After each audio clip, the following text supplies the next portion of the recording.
Ladies and gentlemen, dear guests, friends, it is a great honor to welcome you here in the city of Brno, the capital of the ancient land of Moravia. My name is Vít Pohanka. I'm a journalist. Most of the time I work for the Czech National Public Radio, but I've been asked to introduce the speakers today and tomorrow and to moderate our panel discussions. Without further ado, let us see the official video of the Czech presidency of the Council of the European Union.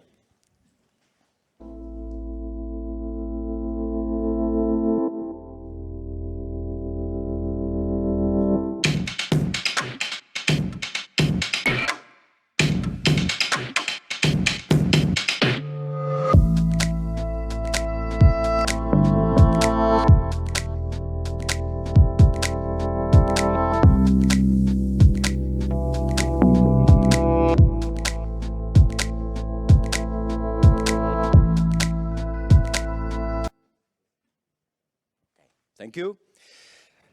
Ladies and gentlemen, I suppose it's fairly obvious, but let me just briefly stress that the fact itself that the first working meeting under the Czech presidency of the European Council is devoted to the fight against cancer shows very clearly how much importance and what kind of priority the Czech government gives to this serious problem.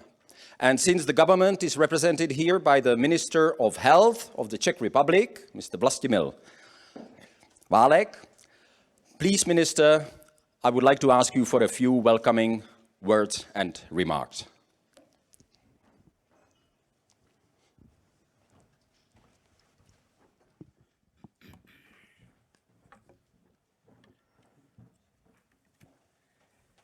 So, good morning, perhaps, or afternoon, ladies and gentlemen, and dear colleagues, dear friends. It's my great pleasure to welcome you all to the first health event of the Czech presidency, the expert conference on oncology here in my hometown of Brno, next capital of Czech Republic, of course. I am glad that we have a very representative guest and speakers here in Brno. Our presidency wants to support joint efforts to reduce the border of cancer. We would like to discuss the implementation of the Europeans Beating Cancer Plan and the European Mission on Cancer. During the 2 days of conference, of course, we cannot discuss all the topics related to cancer. And therefore, we have decided to choose following important themes: network of national comprehensive cancer centers, cancer registries, and proposal for a regulation on the European health data space. European health data space is an extremely important issue closely related to the cancer. And of course, early detection and cancer screening, because cancer screening, prevention, this is a keystone of all part of the treatment of oncologic disease. It's true reality. I believe that each thematic block will represent a good platform for productive discussion. The call of action and outcome document of the conference should create a basis for future discussion during the informal meeting of Ministers of Health that will take place in September in Prague. But this document is still open. It's very important for comments. And we will discuss it more in details during closing segment of the conference. This means tomorrow. Please, let me also thank everyone who cooperate on the preparation of the conference, namely my very good friend, Professor Dušek, Ladíku Desi, tam. And of course, Institute of Health Information and Statistics. Second, and not only second, also one of the first, Professor Marek Svoboda, also my very good friend, and he is director of Masaryk Memorial Career Cancer Institute. And this is institute when I started as a young doctor. It was my first workplace. I started there as a PhD student, and my study was done in this institute. Therefore, it is piece of my heart, this institute. And of course, Faculty Hospital Motol, the biggest hospital in Czech Republic. And last but not least, my colleagues from the international department at my ministry, and namely, Madam Bajová, where you are? Because she is something like the most important person concerning COVID in Czech Republic, concerning organization, everything, concerning doing everything. She is the keystone of my ministry. And my right hand, Jakub Dvořáček, Vice Minister, Jakub, and he was responsible for the organization of the program. I do just only suggestions. He do all the rest. So, let me conclude by saying I hope that this meeting will help the field of oncology to advance. I would like to wish you all a pleasant stay here in Brno, fruitful discussion, and I hope nice evening uphill on Spielberggasse. Very beautiful place, and I hope this will be something like last part of our fruitful discussion there. Thank you very much, and spend a nice time in Brno. Thank you.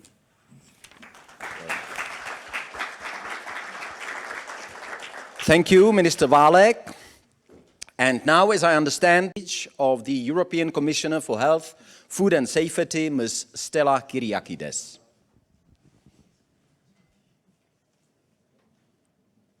Minister Válek, Dr. Kluge, ladies and gentlemen, let me first say how pleased I am that oncology is a top priority for the Czech presidency in the area of health. It is also extremely important that you have chosen to discuss 3 important blocks that are key priorities of Europe's Beating Cancer Plan. Delivering high-quality care to all cancer patients is a key commitment of our plan. The EU network of national comprehensive cancer centres that we are creating are key to this. We aim to support the uptake of high-standard, quality-assured diagnosis and treatment, including training, research and clinical trials across the EU.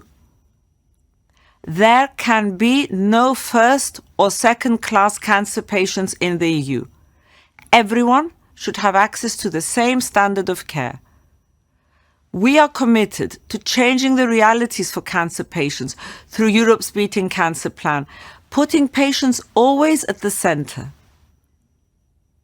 2 other key initiatives are the European Cancer Information System and the European Cancer Inequalities Registry, 2 essential building blocks for the future European health data space. Firstly, the information system, to which the Czech National Cancer Registry usefully contributes, is the system for monitoring and forecasting Europe's cancer burden. Secondly, in highlighting unacceptable inequalities in cancer care and prevention, the Cancer Inequalities Registry will help focus decision-makers' attention and investments where it is needed most to close the gaps. Thirdly, our future European health data space will benefit cancer patients and society as a whole. It will foster innovative approaches to cancer registries, allowing for better, quicker collection of information on various cancer types. Pooling and sharing knowledge, experience and data will help develop practical solutions and groundbreaking therapies for cancer patients. Finally, but most importantly, Europe's Beating Cancer Plan is about saving lives. It's about quality of life. Ultimately, any person diagnosed with cancer has these questions in mind. Can I be cured? How long do I have? Will I see my children grow up? It is about putting all our efforts into increasing the chances of survival. And early detection through screening is crucial for this. Through the European Code Against Cancer, we encourage people to take advantage of organized cancer screening programs for breast, for colorectal and cervical cancer. But we must not forget, the highest mortality in women and men is lung cancer. We will take this into account when we present our new European approach cancer screening, a major initiative that will come from the Commission just after the summer.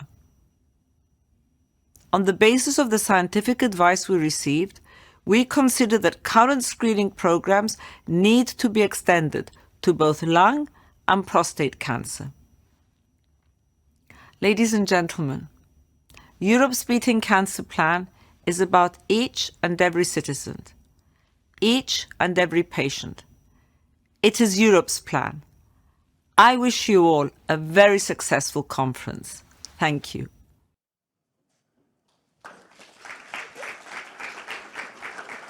So that was Stella Kyriakides, the European Commissioner for Health and Food Safety.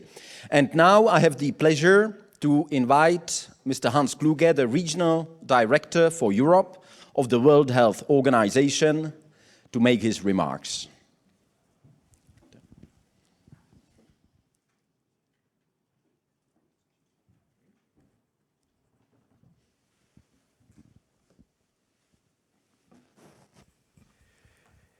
Dear Deputy Prime Minister, Minister of Health, Professor Valek, Commissioner Kyriakides, distinguished ladies and gentlemen. When Deputy Prime Minister a couple of months ago invited me to Brno, I happily accepted this invitation.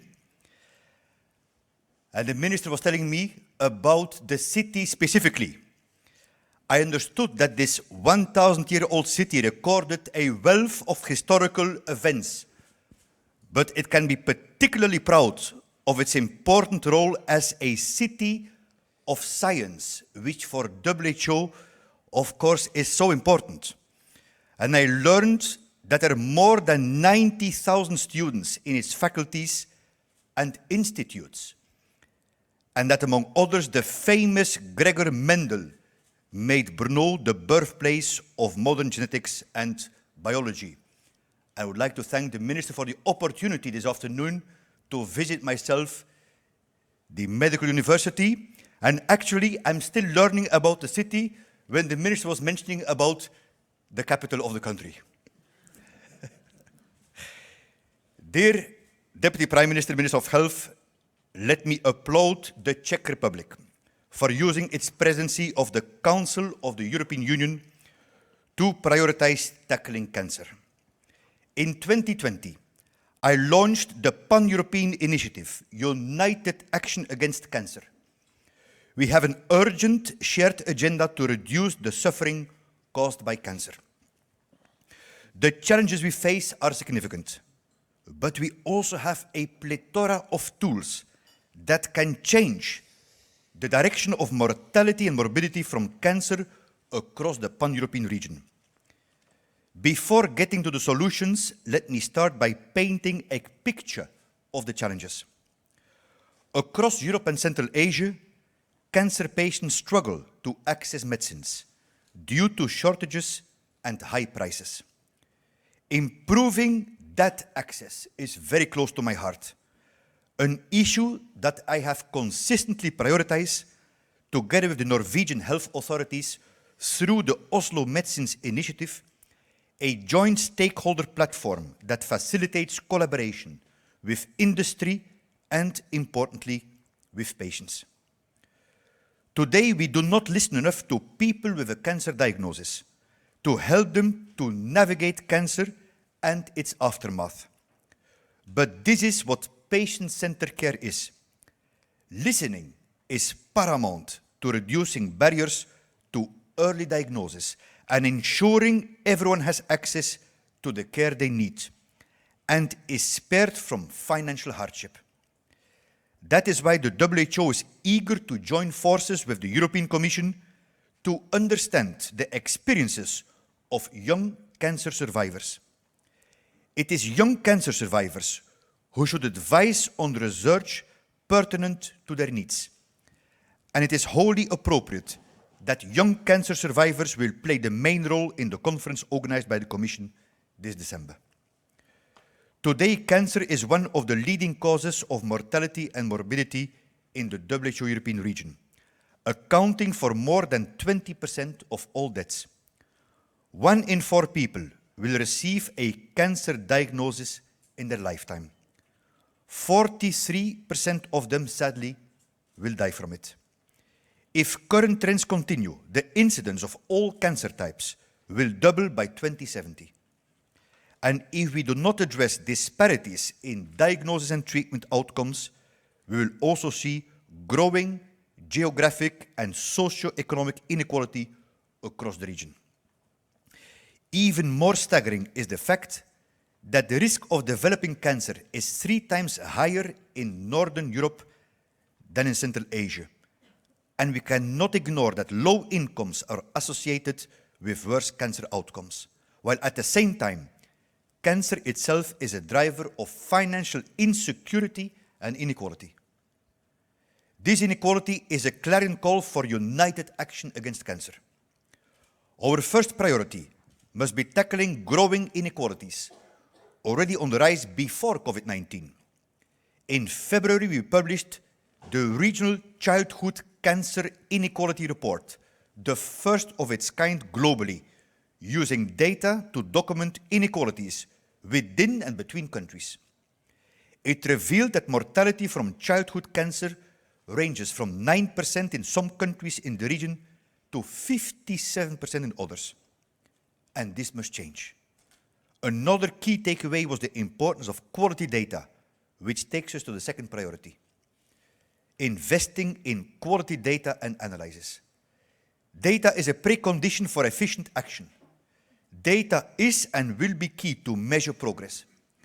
It is unacceptable that the lack of pediatric cancer registries is contributing to inaccurate survival data and an underestimated burden of childhood cancer. A step in the right direction is the European Cancer Inequalities Registers data collection on disparities across EU countries and regions. That effort needs to be expanded to countries beyond the European Union. I also welcome, as Deputy Prime Minister was mentioning, the creation of the European Health Data Space, seeking to change access to and the use of health data.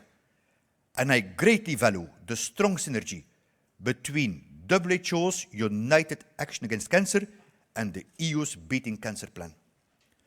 The third priority is improving early diagnosis and screening. Recently, we launched a short guide to cancer screening, summarizing the evidence and ethics around screening for cancer.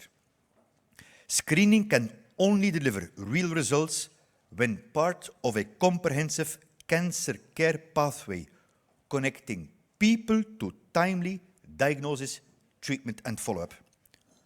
All partners involved need to work together, sharing data and participating in quality assurance, which in turn relies on quality data collected through an effective information system. To translate policy into action, WHO is guided by the European Programme of Work 2020-2025, which is built on the premise of tackling health challenges together. The European Programme of Work has 4 flagship initiatives, of which 3, digital health, the European Immunization Agenda 2030, and healthier behaviors, make a significant contribution to the United Action Against Cancer and EU Beaten Cancer initiatives. At the 72nd session of the WHO Regional Committee this September, our annual governance meeting, where the 53 Ministers of Health and other stakeholders meet, we will present a roadmap to accelerate the elimination of cervical cancer as a public health problem, underlining the urgent need for investment in enhanced data surveillance and monitoring, increased access to HPV vaccination, and finally, an evidence and culture insights in foreign policy to meet the 2030 elimination targets. Eliminating cervical cancer is within our grasp.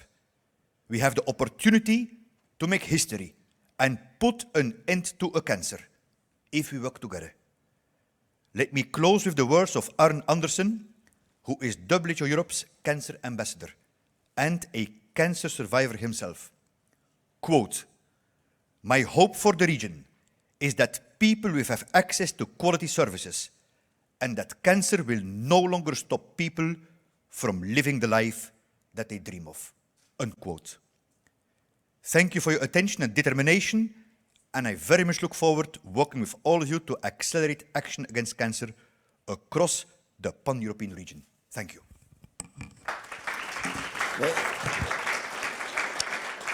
Thank you, Director. That was Hans Kluge, the Director for Europe of the World Health Organization.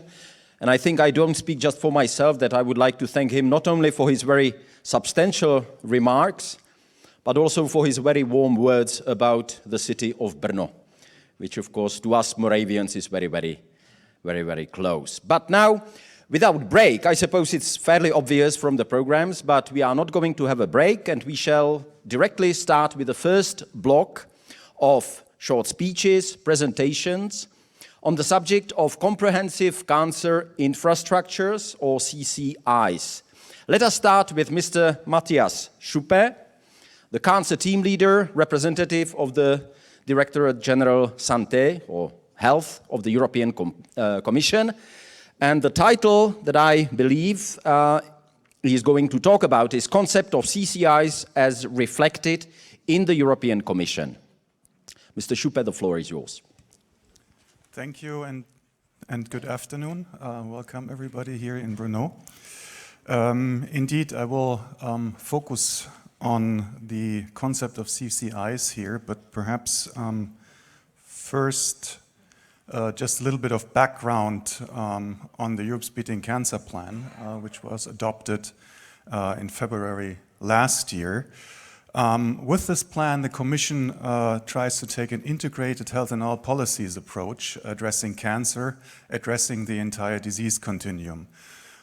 We talk about 4 pillars, starting from prevention, early detection, through diagnosis and treatment, and then also quality of life of cancer patients, survivors, and also their carers.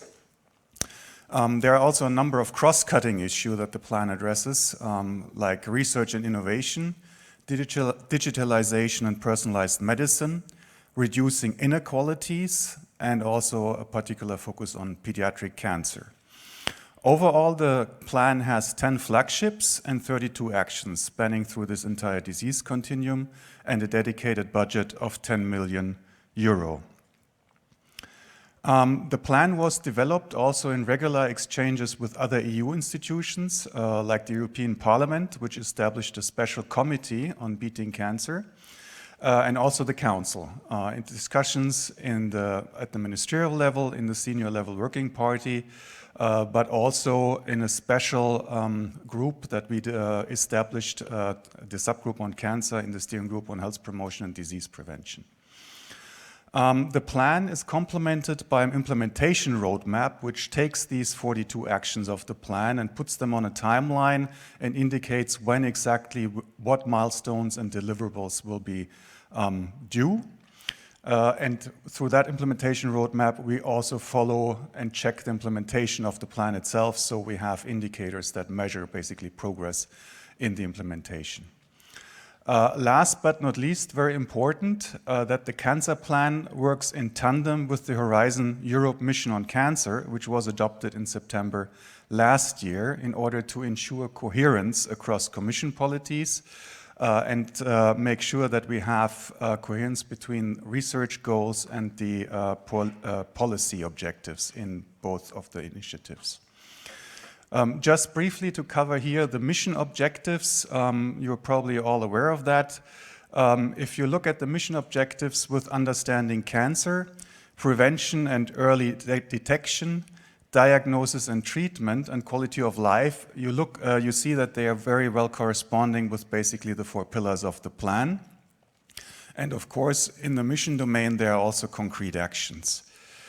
Just like for the plan, the implementation is in full swing, And a lot of actions in the different areas have already been launched. For instance, also one on comprehensive cancer infrastructures, which I will cover a bit later. But now coming back to the CCIs and the concept as it's established or indicated in the plan. It's a flagship of the plan, and it aims at creating a network of national comprehensive cancer centers by 2025, and to provide support to member states to establish these comprehensive centers. Now, a couple of points to clarify, as these may be misleading due to the wording that we have in the plan. We have quite a large divergence in terms of the size of member states in the EU. So we have some large member states that may have several, let's say, comprehensive cancer centers, and others, if we look at small countries like Luxembourg or Malta, may not have the volume or the size of patient and catchment area where a national center makes real sense. So when we talk about centers, we also include the notion that there is transnational coordination, either comprehensively or in certain areas. Secondly, the notion of a center also is a particular concept that exists already, but we are mindful that there are also other concepts, for instance, that have been developed in the CANCON joint action. So this incorporates also comprehensive cancer networks, for instance. So just to make sure that this plan and this notion from the Commission is not one size fits all, we are aware that there are national peculiarities, and also that we need to find a way that we can accommodate all these systems that exist already in specific countries, like comprehensive cancer centers in some countries, like a national system, or like networks. So that's perhaps the first point. The second point is, of course, other things exist already as well. So we have the system of European reference networks, with 4 of these networks focusing on cancer. So we need to integrate this, not replace it, but integrate it into this landscape. So that's another challenge, and perhaps the next speaker can also focus a little bit on that. And then we have also announced in the plan the creation of a new set of reference networks or networks of expertise. These are building on the experience, or should build on the experience that we have with the European reference networks for rare cancers, but should focus on more common types of cancers and cancer conditions. So if you wish an expansion of this system further out to address also other cancer types. And then, of course, we need to link this landscape also with the European Network of Cancer Registries. Mr. Kluge, for instance, highlighted the importance of data, and of course this data comes from the registries to a large extent, so we need to link this up, and also with the Knowledge Center on Cancer that has already been created by the Commission last year, hosted by the Joint Research Center, which brings together cancer-related activities of the Commission, for instance, on the European Cancer Information System, the work on the registries, but also work, for instance, on guidelines on cancer screening. Now, if we take one step further, and we will have a presentation on the joint action on comprehensive cancer centers, CRANE, just following my presentation here. Perhaps just to highlight a couple of points that we think this joint action, which is a preparatory joint action, should already start working on, and which then will be followed up by another proposal from the Commission for a joint action with a much more substantial budget to really put this in place and implement that on the ground. So we're talking about identification and sharing of best practices, identification what kind of support needs there are at member state level, implementation of the existing European guidelines and quality assurance schemes. So we have these schemes for breast cancer, JRC is working on colorectal cancer, and we will be working with the WHO IARC to work on cervical cancer. Of course, the Commissioner already mentioned we are now tabling a proposal for a new cancer screening scheme, potentially extending the coverage also to prostate and lung cancer, and this would then also be followed up at EU level by the development of guidelines. So I don't want to take too much time, perhaps just a couple of other highlights: training of health professionals, twinning and peer support, also important part, research collaboration and collaboration in terms of clinical trials, linking with other actions of the Europe's Beating Cancer Plan, also in terms of survivorship and quality of life of cancer patients, and also linking with this group of member states representatives that we have established to work in terms of the governance of the plan and its implementation. I mentioned this before. Beside this joint action that I mentioned just now, we also have, under the Horizon mission on cancer, launched a call to strengthen research capacities of these comprehensive cancer centers and infrastructures. So basically, treatment, but also integrating here research and clinical trials. Of course, not all center has to do that, but this should also be an integral part of this entire landscape.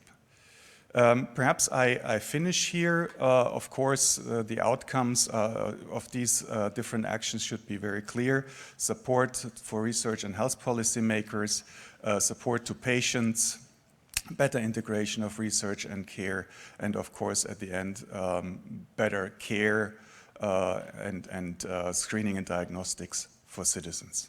Thank you. Okay. Thank you. That was Matthias Schuppe, the representative of the Directorate General Santé or Health, European Commission. Now I would like to ask Mr. Tit Albrecht, the representative of the Joint Action on Network of Comprehensive Cancer Centers, or CRANE. And the title is Implementation of the CCI's Concept within the Joint Actions on Cancer Policy in the European Union. Thank you very much for the introduction.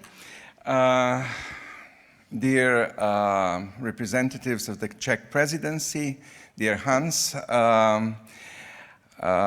dear Giovanni Apollone, President-elect of OECI, colleagues from many member states, collaborators on joint actions, also dedicated collaborators on projects from this city and from this country, from Brno and from the Czech Republic. Matthias gave me a very useful and a very direct input into my presentation. I would just start with a quick flashback. I got first involved in EU cancer policy issues when Slovenia was preparing for the first presidency to the Council of the European Union. And we led a number of policy dialogues. And in one of the policy dialogues, there was a question also on the integrated care, which was a much more modest question than the question of the CCIs that we are talking about here.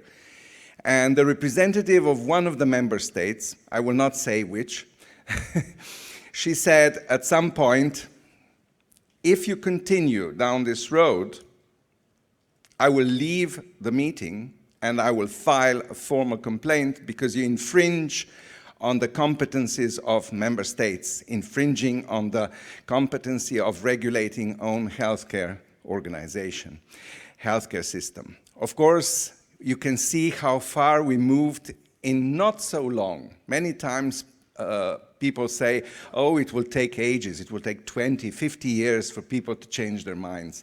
But sometimes it goes faster. So, Matthias has already mentioned both the Cancer Mission and the Europe's Beating Cancer Plan.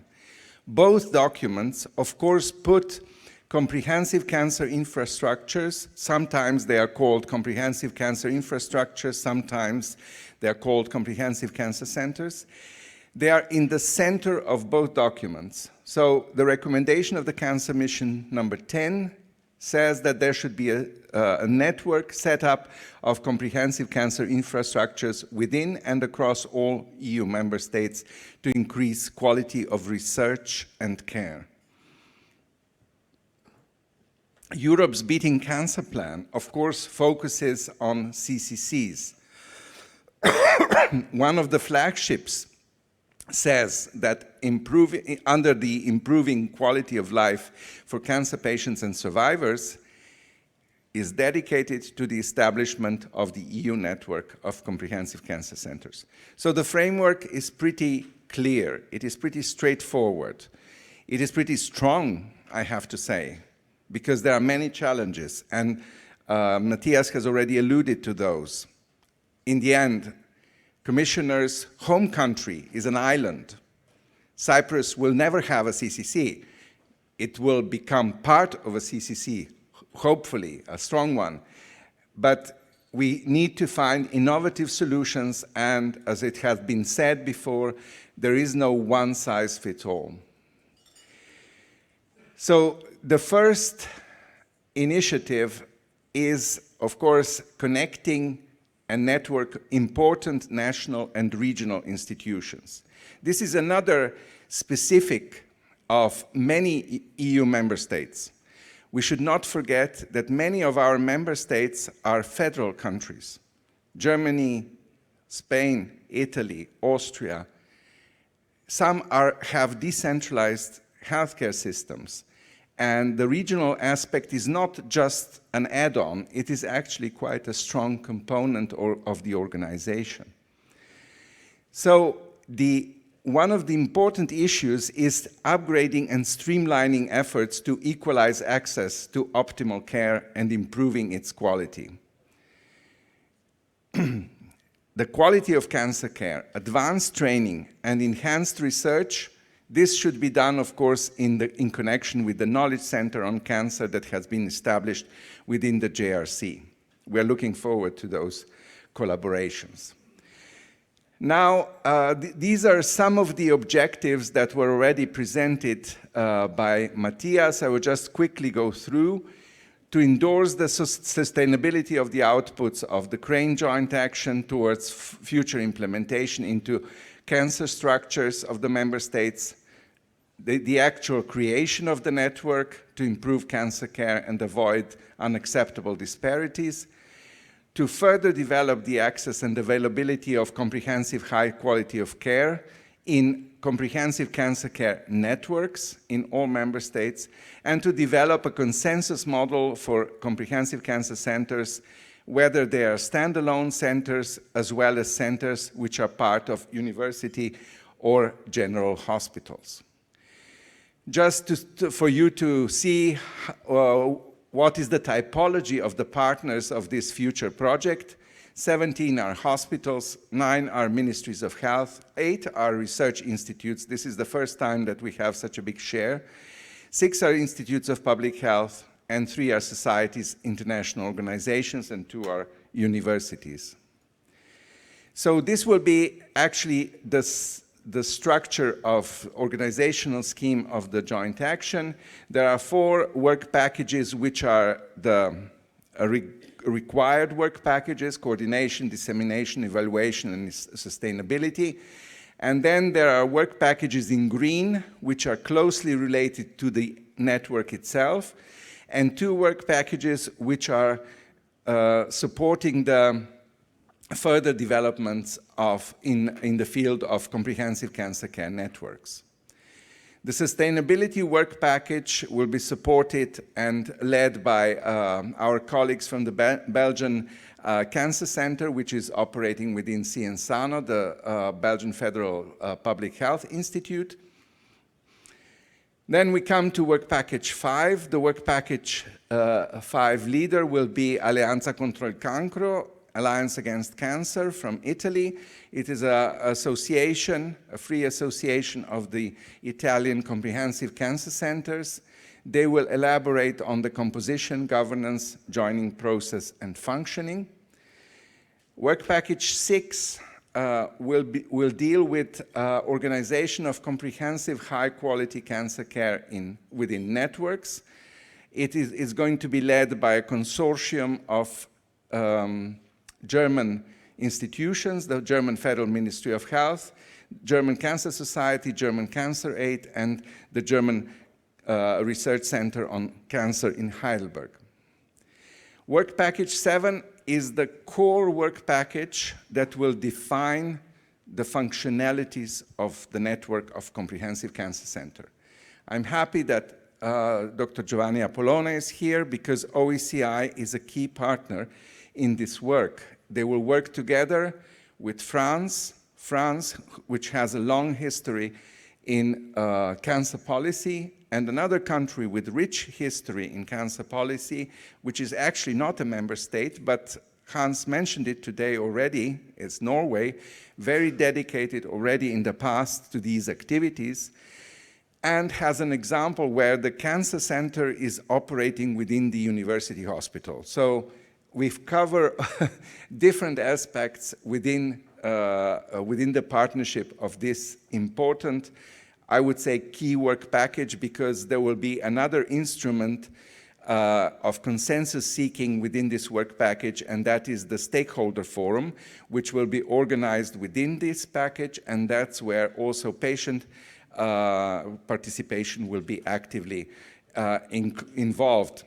I have to stress that one of the subcontracting partners is the ECPC, the European Cancer Patient Coalition, and that we are looking forward to, of course, intense patient involvement, because in the end, we are doing all this for patients. We are not doing this for the cancer community itself. Finally, Work Package 8 will be led by the Catalan Institute of Oncology from Barcelona, discussing the equitable access to high-quality care and research networks in the context of CCCs. This is just a short overview, just as an information of the so-called horizontal work packages. I don't have to bore you with the contents. I will just quickly show you who the leaders are. The coordination is within the Slovenian National Public Health Institute, the dissemination within the first regional health authority of Greece, which is the Attica, the biggest region in Greece. Evaluation is a joint effort by the Cancer Institute in Cluj and the Croatian National Public Health Institute. And the sustainability work package, I already mentioned Cienzano, but they will work closely together with the Polish National Institute of Public Health. So we are now here with the elaboration of formalities. I'm happy to see our colleague, Katarina from HADEA.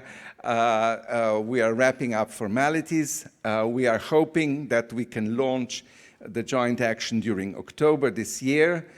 EBCP, Europe's Beating Cancer Plan, has placed some very tight deadlines because the process requires that this network is actually physically established by 2025, which means that we are going to run after this deadline very tightly. This project is only of 2 years duration, unlike some of the standard joint actions. Thank you very much for your kind attention. Thank you. That was Mr. Dit Albrecht. And as he already indicated, I would like to invite now Mr. Giovanni Apollone, the representative of the Organization of European Cancer Institute. And the title is Scope of the CCI's Concept from the Perspective of the OECI. Thank you very much. First of all, I would like to thank you for the kind invitation and the opportunity to share with you some reflections and the point of view of OECI regarding the topic of today, and mostly the topic surrounding the conceptual and practical definition of comprehensive cancer infrastructure in Europe. I am the president-elect of OECI, but also the scientific director of the Italian National Cancer Institute.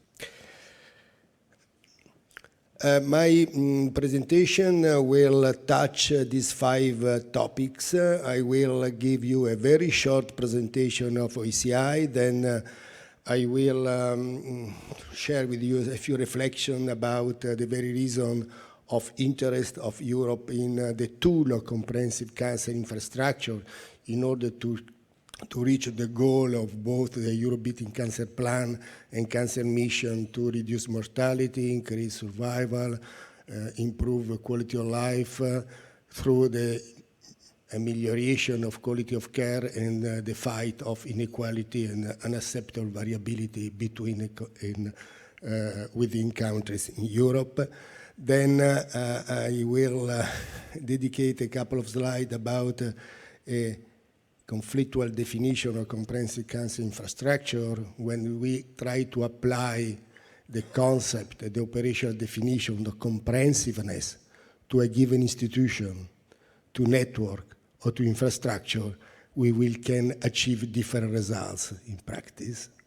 And eventually, I will present to you what OECI is doing in the context of some calls from the Cancer Mission and Europe Beating Cancer Plan, mostly regarding the one already quoted that is about strengthening the cancer comprehensive infrastructure in Italy, in Europe. OECI stands for Organization for European Cancer Institutes. So far, we are talking about probably the largest organization of cancer institute in Europe because we are talking about more than 120 institutions. Most of them are in Europe. A few are outside Europe, in South America, Russia, and so on. And of course, by definition, given the numbers, it includes some of the most prominent European comprehensive cancer centers. So far, the most important and relevant activity of OECI is related to our accreditation and designation program, but we do have also 4 working groups working in different relevant topics. And a few months ago, we decided together with the board of directors to start an increase of the activity in the European calls in order to try to involve as much as possible our people and our institution in the calls. How we try to obtain it by promoting and enhancing the concept of comprehensiveness and the multidisciplinarity, by supporting programs of quality improvement in cancer care, by involving our members in working groups and European calls, as I said, and by favoring a synergy with other cancer organizations offering a well-structured accreditation and designation program.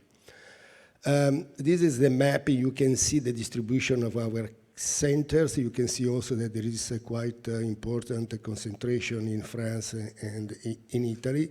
And what is important to underscore here is that so far about 60 leading cancer centers has been already certified by OECI accreditation program or are under certification.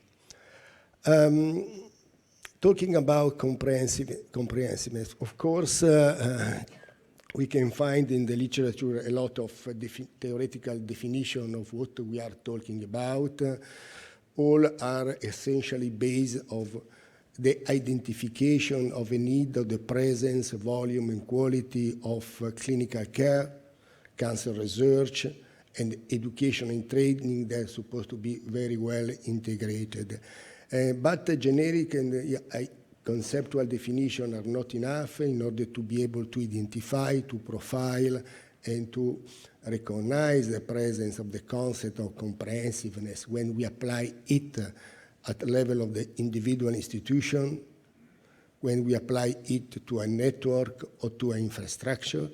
And this is the reason why more than 15 years ago, OECI started by piloting at the beginning and then implementing a full OECI accreditation and designation program. I have also to underscore the fact that Italy was one of the first countries that has chosen this European accreditation program in order to accredit its potential comprehensive cancer center. For us in Italy, it's mandatory to have the accreditation by OCI in order to be recognized by our Minister of Health as a cancer center or a comprehensive cancer center. Why it's so important to talk about comprehensiveness or comprehensive cancer network or comprehensive cancer infrastructure? Because of the epidemiology of cancers, as already pointed out, because mostly the unacceptable variability in epidemiology, in economics, and in outcomes between and within countries. It's very easy to see by using this kind of maps that there is a quite large variability both in incidence. You can see here the difference in incidence between countries for male and female, and also in terms of outcomes. But I think that one of the most important points to be underscored, if we think that if we want to implement at the best our goals, our programs in Europe, that there is also, and too bad, a quite large variability within countries, even in large high-income countries such as Italy, for example. I'm sorry for this slide that is most of it's in Italian, but it's very, oh, sorry. It's very easy to be understood. You can see here the list of our 21 different regions, classified according to the macro area, north, center, and south. And you can see the columns are represented by all cancers for male, female, and the most important big killers, colorectal, breast, prostate, lung, and gastric cancer.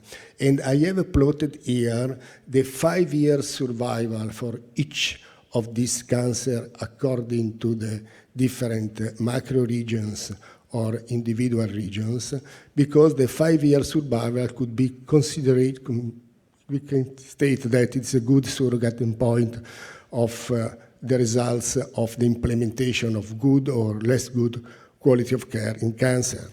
And you can see that here in green are the best performing regions, and in red, the worst.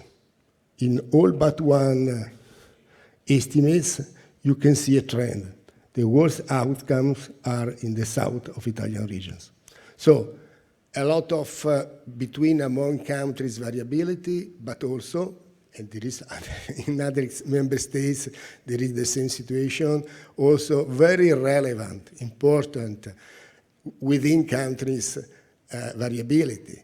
That is very important when we are planning to design and implement a given intervention, because we are not here for reducing among the countries' variability, but we have to achieve it by working inside each country. It means that our intervention should be tailored.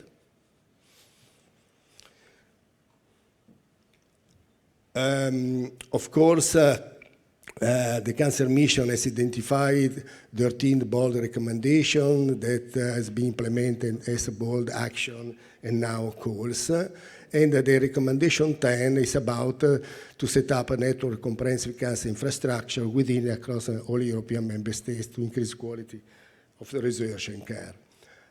Of course, here we are talking about linking recognized national comprehensive cancer centers and networks in each member state, and in order to establish a European network. Increasing what is the outcome? The outcome is to increase the number, the percentage of patients treated in this kind of structure. A rough estimate that now we have about these numbers across the different European countries is something ranging from 20 to 30%. This is our ultimate goal. It's very optimistic. Sometimes I define it as unrealistic, but we have to try to reach this target. It's about 90%. How to implement this?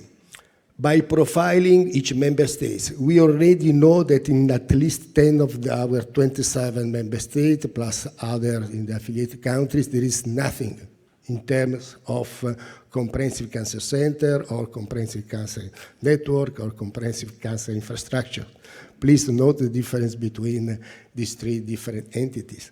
After having profiled, we have to plan and implement very tailored intervention. It should be done according to the presence, volume, quality, the maturity in each country of the system of comprehensive cancer infrastructure. Then we have to monitor to report results overall and within each country. And finally, of course, try to introduce some ameliorative intervention, but it should be done from the very beginning by involving in each country local, regional, and national health authorities and policymakers. This is the call already quoted. This slide just to say that this is the definition of the comprehensive cancer infrastructure in this call regarding the strengthening the comprehensive cancer infrastructure. A comprehensive cancer infrastructure is a national or regional infrastructure that provide resources and services to support, improve, and integrate. It's something more and something different than a comprehensive cancer center or a comprehensive cancer network, because this is the concept of the facilities of infrastructure, doing something, offering something to other folk. Of course, this is a way of describing the variability in the European scenario, and it's just useful for me in order to give you a very snapshot of the Italian situation. In Italy, we have about 60 million of inhabitants, 1,000 hospitals. 52 of these 1,000 hospitals have been recognized by our Ministry of Health to be center of excellence regarding healthcare and research, and we do receive money every year in order to do that after an evaluation according to 30 different indicators. Among these 52, we do have 13 of them are cancer research hospital focused only on cancer, already accredited by OCI to be cancer center or comprehensive cancer center. These 13 are the backbone of the wider cancer network focused on research, already quoted by Tita, that is Alliance Against Cancer. But in the major Italian region, in at least 5 of the 21, there is a regional cancer care network that is only focused on care, not on research. And we are building now an Italian network for rare cancer. This is our complex situation, and the intervention of this call should be done according to this different and variable situation. What is doing OCI? OCI is coordinating a preliminary phase of the proposal regarding this call. After first talks, we decided to start talking with some umbrella organizations such as IARC, ERTC, Digicor. Then we have enlarged the invitation, and now we are talking. This slide is not updated with about 20 different entities in 13 countries, and we are also enlarging the collaboration in order to try to be able to design a proposal that will take into account this within and among countries variability. If the goal is to set up a comprehensive cancer infrastructure in member states and linking them, OCI is of course available to interact with the cancer community that want to be allied with this challenge to win the fight, the war against cancer. Thank you very much. Okay. Well, thank you very much for indeed very enlightening remarks. And now I would like to ask Ms. Fabrizia Ketelaars, and I hope I pronounce it well. She's a representative of the Oncology Netwerk Zuidoost Nederland from the Netherlands. And the title is State of the Art of Comprehensive cancer care delivery from the perspective of Oncozone. Thank you very much for the introduction. First of all, I want to thank the Czech Ministry of Health for the invitation to this expert meeting on oncology. I'm very honored to be here today and delighted to give a little insight into Oncozone, the cancer network in the southeast of the Netherlands. My name is Fabricia Ketelaars. I live in the beautiful city of Maastricht, which is well known because of the Maastricht Treaty, which was signed already 30 years ago.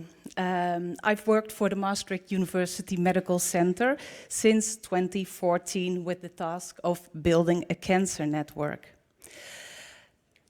So, what is Oncozone? Oncozone is a collaboration between all the 9 hospitals and 1 independent institute for radiotherapy in the southeast of the Netherlands, and it covers a region of about 2 million people. We are the only cancer network in the Netherlands in which all the directors of all the hospitals, institutes, have signed an agreement for the whole of oncology as equal partners. In this agreement, we laid down that all institutes participate in all the network tumor groups, and we have these for all tumor types. In the tumor working groups, we standardize the cancer care pathways, and this is binding. This is why we call the tumor working groups the heart of Oncozone. Here we discuss what the best cancer care is and how we should organize it. And everybody has to follow the decisions made. Of course, we need an organization structure, and we try to keep it as flat as possible. The board of directors consists of the directors of all the 10 hospitals, and the network board is staffed by the chairs of the oncology committee. Every hospital in the Netherlands does have. 6 of them from these from this network board form a coordination team, which is responsible for the daily control of the network. And below the network board, there are different groups. The most important are the network tumor working groups, which I mentioned just now. Parallel to these, we have also several other groups and committees like lawyers, policymakers, IT professionals, and in all these groups, the 10 institutes participate. As I said before, it's unique that every hospital participates in every network tumor group. We have 12 cancer-specific network groups and 12 general groups for rehabilitation, psychosocial support, and palliative care. Our network agreement covers all cancer pathways, except the rare ones, which are centralized in 1 or 2 centers in the Netherlands. This means that in our network, all cancer patients, no matter what type of cancer, can rely on the best care in our network. All tumor pathways are determined in the network groups, and all the institutes commit to the agreements made there. And because of this, Oncozone is able to function as one single organization at different locations. And in the tumor working groups, each Oncozone member participates with 3 delegates in the meetings. Otherwise, there will be too many people. There could be a medical specialist or a nurse practitioner. And once again, in these meetings, binding agreements are made regarding treatment protocols and the organization of care. In addition to the healthcare professionals, every tumor working group has 1 dedicated epidemiologist of IKNL. And IKNL is the National Quality Institute that collects the data for the Dutch cancer registry. Data like waiting times, but also, and maybe more important, information on incidence, prevalence, outcomes, mortality, survival, etc. All the network working groups are supported by 1 qualified policy officer, And we are a little bit proud of this. Some network groups has also some patient advocates involved. We believe that you need insight into data to improve care for cancer patients. And in order to get independent data, we asked IKNL, the Dutch Cancer Registry, to collect the data for all the institutes in our network. And the epidemiologists participating in the network tumor groups discuss this data. Of course, we signed contracts to ensure transparency and confidentiality. In these groups, we share good examples as well in order to come to one best practice for the whole network. Scientific research is also a standard agenda item in the meetings, to keep this as a priority and to promote research collaborations and to, of course, expand the inclusion of patients in clinical trials. In the Netherlands, volume standards are increasing, and as you can imagine, this often leads to discussion, as they usually require concentration of healthcare. For this reason, we asked the healthcare professionals in the relevant tumor groups to develop proposals for concentration of care in Oncozone. And at the end, of course, the directors of the hospitals make the decision, but based on the proposals and all 10 of them together in the board of directors. Our aim is to prevent counterproductive competition and unnecessary duplication of equipment like robots or equipment for molecular tumor boards, who are very expensive. Yeah, it sounds easy, the best care as close to home as possible, no matter which hospital you enter. But when treating patients as close to home as possible, we have to make sure that the treatment in every hospital is the same. And this we do in the network tumor groups. And if referral is needed, if patients need to go to another hospital, we have agreed in which hospital of Oncozone this care is provided. Our future developments, we really want to get scientific insight into the effects of setting up Oncozone. And for this, a PhD student started her research journey a year ago. And we hope to get some first results soon. The Maastricht University Medical Center was the first academic hospital in the Netherlands accredited by the OECI. And the process brought enormous benefit for our care and also for our research. And we strongly believe that the OECI network accreditation will help us to further improve the oncological care in our region. Yeah, of course, it's a great challenge. And for sure, we're not finished yet, but we are making good progress. And yeah, with the help of the OECI in this accreditation process, it will for sure accelerate the goals we have. Yeah, this was my presentation. I hope this insight into Oncozone will contribute to a wider awareness of the benefits of cancer networks. Thank you very much for listening. Yeah. Thank you very much, Ms. Fabrizia Ketelaars. And since we are running ahead of time, I would like to recommend to you all to visit your beautiful city of Maastricht. I had the honor, and it is a really beautiful place. Slightly smaller than Brno, larger than Olomouc, but still a beautiful place to be. Thank you very much. And now we have the first Czech participant, Mr. Marek Svoboda, there he is, of the Masaryk Memorial Cancer Institute in Brno, from the Czech Republic, and he will speak about the state-of-the-art of comprehensive cancer care delivery from the perspective of the MMCI. Good afternoon, dear representatives of the European administration, dear colleagues from OECI, dear colleagues from Institute, dear guests. Before I will start the presentation, I would like to remind one special event which took place here in this hotel just 5 years ago. It was a General Assembly of the Organization of European Cancer Institutes. We hosted about 70 directors of the great institutions around whole Europe. It was a wonderful meeting, and I believe that we will continue these 2 days and that we will have a grateful discussion on the most important topics in the oncology.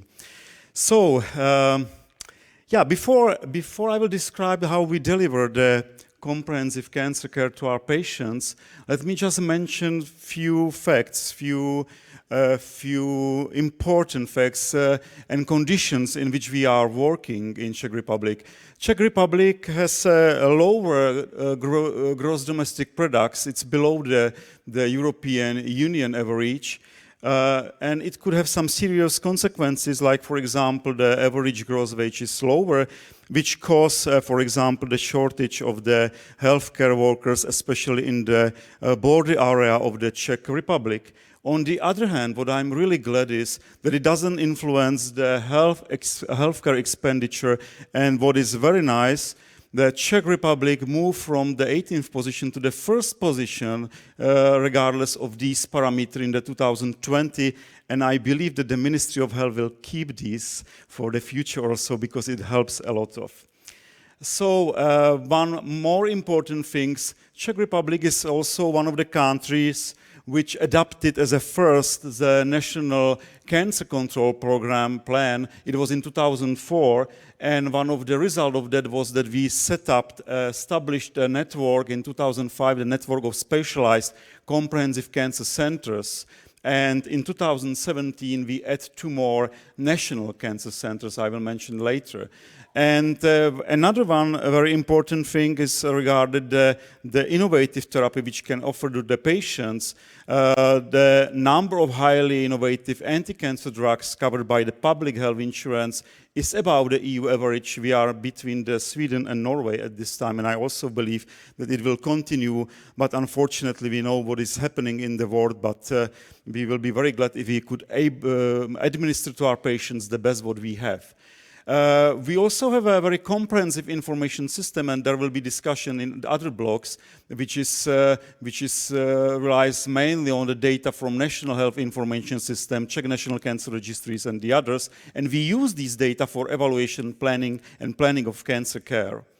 And we have very, very powerful and very well set up and controlled nationwide cancer prevention programs. All these 4 main screening programs are running. The last one was started actually as a pilot this year. It is a pilot program for early detection of lung cancer. So what we are not so very happy because is the number of the cancer incidents in our country. It's above the average of the European Union and all the Europe. And in some kind of diagnosis, we are on the first positions, like kidney cancer, pancreas, and the others. But the most common cancers are on the top list, like in other countries which has the Western life. Regarding the mortality, everything what we did and I was describing had some impact, and the mortality is decreasing, and now we are below the average of the European EU and the whole of Europe. But of course, some of these diagnoses are still on the top.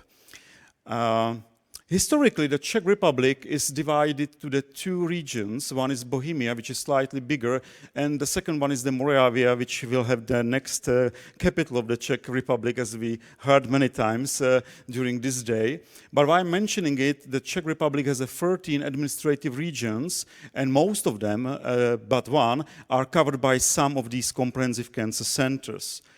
Here is the map of how it's organized.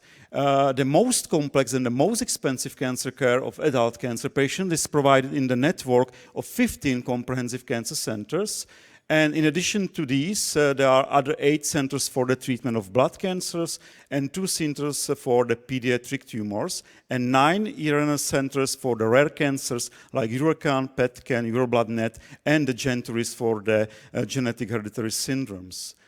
So, and in 2017, and as I mentioned, due to the most biggest and the most connecting to the international conditions and networks were stated as a national cancer centers. One is in Prague and one is in Brno. These comprehensive cancer centers are regularly reaccredited every 5 years, and they have to meet some qualitative and quantitative indicators, and the special accreditation must be obtained for centers performing oncosurgical treatment.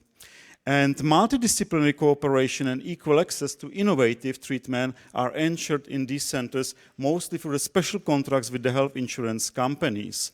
It's not only about the most innovative drugs, as I mentioned at the beginning, but it's also on the access for example, the robotic surgery. You can see here the map, how it's covered in all these regions, the access to the robotic surgery in the Czech Republic. Ministry of Health is the founder of half of these comprehensive cancer centers, and other centers operate at large regional hospitals.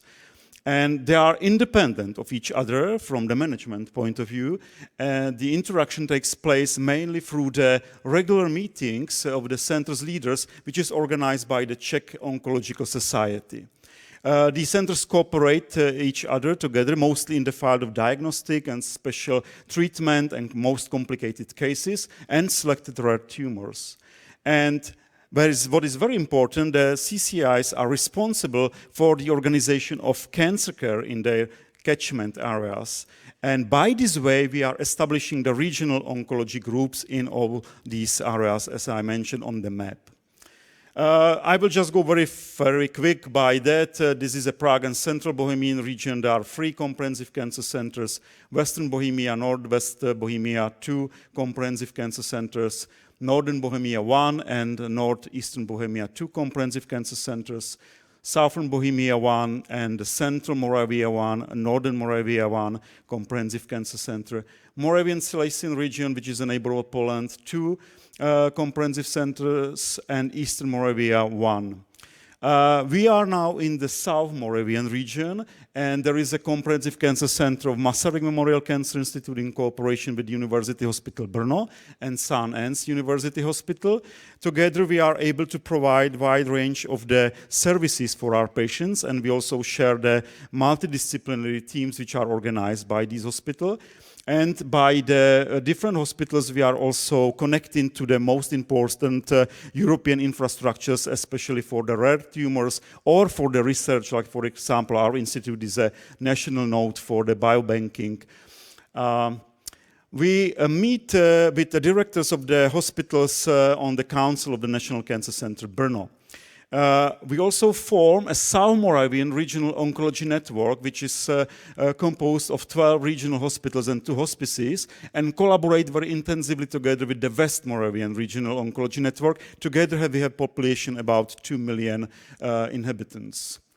So, on average, about 75% of new cancer patients with solid tumors are diagnosed and treated in comprehensive cancer center in the Czech Republic. This number increases over time and varies between 45 to 95%. On what it depends?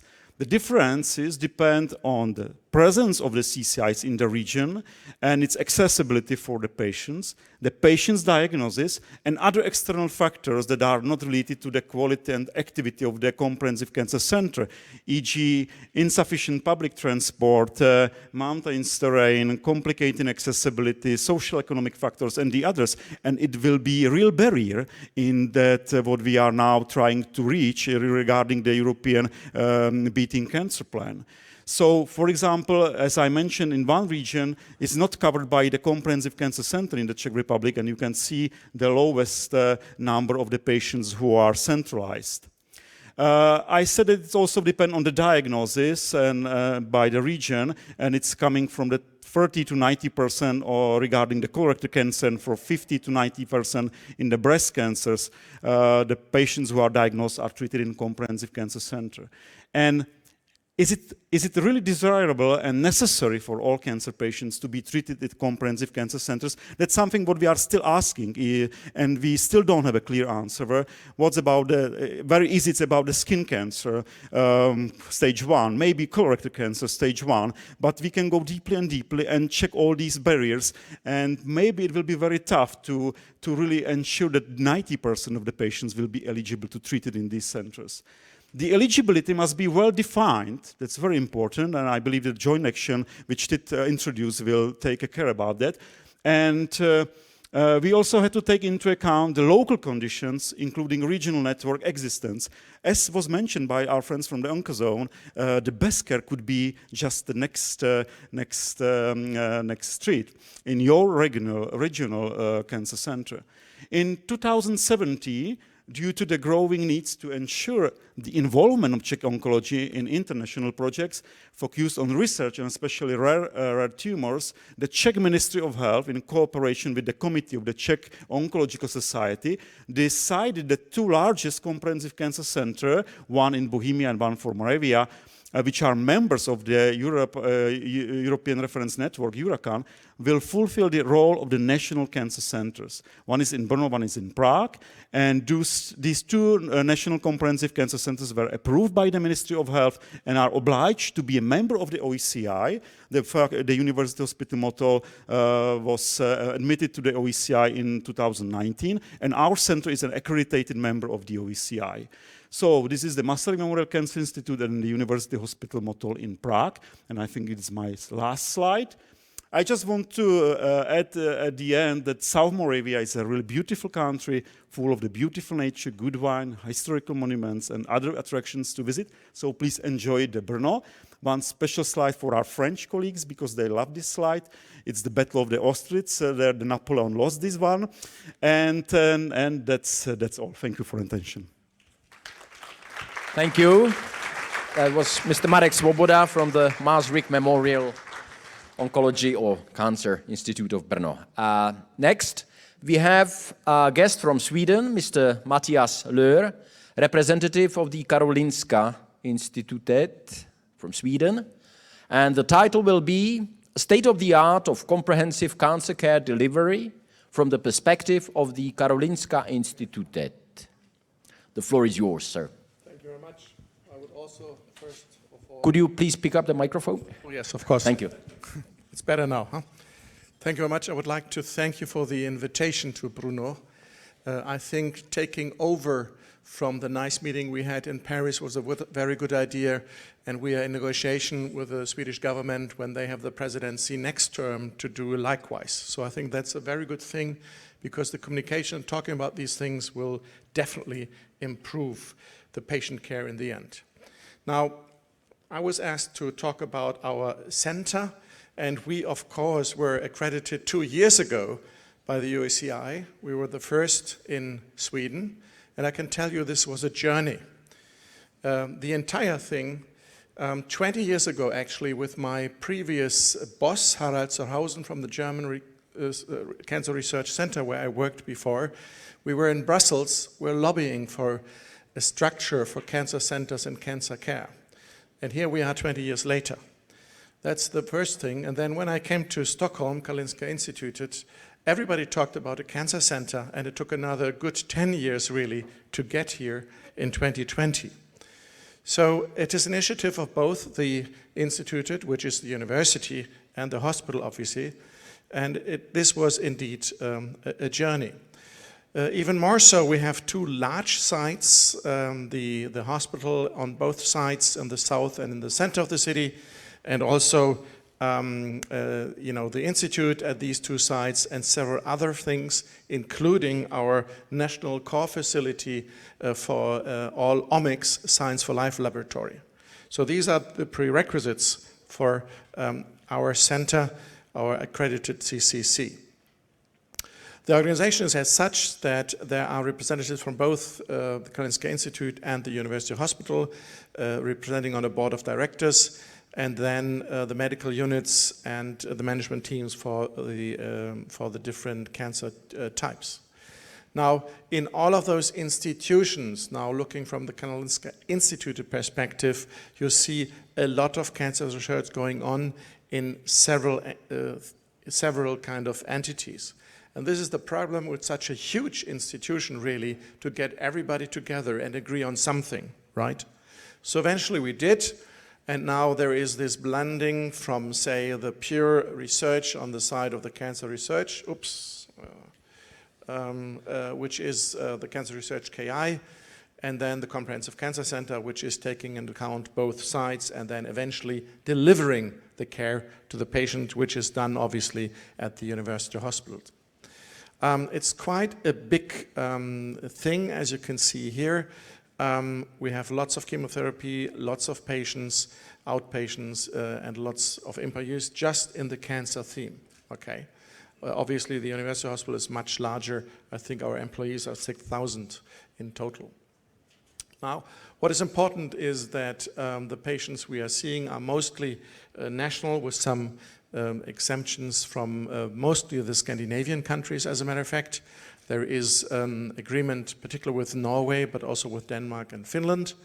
And then, of course, even during the pandemic, as you can see, our numbers were rising, which is quite interesting.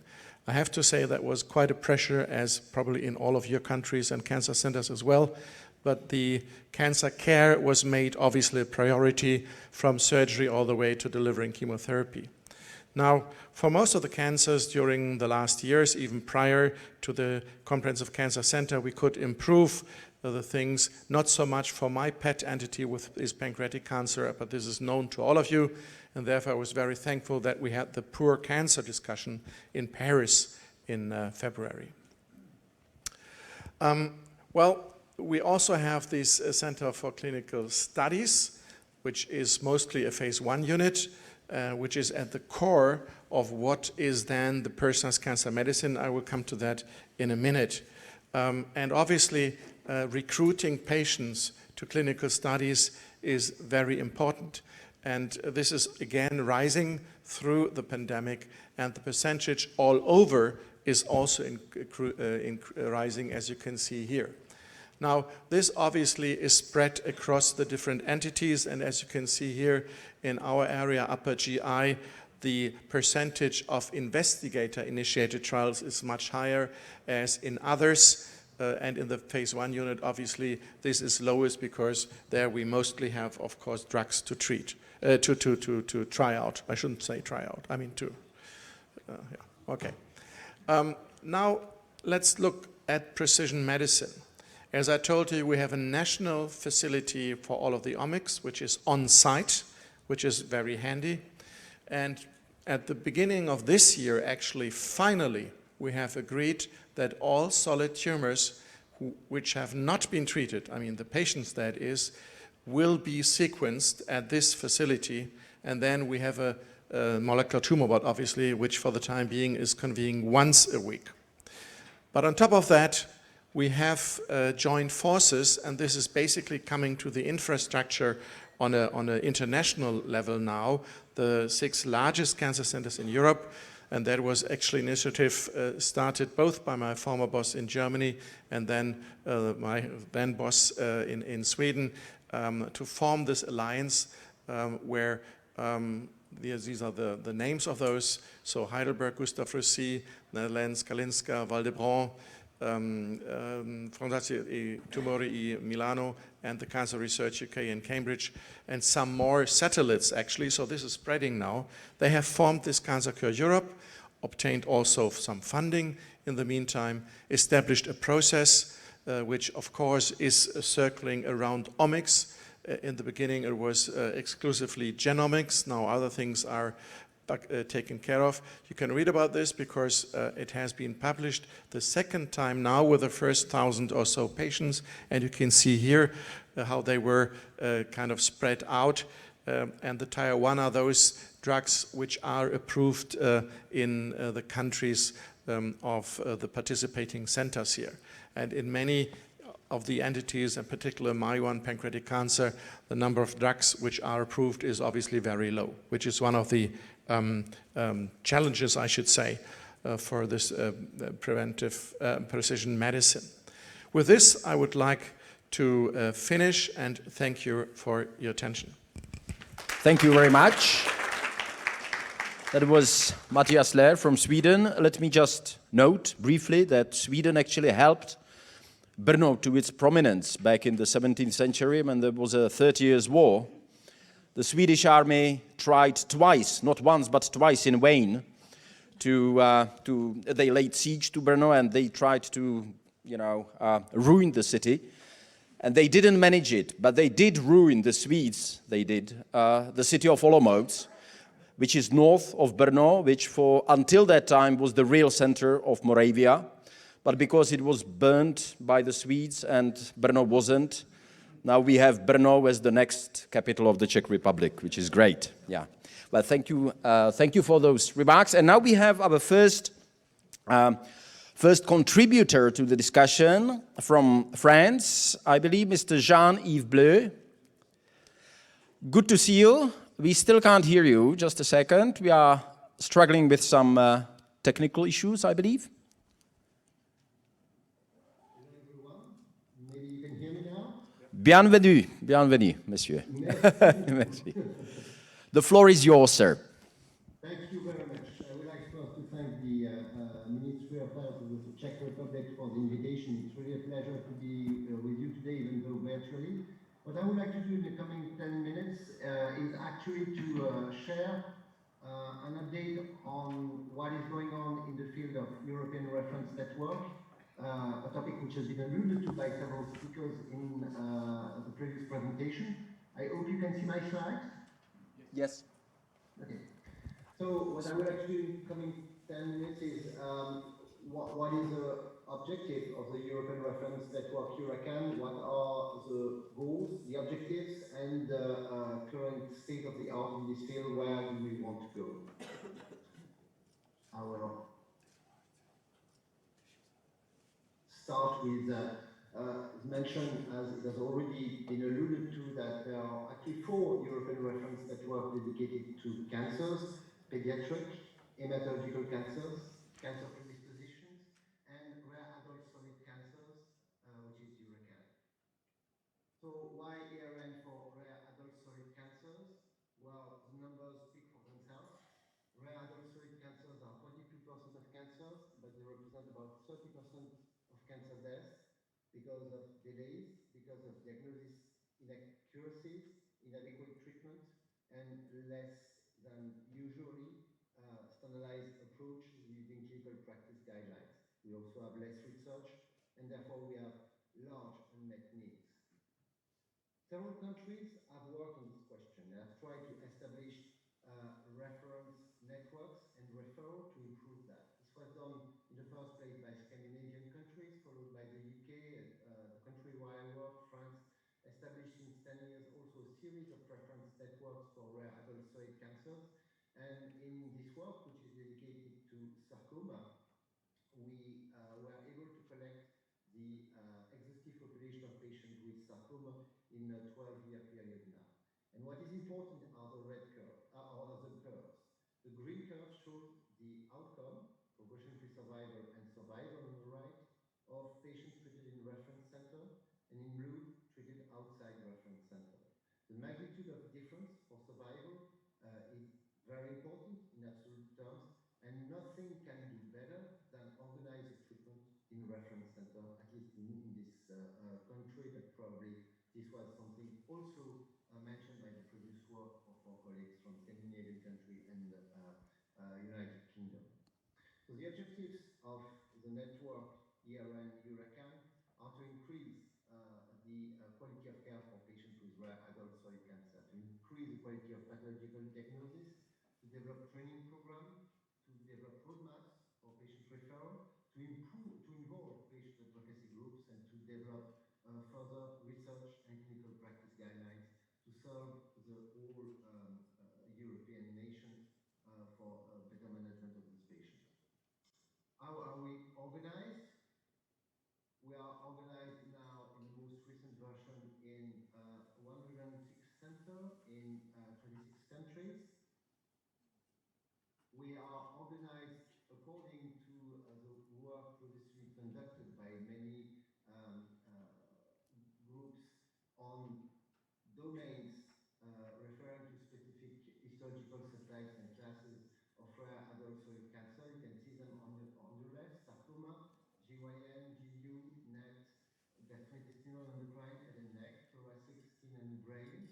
We organize also around transversal task force, which were recently modified in the new version of the ERN in work packages, which work on transversal activities. We have associated partners, scientific societies, patient advocacy group, research group, and many of these names are familiar to you. So what are the achievements that we have been able to conduct and what remains to be done in all fields, starting with European guidelines? Guidelines were pre-existing, of course, for rare adult solid cancers, and several groups had initiated and implemented guidelines, starting with ESMO and many scientific societies. What was done here is to generalize these guidelines in the majority of the domains which compose EURACAN, and I quote here some examples of the guidelines which are now updated regularly under the umbrella of the scientific society. In the examples here, ESMO, but there are other partners, and under the umbrella also of EURACAN, and sometimes also with the pediatric ERN PETCAN. These guidelines are accessible on the EURACAN website.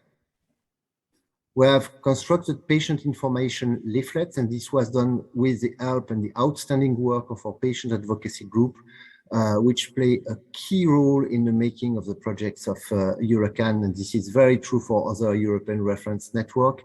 Some example of these leaflets on endocrine tumor, gynae tumor, digestive tract, uveal melanomas. Many of these leaflets are not quoted here. Many have been translated and are available in different languages to serve the majority of European patients. We still need to do more and to be more exhaustive on this topic. We have developed strategies for training and education of the specialized oncologists, organ-based oncologists, and also general practitioners, as well as patients.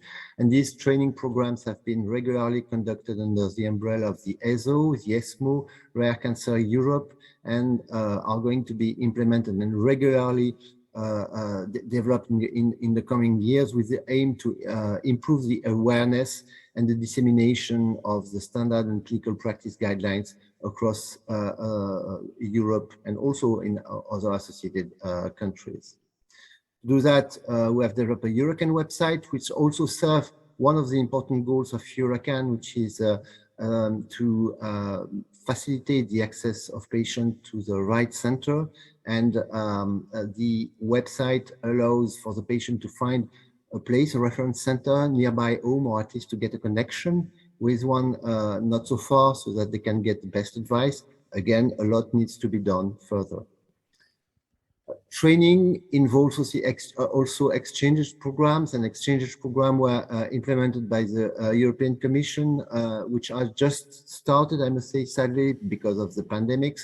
But the ECORIS exchange program set up by the EC will enable researchers and doctors to get training and to travel from one reference center to another to disseminate the best practices and to inform and homogenize the practices as much as possible. Multidisciplinary tumor boards are also one way to do the best for our patients. Of course, these are organized in the reference centers. Sometimes the discussions are very complicated, or the clinical cases is so rare that they must be organized at a more global level. Domain 2, Domain 8, Domain 1 have been creating since now several years monthly multidisciplinary tumor board to discuss complex cases, and this is very useful in situation where the treatment of the patient is rendered complicated by the rarity of the cases. That's one of the creation of EURACAN, which needs again to be implemented and disseminated in additional domains and more globally. But that's, of course, a lot of work.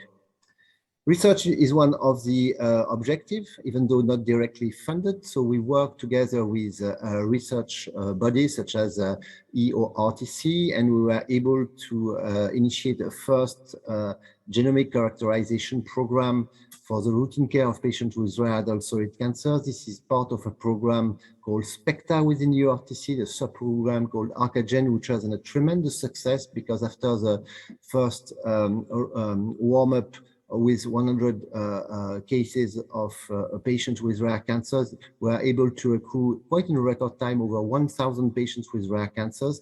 And we are now working on the information collected to try to see what is the was our capacity to treat the patient according to these molecular characterization, and to enable the patient to travel and to get the best of precision medicine in his or her country and across Europe. Collecting information, defining the natural history of the disease is one of the big challenges of patients with rare cancers. There is a series of initiatives which are ongoing to try to describe better what is ongoing, what are the natural history of this poorly known disease. One of the examples is a tracking program which collects information of patients with a rare form of molecular alteration, translocations involving several genes, where we progressively learn what is the natural behavior of these tumors and what are the best treatment to be offered. To cut a long story short, it seems at this stage that probably the natural history of these tumors is not that different of those patients of that of patients with without this molecular alteration, and that's very important for the definition of synthetic control arm, for instance. Registries are actually extremely important in this perspective. I mentioned at the beginning of my presentation the importance of the registry to measure the impact of reference center on patient outcome in this country where I work. The starter registry, led by our colleagues from Istituto Tumori Milano, aims to use federated learning strategies to collect information across European centers on the selection first of domains, with the aim to implement it further on a broader scale at a global level. And I already mentioned the tracking program. In conclusion, rare adult solid cancers are not so rare. They are associated with worse outcome. They have important need. We have obtained first successes with European ERN, but we have still a lot to do. Work is in progress. We are very happy to see that there is an increasing support from the EU with additional grants which are going to be at the disposition. We are clearly promoting the ERN as major goals for cancer and beating cancer plan in the forthcoming future. And with that, I would like to thank you very much for your attention. Okay. Thank you very much. That was Mr. Jean-Yves Blais, and now we will follow, before the break, with the panel discussion. So I hope that Jean-Yves Blais is still with us, because he will also be taking part in the discussion. And I would like to invite all the speakers who have spoken just now, please come and join me here at the podium. Thank you. And let me just say that we've got a few questions prepared here, or rather topics, I would say, that I will kind of throw to our panelists. But you are more than welcome. I would even invite you, if you have any questions, we've got our colleagues here who have got microphones. If you have any questions or if you have some comments, please do not hesitate.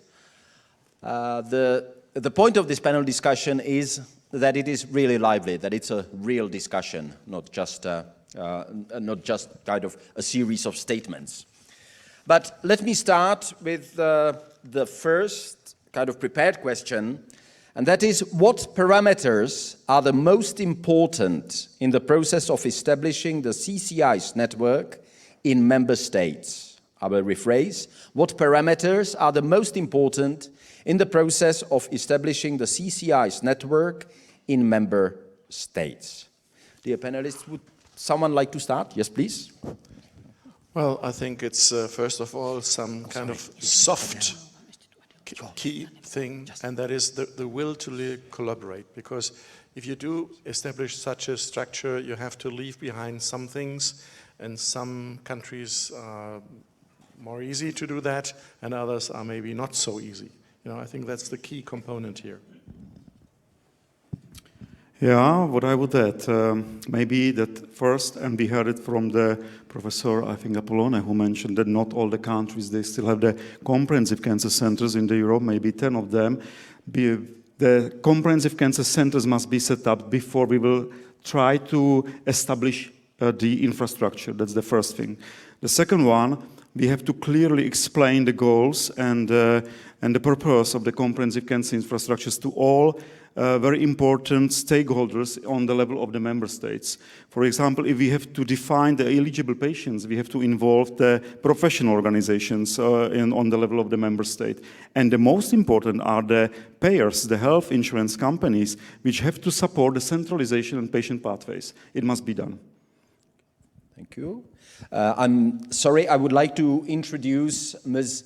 Adela Meghir, who haven't spoken, but she's invited to take part in the panel discussion as well. Okay, so sorry about that, and there she is. Would anyone like to add something to that? Yes, please, go ahead. For us, it was very helpful that we made agreements on different levels. So on the board of directors, which was really a contract. It was important for the healthcare professionals that also the directors committed to collaborate, and simultaneously it was important to gather all the healthcare professionals together and let them talk about the content. So what is the best cancer care, and not talk about all the governance things ahead. So on both sides, the highest level, and also where the work is done. Thank you. Go ahead. Yes, maybe I should add, because Matthias has reminded us of the CANCON, the 4 last joint action on cancer policy, where we actually defined a network. And the definition was very close to what you have done in the Netherlands. So it's not only about putting together some institutions and arranging some pathways. Pathways are, of course, important, but it's also agreeing to share files, agreeing to share protocols and guidelines and so on. So there is, even at the national level, often quite challenging task to come together. But actually, within Moravia, within Brno, we managed to establish during the course of the project a network according to that definition. And one of the cornerstones was another topic that was mentioned today, which will be raised later on in the discussion, and that was actually good collaboration with the cancer registry. So data are very relevant in any kind of collaboration. Thank you. Yeah, Adele? Okay, so good afternoon, and thank you, the Czech presidency, for the invitation. I represent the European Cancer Patient Coalition, that is the voice of cancer patients in Europe and beyond. And I would like to add something to what has been already discussed, namely, perhaps to make things happen, it's also important to look at the bigger picture and to realize that we need further harmonization of EU and national priorities and policies. We also need to look on how we can improve research coordination at the national, at the regional, and also at the EU level, how we can bridge research and the health systems, and how we can have some more flexible and efficient funding mechanisms. And on the top of this, it is crucial to have some transborder infrastructures that really work. And all this requires political will, efforts, and because we need to practically bridge the gaps that we have in policy, the gaps that we have in science, and also that we have in the society at large. Okay, thank you. Would Jean-Yves like to add something from France? Yes, I completely agree with what has just been said. It's very important, we have seen it in Eurocan, to have this coordination between the European action and national action. The comprehensive cancer infrastructure need to be connected to their own national systems, and this need to be consistent with European networks and the work of the European network. This is not that complicated, but this needs to be very well calibrated upfront, because sometimes we see some differences in the types of organization which may be a problem for instance, for patient referral. And I mentioned here my own country. The other thing I wanted to say that for us, for European Reference Network, one of the key issues that we would like to work on is really the cross-border healthcare initiative, where clearly we can do better. We can organize better ourselves around within the countries, but there are things which need to be done in other countries, and facilitating that would make a big improvement in patient care in Europe. Thank you. Yes, please. Yes, thank you. I think that I agree with what already said about this topic. The only one thing I would like to add is that, okay, we can accept the assumption that the comprehensive cancer infrastructure is an effective tool, intervention in order to improve quality of care and outcomes. But this assumption is something that we cannot discuss because it's an assumption. We don't need to demonstrate it, even if we can discuss it. But we can, the second step, okay, we accept the assumption, but we have an hypothesis. And the hypothesis is that it is true in any kind of European scenario. And this is something that should be demonstrated, and the call regarding strengthening is about that. So we need a sort of action. We have to test, to pilot this kind of intervention in the different member states, and able to demonstrate the compliance, acceptance, and preliminary results, at least a sort of proof of concept. And the tool chosen by a European Commission to do that is the capacity building program. So this is an assumption, an hypothesis, an action that should be implemented, and we should be able to implement it, to demonstrate it in terms of capability to change potentially in better the structure and organization of cancer care in each member states. Okay, thank you. Any of the panelists, would you like to say something? Yeah, thank you. I think I leave these points more to the, let's say, practitioners on the ground who have the experience actually to develop some concepts and provide advice. Just to reiterate one point, as I mentioned already, not one size fits all, so we need to have the flexibility to employ different concepts or integrate different concepts. Perhaps from the Commission we can provide, let's say, the political momentum, the political impetus. We can also support with the funding, perhaps also if there are hurdles at national level. I think my Commissioner is very happy to throw her weight into the ring and try to get some movement there as well. And perhaps also to reiterate the point that we need patient involvement in all of this, so not only health professionals to discuss this. And last but not least, indeed, we need to balance. On one side, we indeed have some countries who need to do this catching up. On the other side, we have an interest of some countries who are already very well advanced, want to advance further in terms of cancer care, and these two sides of the coin we need to balance. Okay, thank you. And since you mentioned that it's no size fits all and it's on practitioners, we've got a first question which I think touches on a very practical thing, which is from the audience. Let me read it. Could the panel comment on the pros and cons of having hematological malignancies in CCI/CCC and networks in the cell therapy area? And the addition is gradual convergence or synergic parallel coexistence? Question mark. Would someone like to pick up? Yeah.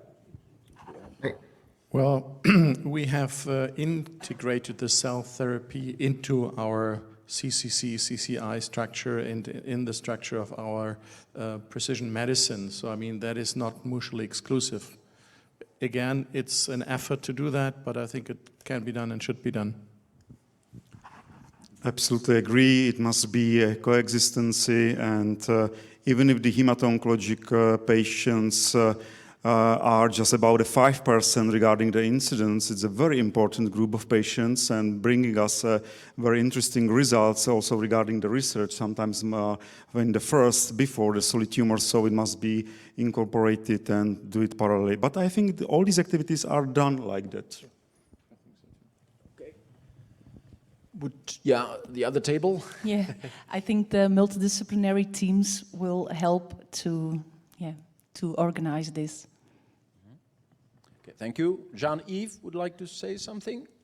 Yes, it should be part of the CCI, CCC structure, no doubt about it. We, as much as we learn from the different organ-based approaches, we learn from the hematological approach. Cell therapy is now concerning not only hematological malignancies, but solid tumors, and we work together quite closely, and that is much more efficient. So I agree with what has been said. Thank you. Yes, please, go ahead.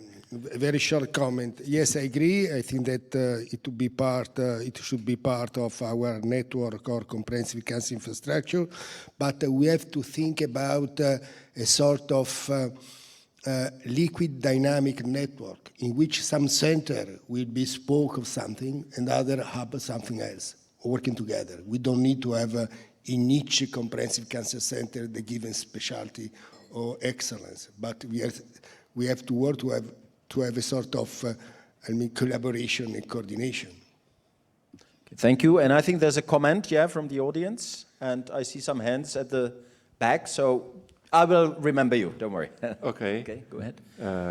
My name is Jiří Majer. I'm Vice President of Czech Society of Hematology, and I'm very happy to have an opportunity to be here. A very interesting meeting. Who knows me from the audience, it might be that it was my question, but actually it was not my question, because somebody else, because I'm absolutely sure that hematological oncology is an integral part of oncology as a whole, and we know that oncology actually a couple of decades ago was an extraction from general internal medicine, and we know that also inside the oncology there are many subspecialties, but I think hematological oncology has much in common with other aspects of oncology in general, and in fact in many areas was pioneering some diagnostics, therapeutic approaches, or molecular pathogenesis, which is now taken in more general aspects. So thanks for this question. Thanks for reaffirming that hematological oncology is actually a part of oncology. Okay. Okay, thank you. And I think there were some questions at the back of the room. If you can raise your hand so that, yes, there they come.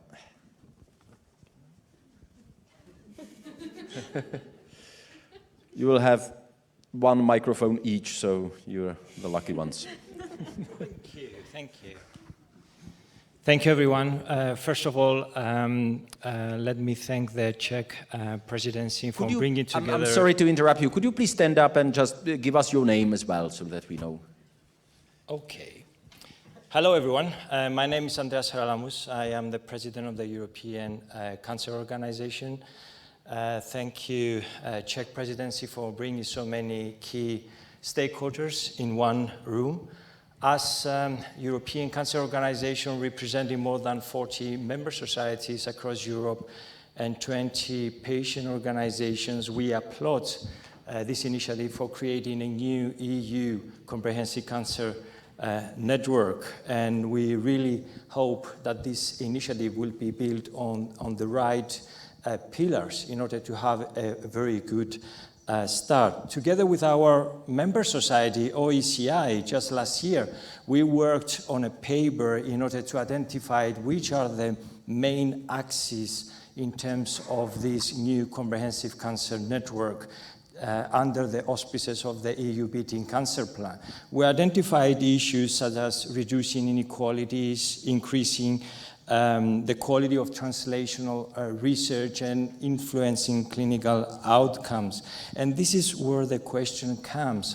How do we monitor the implementation as well as the success of these EU comprehensive cancer networks across Europe? Thank you. Okay, thank you. And then there's another comment. No, we are together. So, sorry, here. Can you please provide the microphone? Yeah. Okay, I thanks very much the Czech government for inviting the European Cancer Patient Coalition, having here the voice of the patient. We are really very happy that Europe is doing a lot. The Mission Cancer and the Beating Cancer Plan is a very important also way to get member states to try to get together and do more for cancer. But first thing I would like to tell all of you that our feeling is that very little attention has been done up to now by member states to the European Cancer Beating Plan and the Mission on Cancer. I am president of Italian Federation of Cancer Patients, and unfortunately our minister doesn't care pretty much at all of taking care of the European Cancer Plan Europe and translate it in Italy. And so much is being done in Greece and many other countries. So it would be very nice that the Commission will try and the Council of Ministers try to get more involved in member states. And second thing is that it's very important that in the Mission on Cancer, Beating Cancer Plan, there is the 2025, the network of the cancer infrastructure. But knowing very well, because also I am in Eurocan, and I am also in a commission taking care of rare cancer, but we must recognize that the network of rare cancer in Europe is not working. It's not working because patients can go from countries that have no earn to other one. If they go there, they have no way of having prescription, and for ultra-rare cancer, there are no medicine once they go back. If the healthcare cross-border health will not be activated, it's very nice that Europe is doing so much, but unfortunately, patients will not get really advantage of all this. Thank you. Okay, thank you. I think these were kind of interesting remarks. Would you like to react? Yes. Maybe I start with the last one. You're quite right. I think this can only be accomplished within clinical studies, and the Cancer Care Europe consortium, which I've shown to you, has specifically these kind of basket studies where basically everybody can go in. I didn't show you there's a huge interest from industry to also sponsor these kind of things. And then obviously say, if this particular study would not be available in Italy, then you could go, say, to Val d'Hebron, Ella Heidelberg, or Kalinska to get the treatment, the care within one of those studies. And this is also, if I may, the answer to the first question, how to measure the implementation. I think it can only be done by the clinical studies which we are issuing, so to really improve the care. Obviously, which kind of drugs are approved in the member states still is different, regardless what EMEA is approving for all of Europe. I can tell you that from my own country. Thank you. Mr. Swoboda? No? Sorry, do you want to? Over there. Yes, I think there were a couple of questions in there. Perhaps the first one, there are both for the mission and for the cancer plan measures put in place or actions taken to actually address specific countries at national level. So to give an example, the colleagues in DG RTD for the mission are actually now touring, so to say, Europe. So they have missions to national countries to discuss actually there with the national decision makers the mission and also the cancer plan.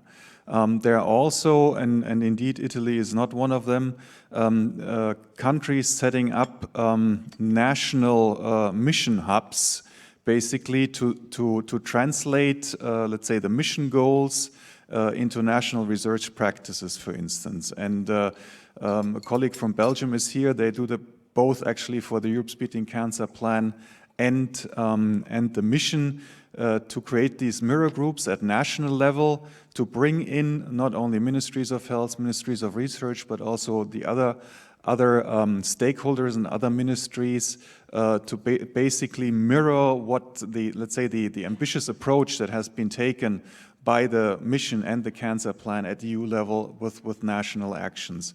And we are also implementing in the EU for Health program under the Work Plan 2022 a monitoring exercise, or we're starting that basically, to look how far Europe's Beating Cancer Plan and mission actions are implementing in the national member states. So this will, again, I think, create momentum and exercise some pressure to take up these different action areas. Are these data available?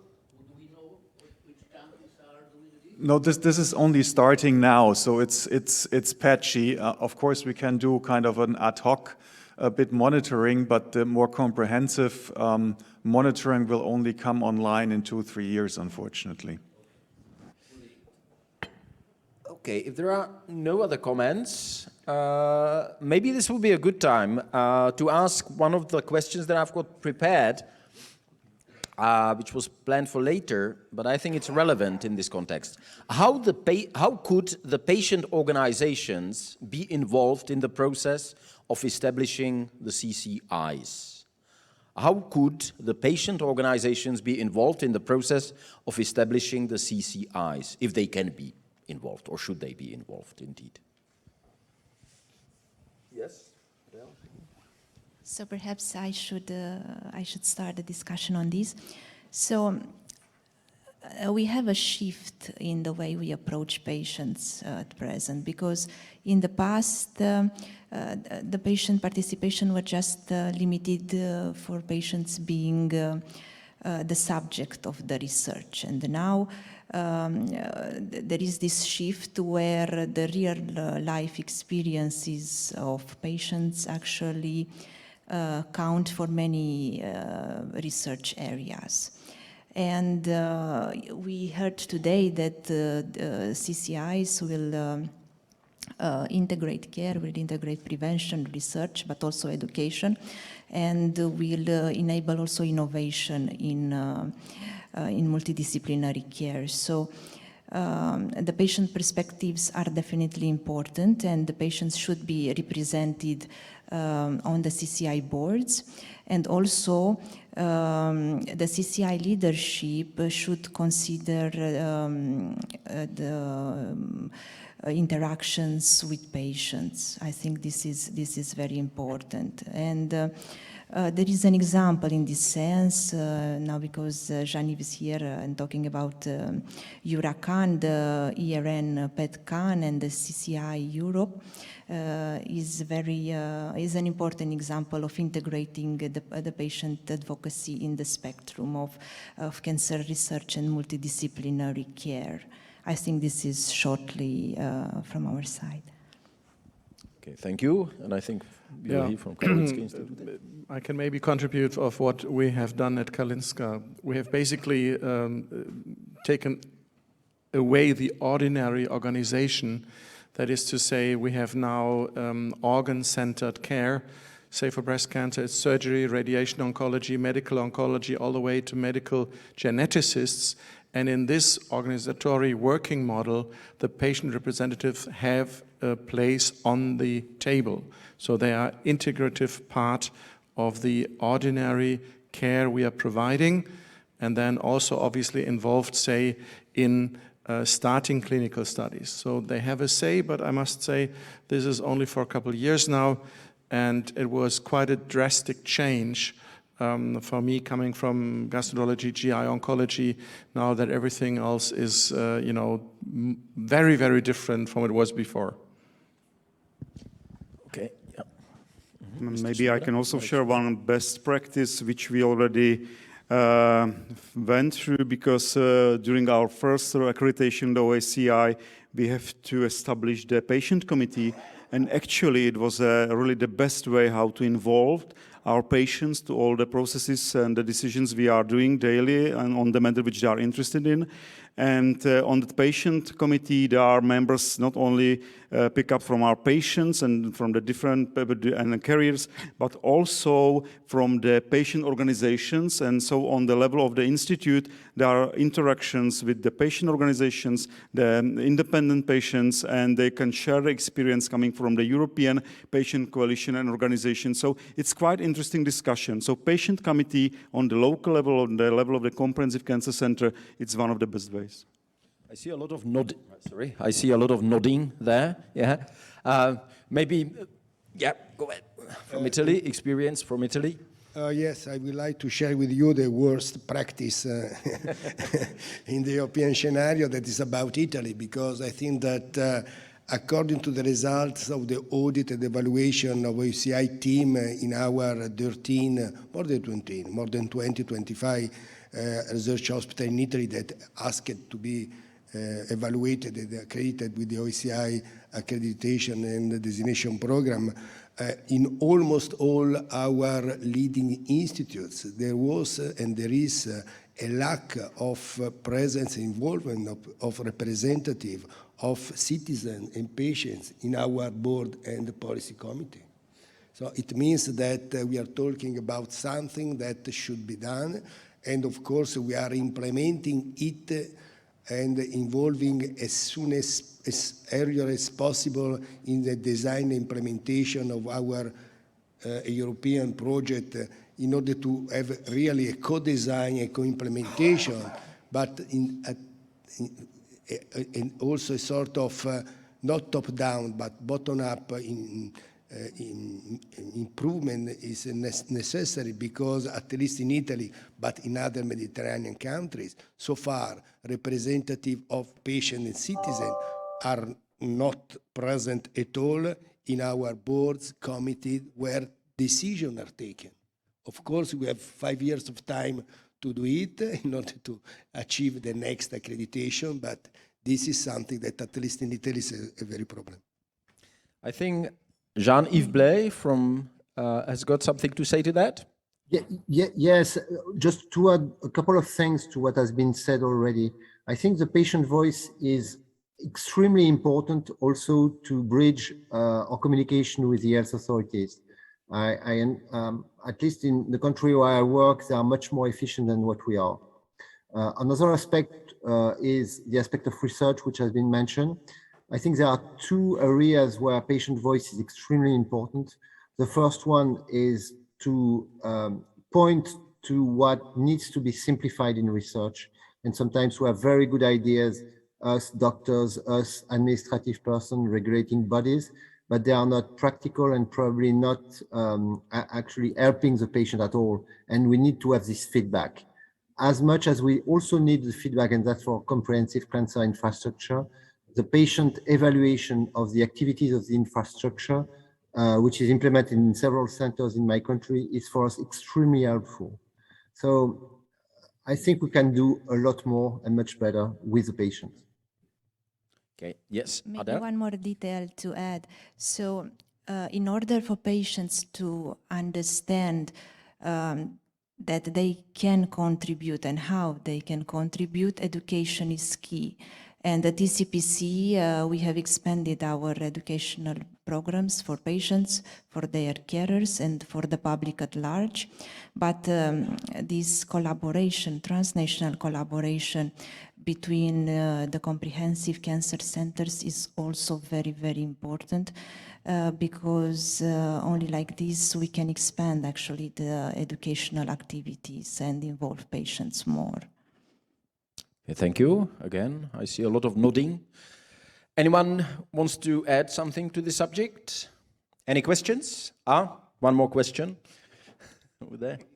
Or maybe comment. I like to stress that Europe gave a lot of support for getting patient organization involved in the project. And that was very strongly also supported because the European Commission tried to get in the calls also an additional score for projects that are already involved with cancer patients. But I would suggest to the Commission that this is very important now to try to get in the patient organization the condition really to educate advocacy patient, to be ready to develop such specific role, like to be present, to be active in the patient pathways. So it would be nice if there could be some other attention, because in cancer plan and also mission, cancer patient organization are very highly considered. But then to get growing the advocacy cancer patient in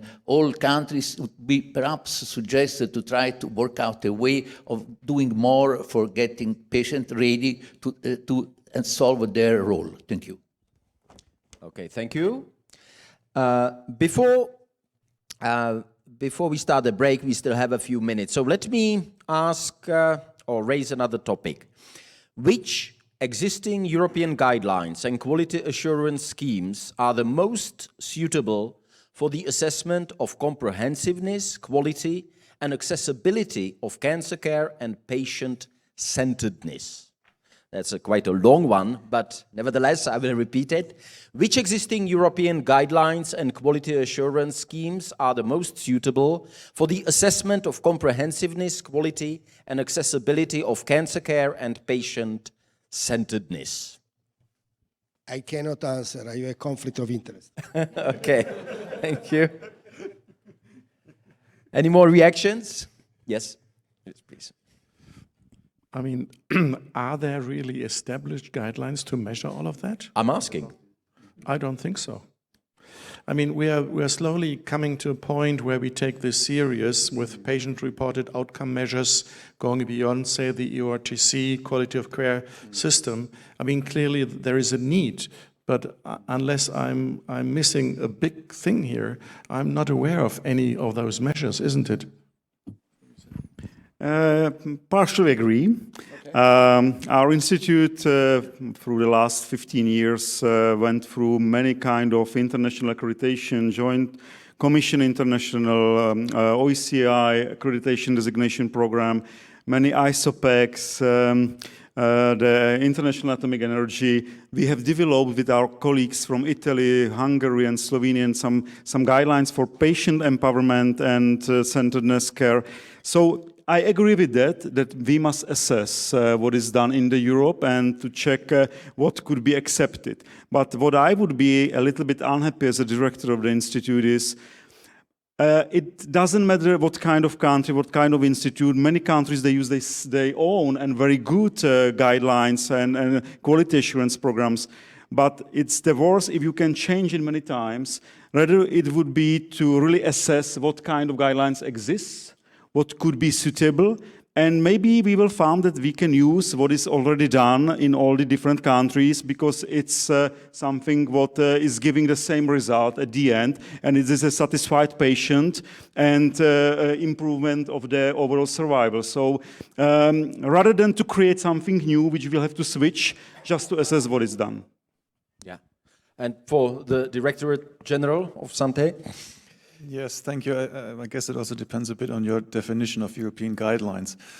If we talk about, let's say, Commission-initiated guidelines, we have, for now, the European Commission initiative on breast cancer, which has prepared or developed guidelines and also kind of a method to develop guidelines, and the quality assurance scheme. So basically this work in terms of developing these guidelines has finished, in the sense that this development process and methodological process was finished, but they are living guidelines, so they will be updated. And the quality assurance scheme is currently in the process of being piloted. And based on that, was launched for replicate basically this for colorectal cancer and also for cervical cancer. So in these areas, we will soon have something. Of course, this cannot be used really to overall assess CCIs, But of course, it's the intention that CCIs will then implement these guidelines, and it could be one of the elements that you use for the assessment, whether the CCIs actually implement these guidelines and have also implement the quality assurance process. After all, we are talking about guidelines, not strict rules and things. Yes, please go ahead. Yes, I would like to pick up on where Matthias left. These initiatives are very important because they are much more comprehensive than any other initiative before. Obviously, as Marek has implied, I think this collaborative effort is much better, and it will probably be better received than some sort of top-down action. We have worked in the previous joint action, IPAC, on several issues that belong to, let's say, guidelines. One was the sets of standards. One was the PREMs and PROMs that were also referred to by Francesco De Lorenzo, and I think by other speakers, and of course by patient pathways. Patient pathways as instruments of standardization of management of patients, not only treatment, but comprehensive management of particular cancers. And we have developed pathways on colorectal and pancreatic cancers. One more thing that I would like to stress, because it was a challenge put to me by Matthias in his introductory words, there are two other important projects that we will work closely together in our CRANE joint action. One is the Huracan, and we already had joint discussions, and the other one is, which we haven't mentioned a lot today, which is very important. It's called Joint Action JANE, which is on networking of research and building new ERNs. So both of these initiatives together with ours will contribute to the development of and to the further construction and work on the guidelines. Thank you. Thank you. And I believe there's a question, I'm sorry, at the back of the room. Yeah. Good afternoon, Marian Hajducha, a member of the National Research and Innovation Council, and also one of the founders of European Infrastructure for Translational Medicine. I really appreciate the discussion today. I think that the common denominator is actually the research in the cancer research in general, in the cancer care. And I'm a little bit missing the kind of mapping of the landscape in the area of the European research infrastructures. And my question is particularly for the Director General Santé, whether there is any plan in the future to discuss or interconnect the European research infrastructures with comprehensive cancer infrastructures together. Thank you. Thank you.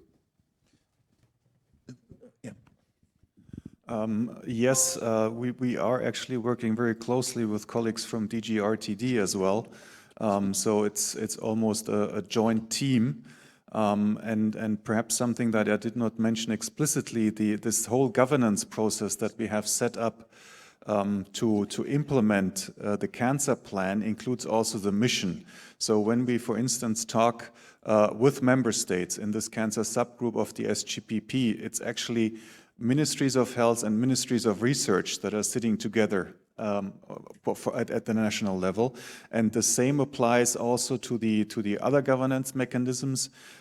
So we have also a cancer stakeholder contact group, so that's basically civil society and stakeholders in general. They also discuss mission and Europe's Beating Cancer Plan, and then at Commission level, perhaps a bit higher than just the coordination between DG RTD and Santé, we have also a cancer plan implementation group in which 23 different Commission services are involved. So we really try to align, let's say, all these different initiatives across the entire EU policy consortium. Thank you. And there was a question over there. Can you please? Yeah, you've got the microphone. Okay, good. Thank you. Okay. Actually, it's not a question, it's a comment to your question, that the complex question you're repeated once. And regarding some European guidelines regarding the centers and so on. So somebody of you mentioned if there are any European guidelines for that topic. Professor Svoboda mentioned might be something maybe to map first what's in different European countries. But I would like to mention that by law, by Czech law, and I'm happy that there are also representatives of our Ministry of Health, if you would like to apply for so-called center, specialized center, there are different centers, for example, for Center for Specialized Hematological Oncology Care for Adults, by law you have to fulfill a lot of parameters first, and second, the integral part of that accreditation procedure is to measure some quality parameters and to report yearly if you still fulfill these quality parameters. And for example, for hematological oncology, some of those criteria are quite tough, like survival of patients with acute leukemias, mortality after bone marrow transplantation, and so on. So I think it's extremely complex topic, and if something should be performed at the European level, I think it's clear that first very intensive and detailed debate must be done in order to create something which might be applicable throughout the whole Europe. But definitely, at least in the Czech Republic, something does exist. Thank you. Okay, thank you very much. I believe the time for the panel discussion has come to an end, but there's still one more comment. Yeah. I just wanted to intervene on the same topic because I think the public made a very good point. But before thinking of the quality of the evaluation and how to evaluate quality, I think it's also important to think to have some common standards at the EU level on setting up these CCIs. Because if we have common standards in setting them up, then we can discuss differently quality and evaluation. Thank you.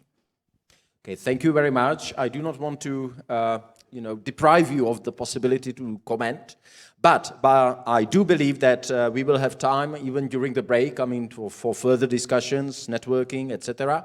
So thank you very much. I think we've worked quite hard for 2.5 hours. So now let's have a break, and we'll meet here at 15 hours, 30 minutes in half hour, okay? And we'll start the next block of discussions. Thank you.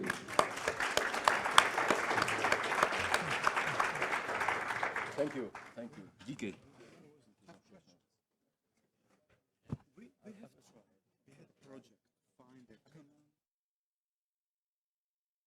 Welcome back, and let us start the second block of this conference, which is on the theme Future of Cancer Registries and European Health Data Space.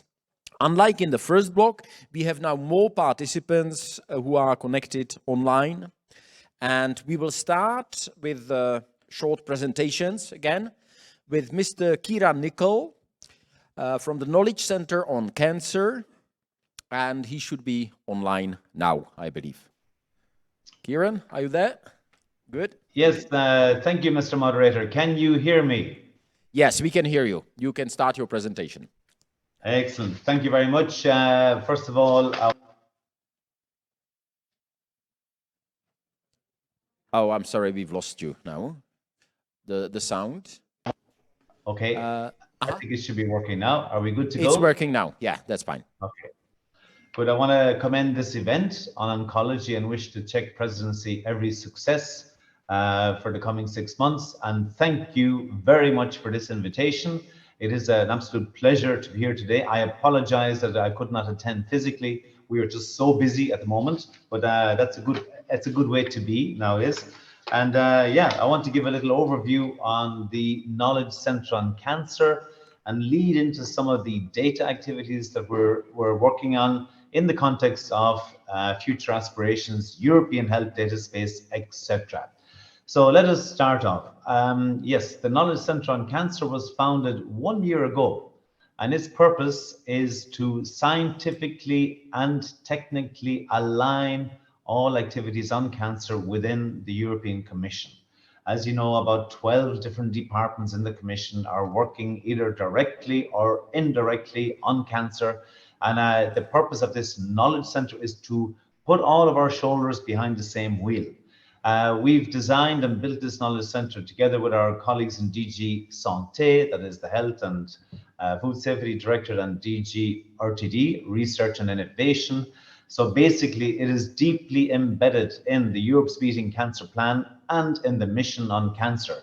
And it was very nice to see this year that the mission was co-designed with the Europe's Beating Cancer Plan together. So the Commission is united like never before when it comes to tackling cancer. And I believe that is the key to success. So the Knowledge Centre on Cancer works on this scientific technical alignment.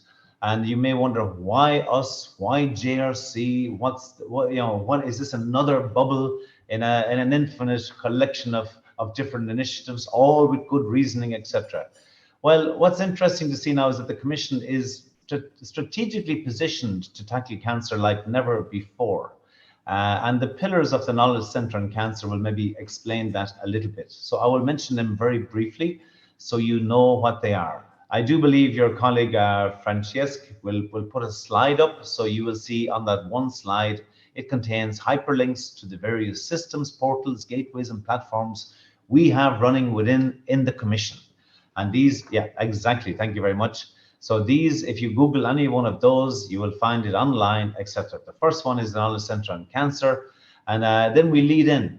Also, so when it comes to prevention, we all know that about 40% of cancers are preventable, and yet we don't do enough on prevention. So the first point there is the Health Promotion and Disease Prevention Knowledge Gateway. This is a reference point for public health policymakers when it comes to reducing the risk of cancer and non-communicable diseases. These best practices and these briefs have been tailored to the member states. So these are EU evidence-based best practices. The issue now is that these will be up to date. We're even working on new best practices at the moment, but we need to do more on implementation. And I will say a little bit more about that later on. The second point there is the European Cancer Information System. This is the reference point in Europe for monitoring and for projecting the burden of cancer in Europe. A very, very valuable, let's say, system in terms of planning, policies, formulation of needs, etc., looking at various cancer sites, regions, etc. This work is conducted in close collaboration with a European network of cancer registries, which contains over 150 registries. So we work a lot on harmonization, standardization, metadata standards, etc.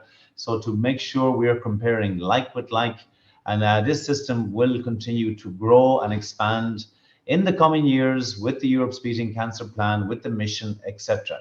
At the moment, it contains about 30 million cancer cases covering 34 cancer sites. Some insights to the future, we've now launched a new call for data. This time we will be positioning the data at least NUTS 2 level, if not at NUTS 3. This geo-positioning of the data will finally then allow us to start linking up to other cancer determinants, which is a vital way. We need to look at health in a more holistic way, ignoring exposure to environmental pollutants.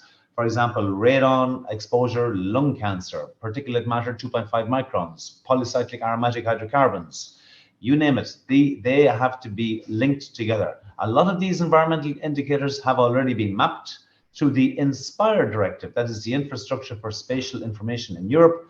And now we're going to bring the cancer data together with these data sources and start looking at trends and peaks and troughs and whatnot.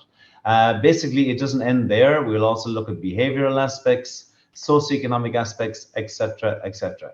So this European Cancer Information System is part and parcel of the Europe's Beating Cancer Plan. We will also be looking to use it for monitoring the impact of screening programs. Screening programs are absolutely fundamental. They have suffered a lot because of the pandemic, but in any case, we all know the value. I think all of the people in this conference know the value of catching cancers early detection, etc.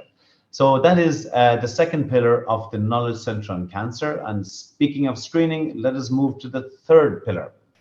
The third pillar is we also develop and provide European guidelines and quality assurance schemes for breast. And now we've started on colorectal, and soon we will start on cervical cancers.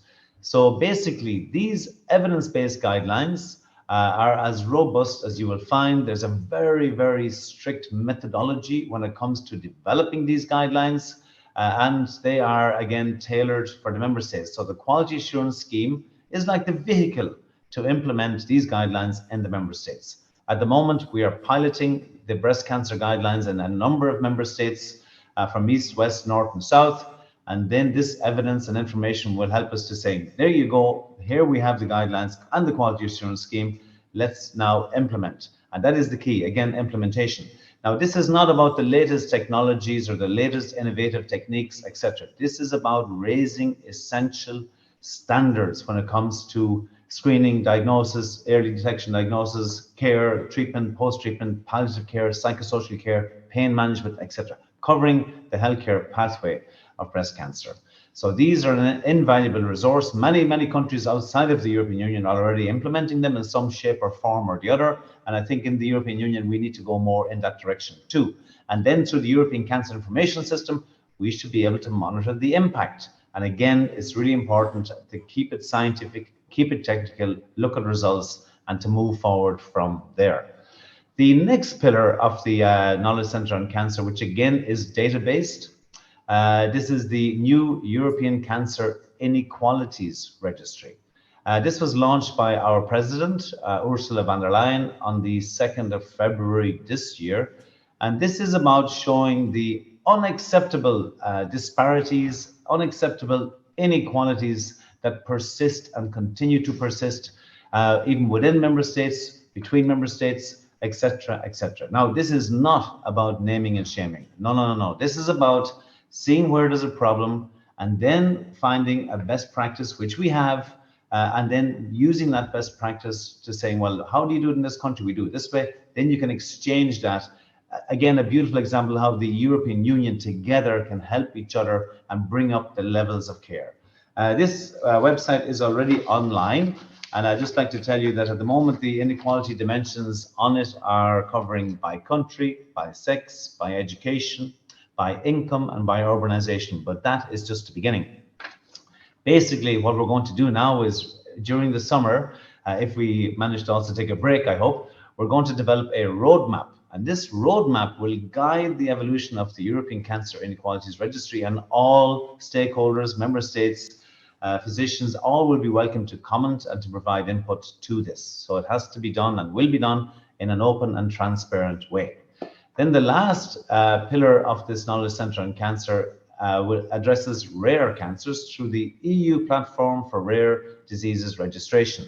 Now, this is moving a little bit away from cancers in some extent, but I've seen that the ERNs are presenting in this event, the European Reference Networks, and rare cancers are not so rare and need to be addressed. So this EU platform is in place and already has over 100 registries within the platform. It is about interoperability, semantics, and ontologies. So basically not collecting data from the hundreds of registries that are out there, but to connect those registry sources that already exist in a proper and correct way. Again, this is something very strategic and important for the future European health data space, as is the European Cancer Information System. And again, all of these dots, what's really important is that when we are designing an initiative, when we're starting off something, we need to think about how it will interconnect with other initiatives. We need to synergize more. We need to bring it all together. Otherwise, it's like, it's like ships leaving the port. Once they've already left, it's difficult to connect them. You need to do the connecting before they leave. So the EU platform will be addressing, over 600 registries eventually, trying to connect them together. As we know, over 33 million people are living with rare diseases with their families. And this is an area where, again, EU added value is very obvious.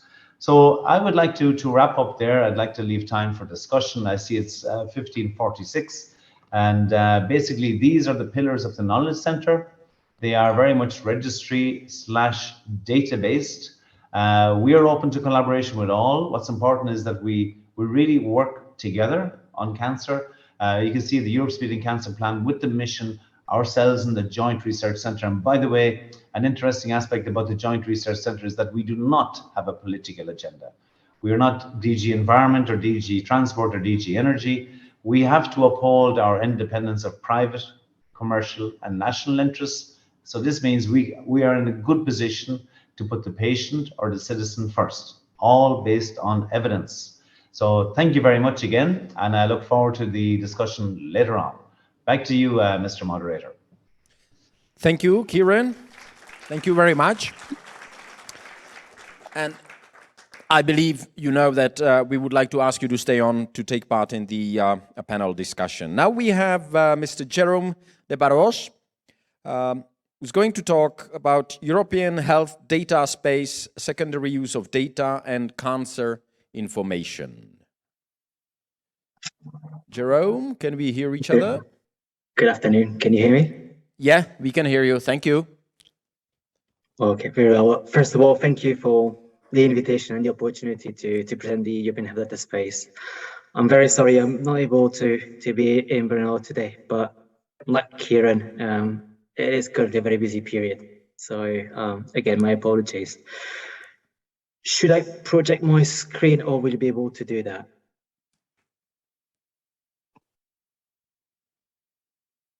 Lovely.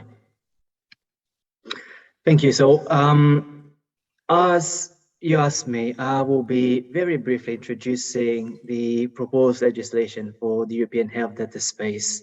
So if you move to the next slide, I will start first with a bit of context, how this proposal came about. So importantly, it is included in the 2020 European Strategy for Data that was announced by our commissioners.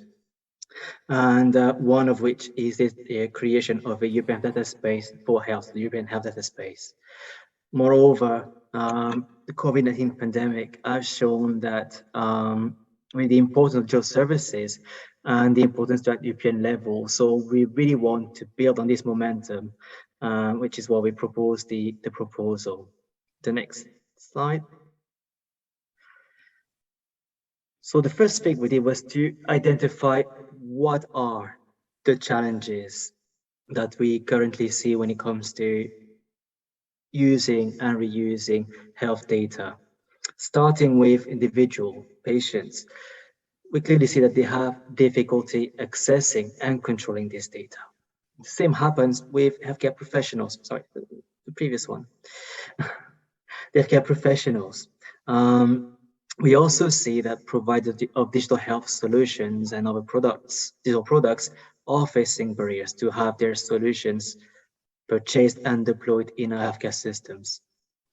Equally, policymakers and researchers have a not optimal, if not very limited, access to health data for policy making or for performing research. So what we try to do is to set a series of propositions. So if you go to the next slide,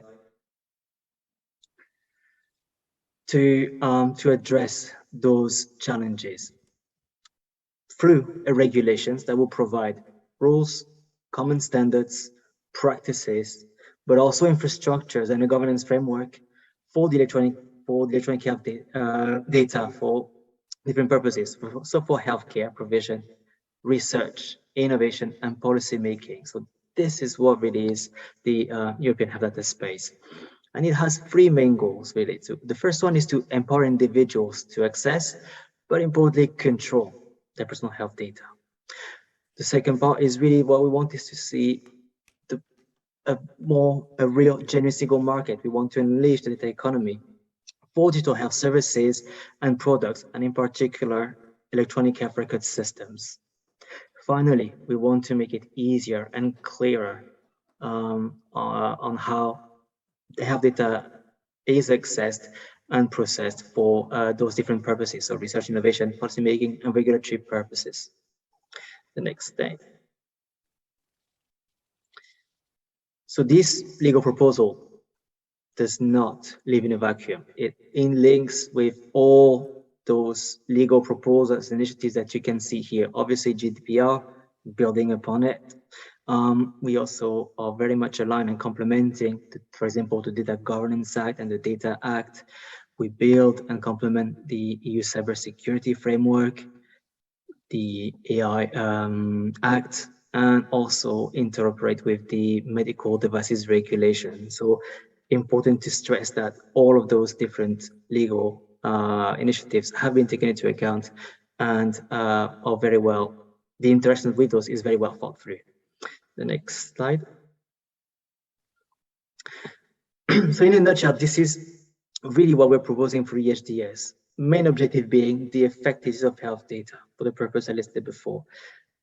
Primary use, so we use the use of health data for care. This will be mainly done through My Health at EU, the existing infrastructure for the sharing of health data across member states. And what we try to achieve through this proposal is to go beyond. We want to really empower individuals to control their data, to offer provisions when it comes to the standardizations and the mandatory certification of electronic health records, the labeling of wellness apps, and to enforce the use of the European electronic health record exchange standards. And this is how we believe we can achieve this ultimate goal of having the single market for health data and digital goods and services.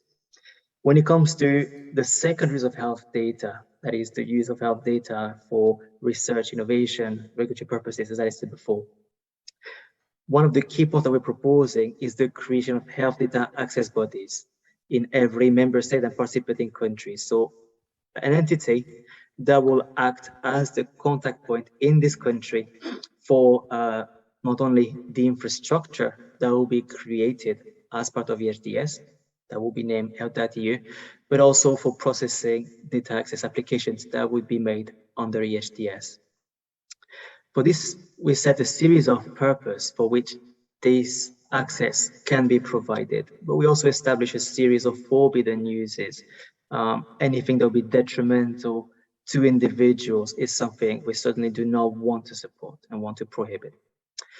And all of this work is underpinned by a series of initiatives. The first one is data permits. These will be the contract, so to speak, that will determine the conditions under which data is made available to data users requesting this access. Secure processing environments are where this data would be accessed, so an environment where the data is de-identified, anonymized, obviously anonymized, in a secure environment that is where the data remains during the duration of the permit and from which no identifiable data can be extracted. And this is how we believe we can achieve this second goal that we have, that is to ensure facilitated research and innovation, but also better policy making. And then we have four main dimensions, I would say, on which we are acting on the legal and governance part, as I was mentioning here, it's a new regulation. We're also addressing the quality of data. We are proposing the enhancement of an existing infrastructure, My Health at EU, and the creation of a new one, Health.EU, for the second use of health data. But we're also foreseeing provisions for capacity building and digitalization, the next step.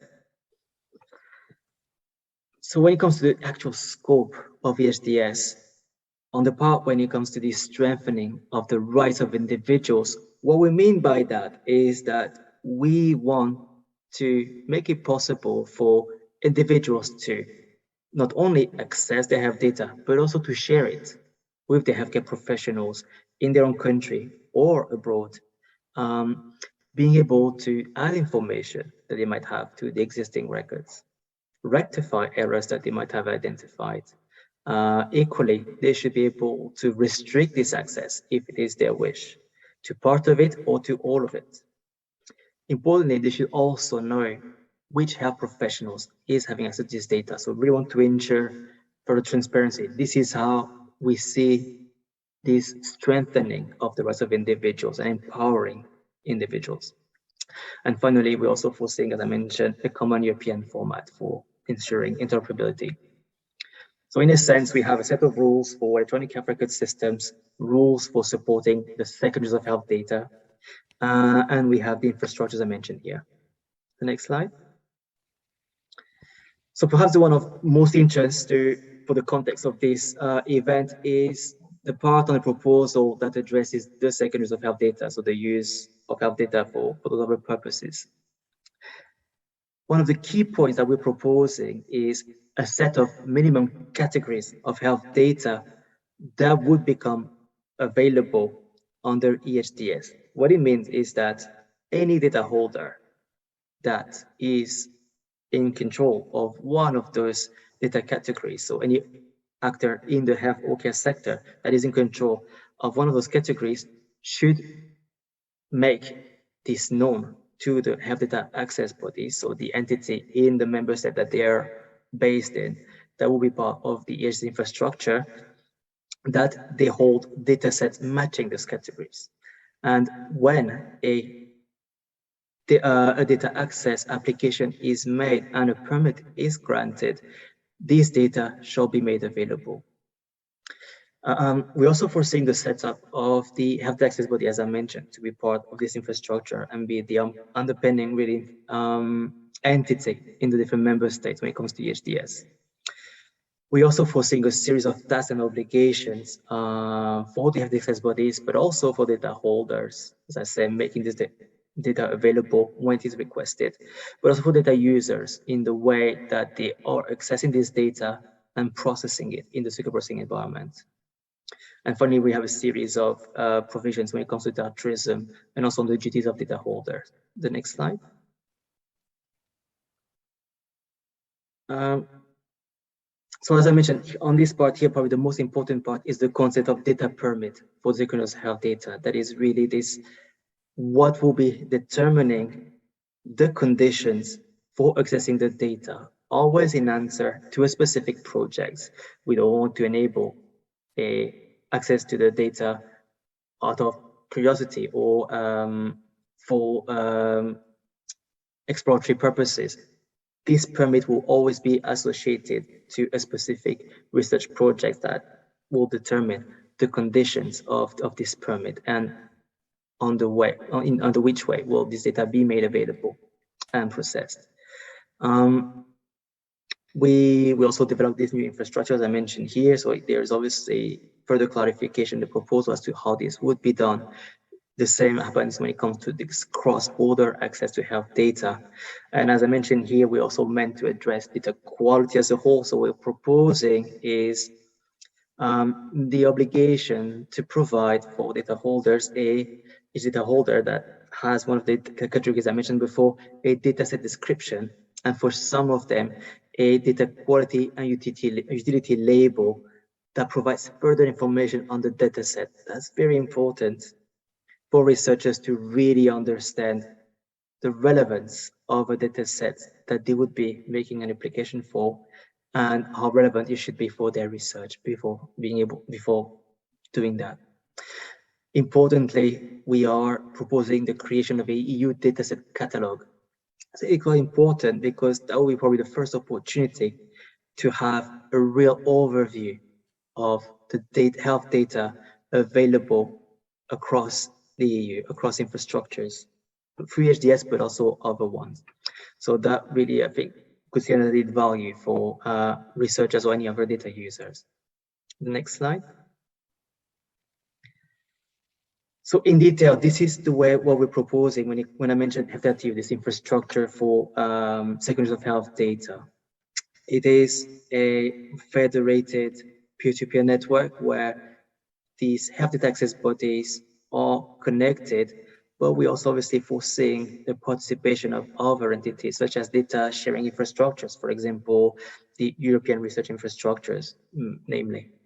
We are also foreseeing the participation of European agencies, such as the European Medicine Agency or the ECDC. As you can see here, the Health Data Access Body is the key point for linking not only the data users, their application would be going to a Health Data Access Body, but also the data holder, those that would be holding the data types that are listed here, but also all the other ones that are listed in our proposal, and making this available to the Health Data Access Body. And finally, we also have a series of what we call core services that would enable the functioning of the infrastructures and that we provided by the European Commission. The next slide.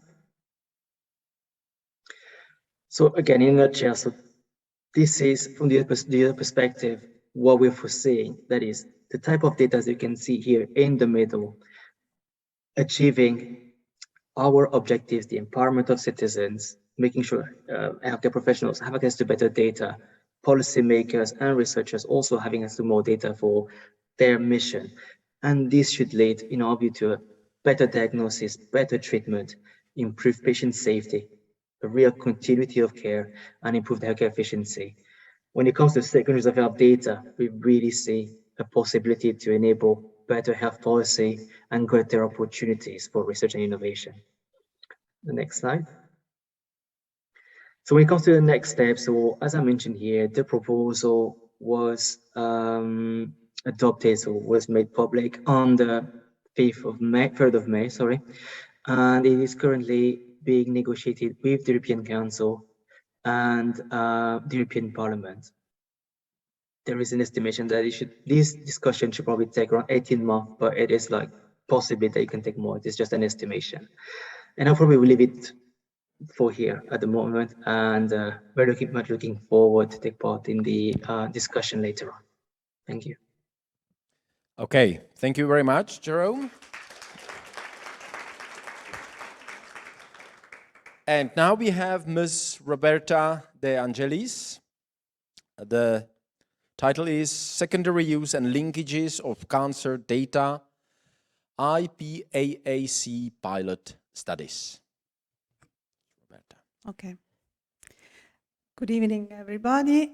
And thank you, first of all, for this kind invitation. And I'm very glad to be here today to participate to this relevant discussion on how to innovate the cancer registries in the framework of the European Health Data Space. I think is right the momentum, as to say.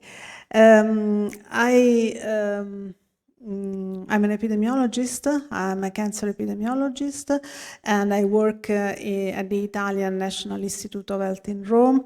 So I'm not working in a cancer registries, and I have no conflict of interest to declare on this, except that as a researcher, I see the big potential that the cancer registries do have, and that is often underutilized.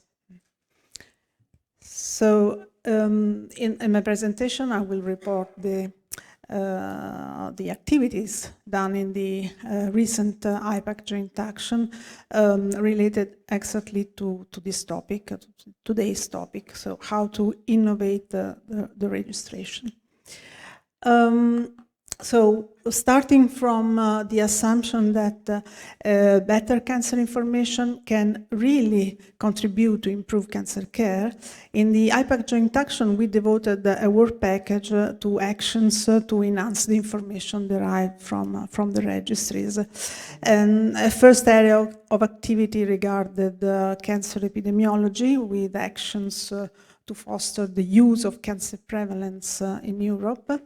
And a second area was devoted to actions to enrich the current registries data sets through the secondary use of data. As you see, the partnership in the IPAC for Package 7 was really wide, with 17 European countries involved. Many of them are represented by cancer registries, either national, as in the Czech Republic, or regional, all interested in experiencing and piloting innovative solutions. Of course, key stakeholders were the European Network of Cancer Registries and the Joint Research Center, which hosts and manages the European Cancer Information System, the ECIS, which is based on the registries dataset. We put in place 3 European pilots to advance registries data through linkage with multiple data sources involving different registries from different countries, and exploring 3 different domains of cancer control. So the quality of care and the adherence to standard protocols, the economic aspects of care, so the cost profiles by phase of care, and finally also the long-term care and the late effects in cancer survivors, in a particular fragile population, so survivors diagnosed when were they adolescents and young adults. We identified key indicators in each of these domains, and the methodology to derive them through linking the registry's data to all available data sources, mainly hospital discharge, outpatient records, drug prescriptions, and so on. The implementation of the pilots, of the European pilots, started from a survey to census which data are available to the registries and which is the content, its quality. A specific study design was developed for each of the pilots, so a cross-sectional design for the quality and the cost of care study, while a prospective longitudinal design is more useful for analyzing late effects in higher survivors.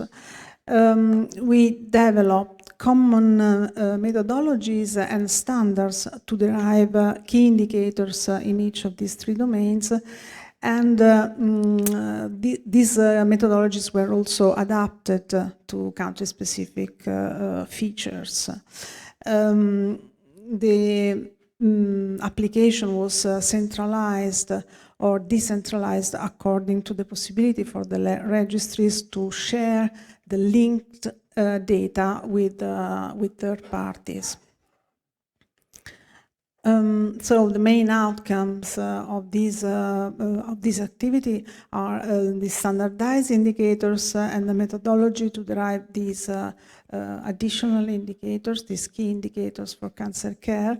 They are necessarily cancer-specific and also based mainly on health data when dealing with patterns of care, quality of care. But they are not necessarily cancer-specific in the case of higher survivorship, and importantly, they include also additional data, for instance, on the socioeconomic conditions that are relevant to study for these patients. All details are reported on a website, on the IPAC website. This is just some example taken from the pilot on costs, on the cost of cancer. Here, the indicator is the annual average cost per patient by stage and by cancer. These are Italian data. The costs are only related to hospital admission and to the first year after diagnosis, so the so-called initial phase. You see that the costs are increasing with advancing stage, especially for colon and rectal cancer, and this type of indications, this type of data can be useful to quantify the savings early diagnosis and of screening. And another example is from the AYA pilot. This indicator is the excess hospitalization risk in AYA survivors, in particular for those suffering from hematological malignancies. We saw significant excess risk for many pathologies that are decreasing over time, but not for all pathologies. So supporting the idea that these patients need a personalized follow-up to encompass this problem. And further to the 3 European pilots, in the Czech Republic, we had a pilot focusing specifically on cancer data integration at a national level.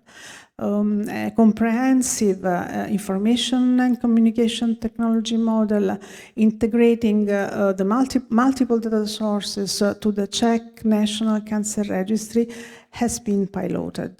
The different data sources include, for sure, healthcare records from the services and other administrative health data, and further expansion to additional data are also planned.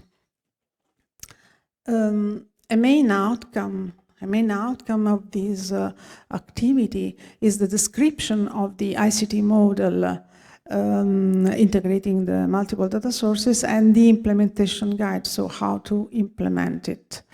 This guide describes all relevant steps starting from the legislation background that is needed to establish the comprehensive model, which is a fundamental issue associated with the longitudinal integration of data to grant personal data protection. And of course, it addresses also the impact on the organization of cancer control in the Czech Republic. The architecture of this comprehensive ICT model, so describing the network in which the registry is a node, and also its functionalities, so the opportunities of the system to produce relevant cancer information useful for cancer care, and in particular the key indicators that were recommended in the IPAC joint action. This infrastructure is built step by step, and the steps for implementation include, as I said, the legislation and associated documents to rule the data governance and the organization of care, the technical aspect to establish the infrastructure, but also, interestingly, the dissemination has an important role. In particular, the dissemination to the key local stakeholders who are the final user of this infrastructure. So a number of national workshops have been put in place to present the plan, to present the results of these pilot studies, like the distribution of cancer care, the focus on prostate cancer surgery, or on cancer screening program assessment. So to facilitate participation of the local stakeholders. And also another use will be of the system will be to contribute with evidence to inform the preparation of the Czech National Cancer Program, and in the future the system will also assist the monitoring of cancer centers and networks. So a good example indeed. So coming to the conclusions, what are the main lessons learned from the IPAC experience in this, on this topic? For sure, a strategic role of cancer registries data was confirmed. So widening the scopes of registration is feasible, has been shown to be feasible, and is also cost effective because the registries are already existing surveillance systems. This process already started in some countries, as we have seen, and we will see also in the next presentations. And so in this context, mutual learning is really valuable. Compared to other information system, cancer registries present several strengths that we should fully exploit. First of all, they provide a representative picture of the population. Then they are strongly relying on the pathology labs, so they provide also an accurate picture of the oncological diseases. They have a long-lasting experience in quality certified data collection, following the best achievable international standards. They already access to multiple digitalized data sources for their present mandate. And last but not least, they have the capacity to follow up patients even in the long term. So this is to say that the cancer registries datasets provide representative patients cohorts that are pretty well suited for both longitudinal and prospective studies, like the one done in survivorship studies, and for cross-sectional studies and for surveys. For instance, when we want to get information from the patients, or get the view of the patients. So they can be viewed as a cornerstone on which building more comprehensive cancer information systems. So the message is that real-world and clinical data sets are not to be viewed as in competition. They can complement each other and should be integrated in a perfect win-win logic.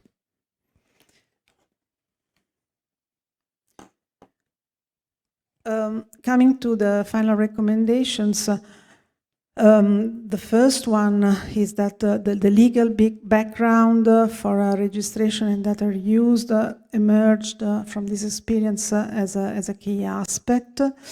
The lack of rules, poor rules, poor regulations actually limit, delays, or even impair access to data.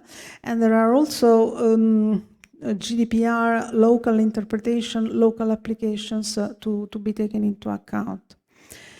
So here the recommendation is to develop a data governance model either at a national or at a European level that are supportive and open to data sharing within the country, within a country and between and across countries, because international comparisons and mutual learning are an important European added value.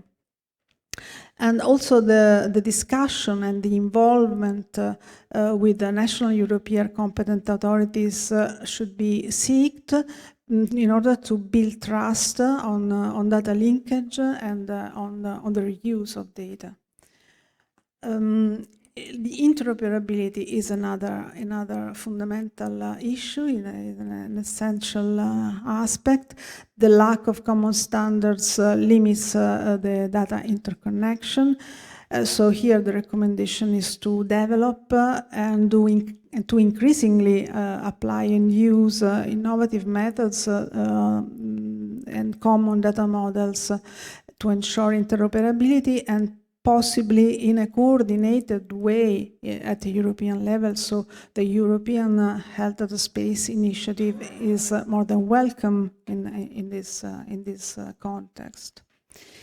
So both these aspects are pretty well connected with the European Health Data Space Initiative. The design, its design is still under development, as we saw in the previous intervention, but for sure it should incorporate the registries. I think that the added value would be high. As demonstrated in the Czech Republic example. So the registries integrated with the digitalized health system, health information system, can really support, on one hand, the complex bodies delivering care, like the comprehensive cancer care networks, and at the same time, the national systems for comprehensive cancer surveillance, including the surveillance in the long term. So I thank you for your attention, and for any other detail, I refer you to the IPAC website and to the roadmap of implementation in the same website. Thank you. Thank you, Roberta. And now we have an example from Belgium, Ms. Liesbeth van Eycken, Modernizing Cancer Registry. I think the floor is yours.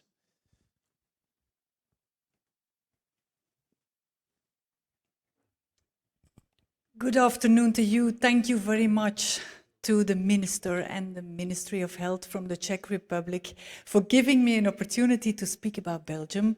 Belgium has a population that is comparable to the Czech Republic, so 11 million inhabitants, so it is my pleasure to do so and to take you through a journey of modernizing cancer registry.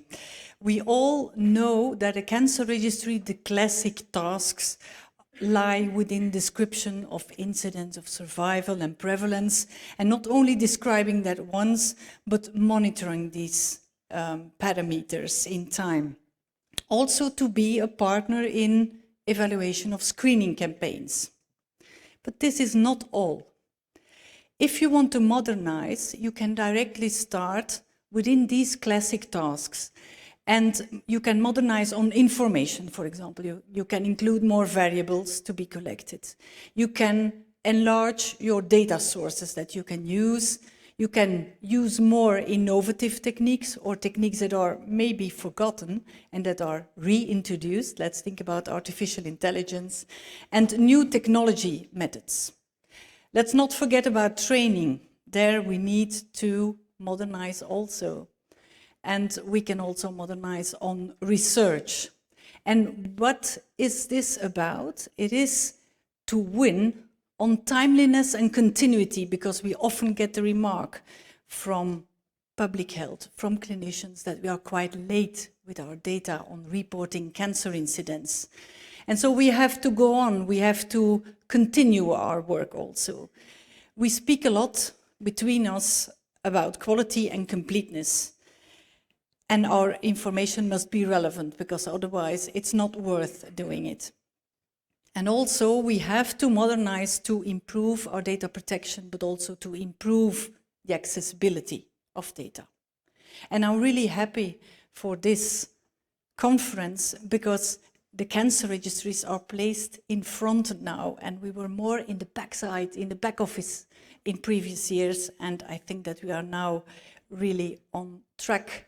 And I think also that many of our preceders have improved that way to be listened to and to get a bit more on the front. So we want to shorten the period between diagnosis and reporting on cancer incidents. We want to make use of technology, more a dynamic and continuous data flow, and not once, but during the time, keeping track, using health data platforms that are well constructed and are well based. And of course, we want to avoid gaps in information. And this is the first example that I give you here for COVID. Suddenly, Access to treatment dropped at once because people were reluctant or because some services were closed. And then we immediately saw, and this is what we saw already the 1st of June in 2020, so it was very rapid that we could follow up on what was happening with the diagnosis of cancer in Belgium. You see that the oldest age group was most impacted. And we followed up during the year, of course, and we are now, it's not yet listed, but we are now until the end of April 2022 that we exactly know what is going on with the diagnosis of cancer and the impact of COVID. Just to give you an example, because it made us think about if we can make these estimates based on expedited pathology, then we can maybe report more quickly also on cancer incidence. Huge challenge to do that very quickly. And I don't know, I maybe need the help of the technicians here to push on the button for the start. You don't only want to see the lung cancer incidence in females. If you can click, yes. So the blue is the lowest incidence, and you can see that over the years you have to monitor what is happening in lung cancer incidence in females, and especially on our northeast side, the border, there we had an increasing incidence of lung cancer incidence. You want to keep on track, you want to have your measures to lower again and to take some efforts on primary prevention. Thank you. Next slide. When you see survival, for example, and you see it for the different age groups, we had for a long time no improvement in lung cancer survival. And what we see now is that if we continue with 2010 to 2016, there is a small improvement. But then you all know the introduction of immunotherapy, and then all of a sudden we see the improvement. But this is only looking at it, observing it. This is only plotting you the data of the survival in Belgium. And we can make hypotheses about that, but we need more than only the pure survival curves. Prerequisites for quality and completeness, that was our second thing where we have to win. And here I want to stress the first thing. We need a close collaboration with experts, and certainly with the oncology world, with the people, the caregivers that are there, because that is a win-win. If people are aware of the positive aspects of cancer registration, of working with data, then you can motivate them to exchange data also, because they know that they will benefit from it. We need academic university settings. We need knowledge centers to work with us. We need screening organizations. And we need a high level of training, because the raw data, we have to work them into information. Raw data on itself does not say anything. You need to make information with the data you gather. And you need a good quality approach and a quality assurance. So we need also training for our data managers. I like the name tumor verification officers in the Northern Ireland situation, because they have a complex work. Do not underestimate the work they do on that. So we could need also some accredited data managers, and let's think about criteria to be put out for these persons. So, but I said that incidence and survival is not enough. You want to go further, you want to work with the oncologists, and that turns on that we need to serve oncology also. We need to evaluate quality of care, we need to follow up on outcomes. And here it is, including the patient perspective. And look, it is from 2012 that we already say these things. So again, thank you that you put it on the agenda. The patient perspective is important, the patient-reported outcome, the patient-reported experiences measures. So that comes to relevance. That means that if we do work, if we include data, it must be relevant. So it's not that you can include whatever. You need also your quality assurance on whatever data you want to include. And everybody is speaking about clinical databases and oncology data. So let's work together to keep them relevant and to keep them good. When you're looking at the Eurocare data, for example, and you see the huge differences in survival in Europe, you immediately say, why are these differences so pronounced? And even if you would look within one part of Europe, between the countries, you would remark immediately that there are also differences. So you want to explain it. You want to explain the variability, and here it comes. You feel uncomfortable and not comfortable with the fact that you only have incidence and survival, because you want to explain it with organization of healthcare. And what is the access to treatment? Are cancer screening programs in place? And also access to innovative products, for example. Is that possible for a country or not? Do people have access? Can people pay? Can the state pay for it? Is there a good implementation of and adherence to guidelines? Are the skills of your professionals, are they high enough to do so? Is there room for complexity of procedures and medical acts? Can you limit the side effects from the treatments, for example? And also the influence of age. But I guess that many of you, and certainly also the physicians between us, they were thinking, where is she with her stage? And that's the third factor, of course. The stage distribution is one of the main explanations for the differences in survival. And this is a plea for all cancer registries, not to forget to register stage. And if you want to start with something, this is the first thing to do so.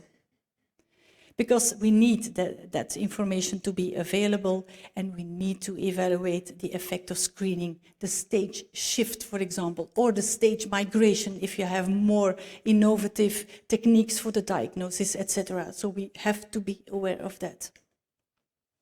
So, and that is quoting Roberta, who just talked, so she already also years ago formulated that very well. And let's resume this slide in 2 words that says, please register stage, register treatment. And you will say, why is she insisting? Because a lot of cancer registries do not have this information. And I think this is the basis for all. How do we do it in the Belgian Cancer Registry with the data sources? We are lucky to be able to use a national number, and that's a legal base. And we combine the data coming from the multidisciplinary team meetings in oncology, we combine it with pathology, and we also get the data from the screening centers.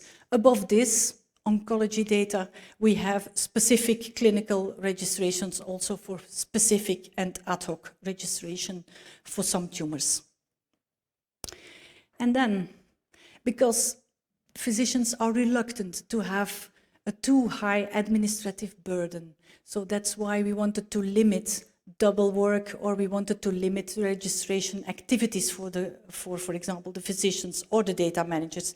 And so we want to use what is already available, and these are additional administrative databases, so a bit the secondary use of databases that already exist. And we combine the Crossroads Bank, that's of course vital for the vital status, to have information on that, on migration, but also on socio-economic parameters. We heard it before, the social condition, social parameters will determine also prognosis of our patients, which should not always be the case.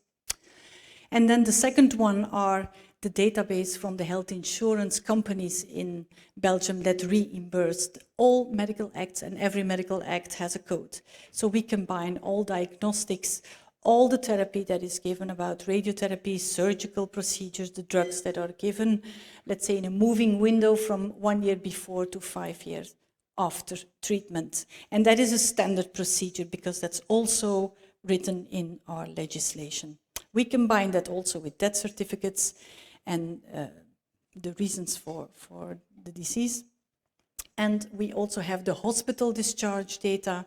We especially use them to calculate comorbidity. And again, to limit the burden, the administrative burden for the physicians in order to have too much active registration. We saw increasing the incidence for kidney cancer over years, but it was only due to stage 1 of kidney cancer. And that is important to know also, because we know that there are also sometimes incident cases, so cases that were found without any sign or symptom with the person, because of our techniques, also our imaging techniques that have been improving. one registering stage, just do it good, because you see here the 10-year survival for head and neck cancer over the years, stage 1, 2, 3, and 4. And if you look now, 4A is better, 4B is worse, and 4C is really the bad prognosis. So please do it properly and with the necessary details in order to be able to make the distinction in prognosis. And this is a technique we also use, and that was the case for evaluating the thickness of the melanoma and evaluating the impact of COVID, because everybody was saying, okay, stage will probably be worse at diagnosis because people are waiting. We could not confirm that, that it would be worse. But what was important here is that we used an old technique with regular expressions just to extract from our melanoma protocols from the pathologist more than 20,000. Imagine if you would do that manually, what it would give.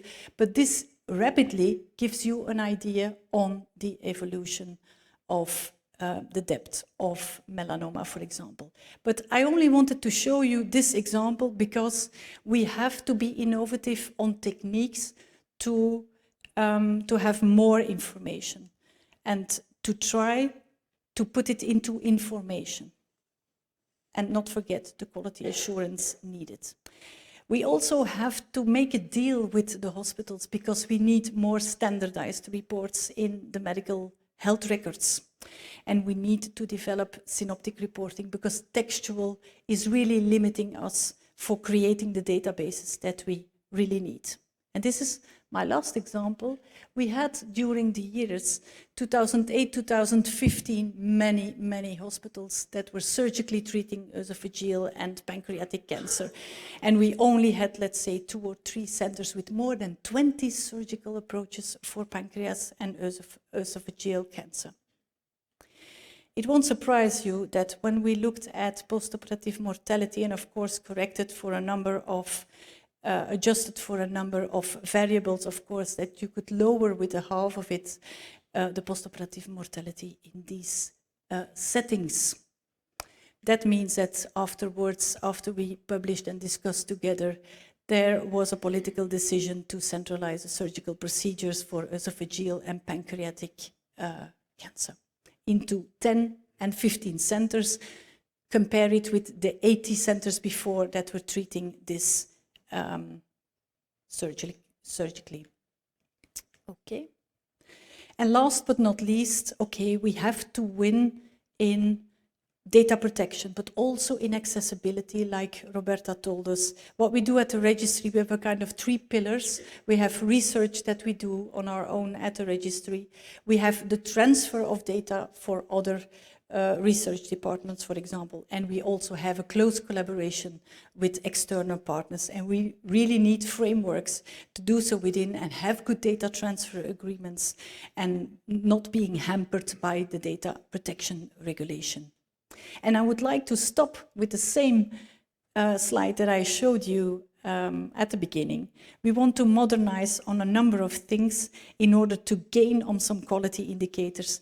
And I would like to stress on the fact that the cancer registry is essential, and I'm again happy that you introduced this as a major point, but also this is essential to the survival of the cancer registry because otherwise we would not having to be there. So I thank you very much for your attention. Okay. Thank you. That was Lisbeth van Eycken from Belgium. And the next contributor is Mr. Philippe Jean Bousquet, who's online. Yes. And the theme is secondary use of cancer data, example of French data hub. Hello, can we hear each other? Hello, everybody. Yes, I'm going to give you a presentation which is in line of the previous speakers. Just to begin with, some information about France. France, it's about 68 million of inhabitants, a large country in Europe.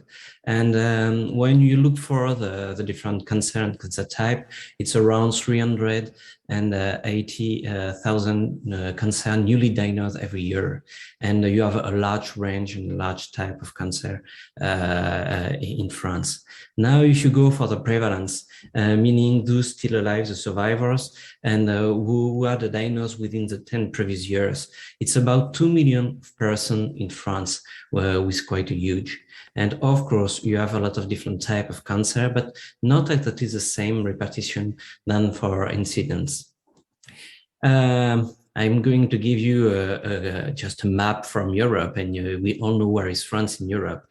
But we also have to be aware that with France, you have overseas department, and these departments are not in France, in Europe, they are around the world. And when we are dealing with data, with reuse of data, with cancer, but also with care pathway, we have also to think about these person living not in Europe, but overseas. Another point to have in mind, this is a number of centers in France. For instance, for surgery, you have more than 700 different hospitals that are authorized for surgery, for one or more different type of surgery for cancer patients, which is quite huge. And you have nearly 500 centers for chemotherapy and around 170 centers for radiotherapy. And so we have to be aware that one patient can come from one center and go to another one. And when we deal with data and the reuse of data, we have to gather data coming from many different places. So our vision in France is to have a better life without cancer. And this is why we wanted to develop the French Cancer Data Platform that I'm going to present you.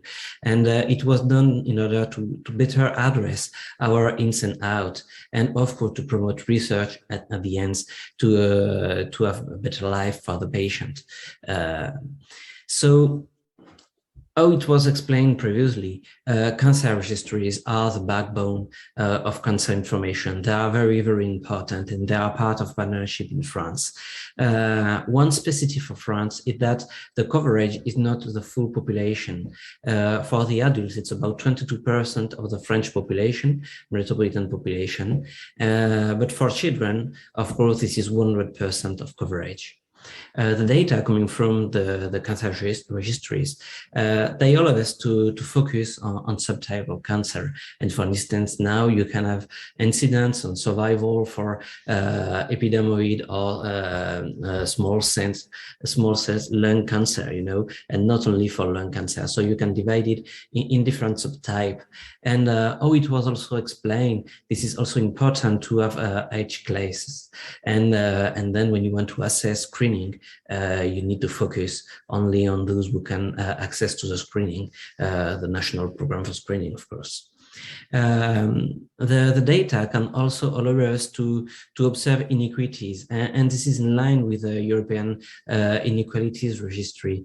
You know, you can have a deprivation index, and you can assess the incidence depending on your deprivation, depending on lower or higher quintile, and this is the same for the survival. So you can see the impact of your policy in France.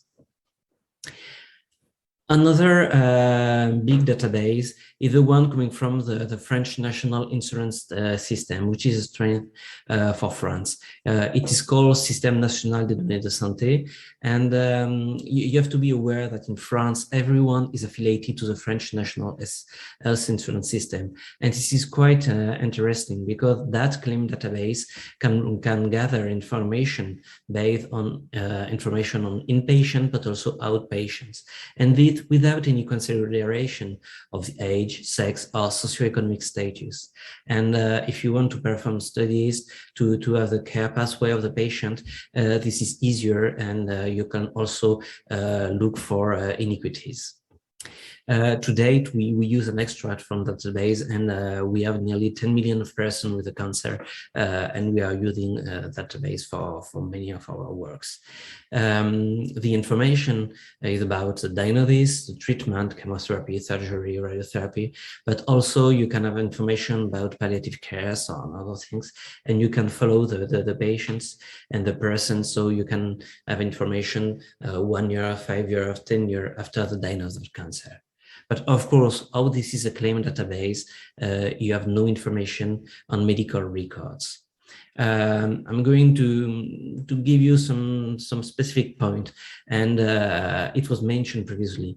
These data you can access only under strict secure conditions. This is not open bar, you know, everyone can go. No, this is not the case. So you need to have the authorization, and you need to do a very strict. You have very strict access to the data. We have also some analyses that are forbidden. For instance, if you are an insurer, you cannot use the data for the insurance of your patient or your population. If you are a pharmaceutical firm, you cannot use the data in order to better know where to address your medical visitors and to sell your drug. This is not allowed. And of course, the data have to be part of a sovereign space or infrastructure. And this is strictly in line with the European Health Data Space. So some very simple example, I'm not going to detail all the example, but for instance, if you want to see for the breast cancer as a care pathway, depending on the stage and also on according to the diagnosis, is it coming from the screening or another way, you can see and you can compare these care pathway. You can also develop care safety and quality indicators in order to manage safety and quality on daily practice. And of course, you can use this data for the COVID crisis. On this slide, you can see the impact of the COVID in terms of activity, and it was in terms of surgery, the decrease of the activity and what happened the month after and the year after, and you have the different waves for the COVID. I explained that the data, the previous data are a claim database and not medical data. So we think that it's also very, very important to use medical data and medical records.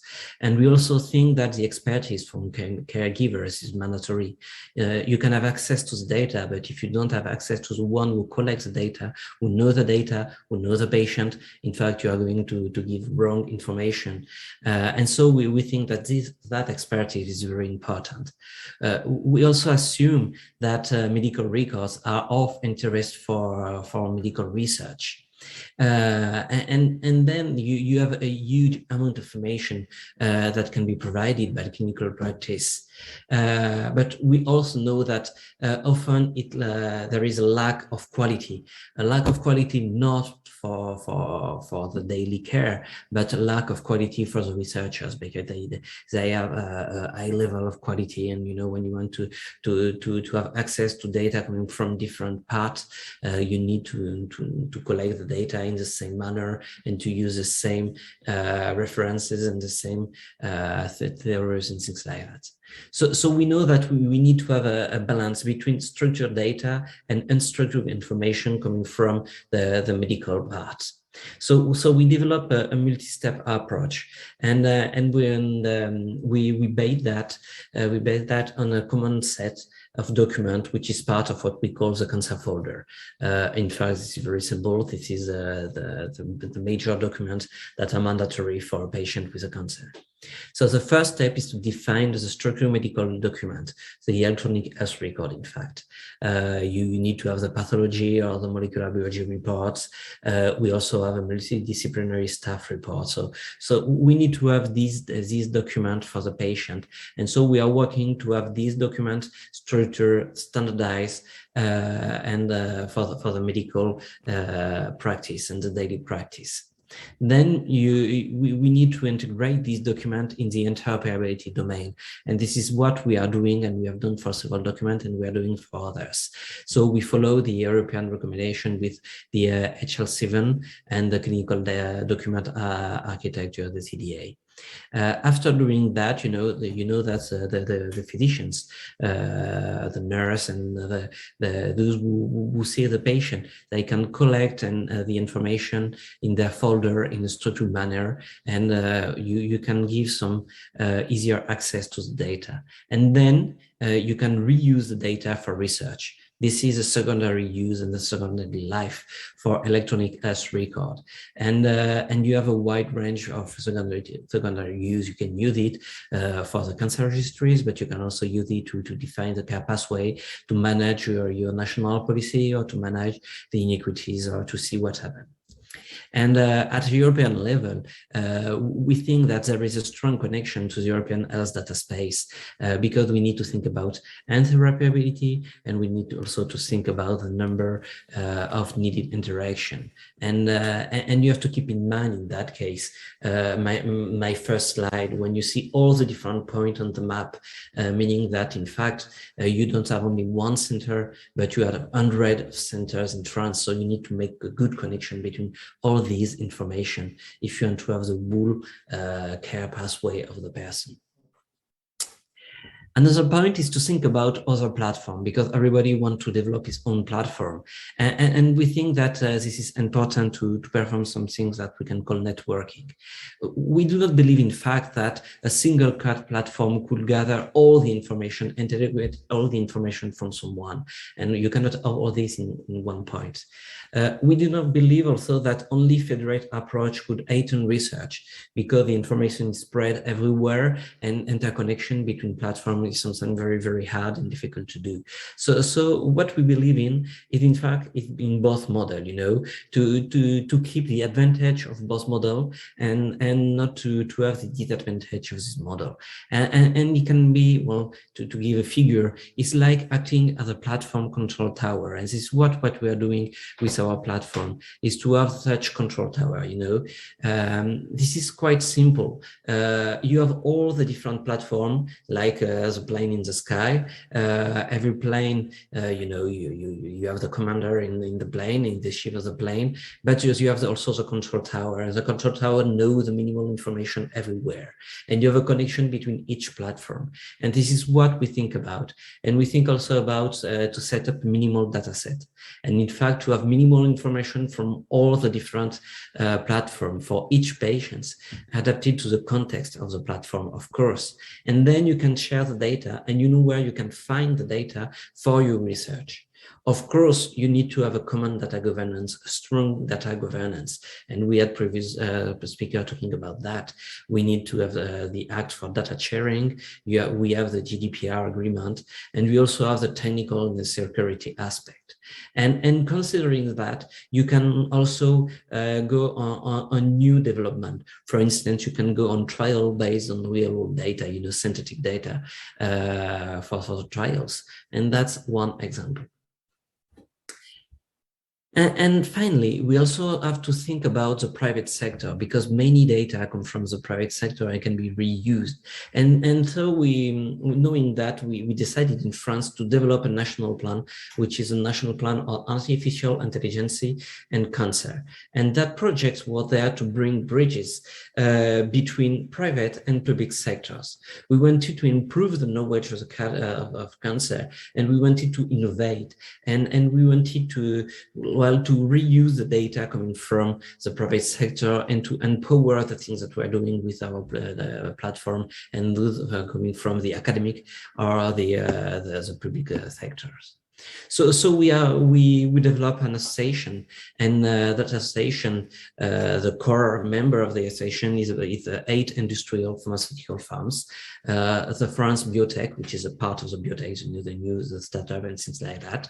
This is for the private sector, and for the public sector, you have the National Cancer Agency and the Health Data Hub. It was approved by our strategic committee for industry sector, who lead all the sector for industry, all the pharmaceutical industry in France, and it was supported by 3 different ministries: research, and industry. And this is quite important to see that you have these 3 ministries, because you have the 3 aspects: health aspect, of course, but also research and industry. And we aim to reinforce the data sharing, opening the data coming from the private sector. And we want also to allow innovation and study, and to develop proof of concept based on real data. And we think that this is very important for the future.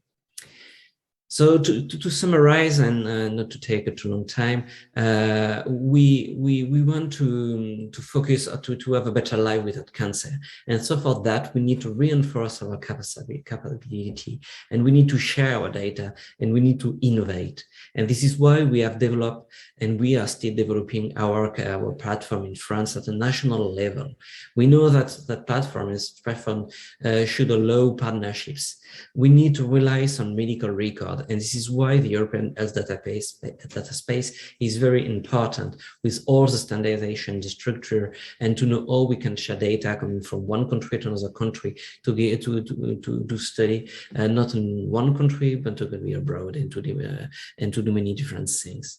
And we also think that studies on inequities are very, very important, and they are mandatory. And this is also why we think that the European registry on inequities is a good action, and should be developed. And like that, we can compare what happened in the different country, and we can also manage how to improve the things and to improve our policy and cancer policy. Thanks a lot for your attention. Okay, thank you very much. Philippe Bousquet from France. And last but not least, we have Czech input. Ken, Mr. Ladislav Dušek from the Czech National Information Center for Cancer Control and Management. The floor is yours.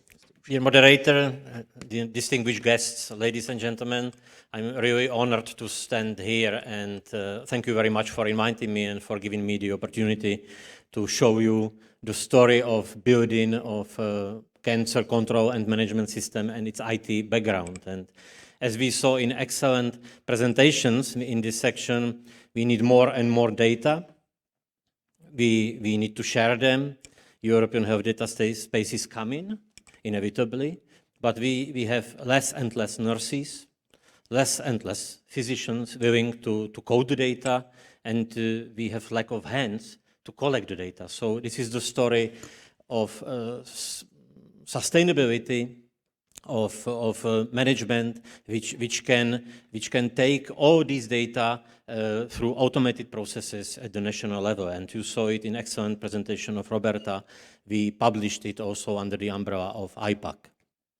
But first of all, please allow me to have a look back in a couple of slides, because standing here, I feel something like déjà vu, because it was here in this hotel and exactly in this room approximately 10 years ago when we started to initiate our population-based cancer registries. So I would like to remind you in several photos a series of successful European conferences which we organized here starting in 2012, if I remember it well. You see our current Minister of Health, Professor Válek, in the bottom photo, discussing with Professor Lucio Usato the future design and safety measures of our mammography screening. And these conferences were also organized under the auspices of European Commission. In my second look back, I would like to say thank you for these joint action projects, because these were extremely valuable activities for us, and thanks to Tit and Roberta to keep us on board even during COVID-19. And I mean mainly joint actions, CANCON, Cancer Control, and IPAC, Innovative Partnership for Action Against Cancer.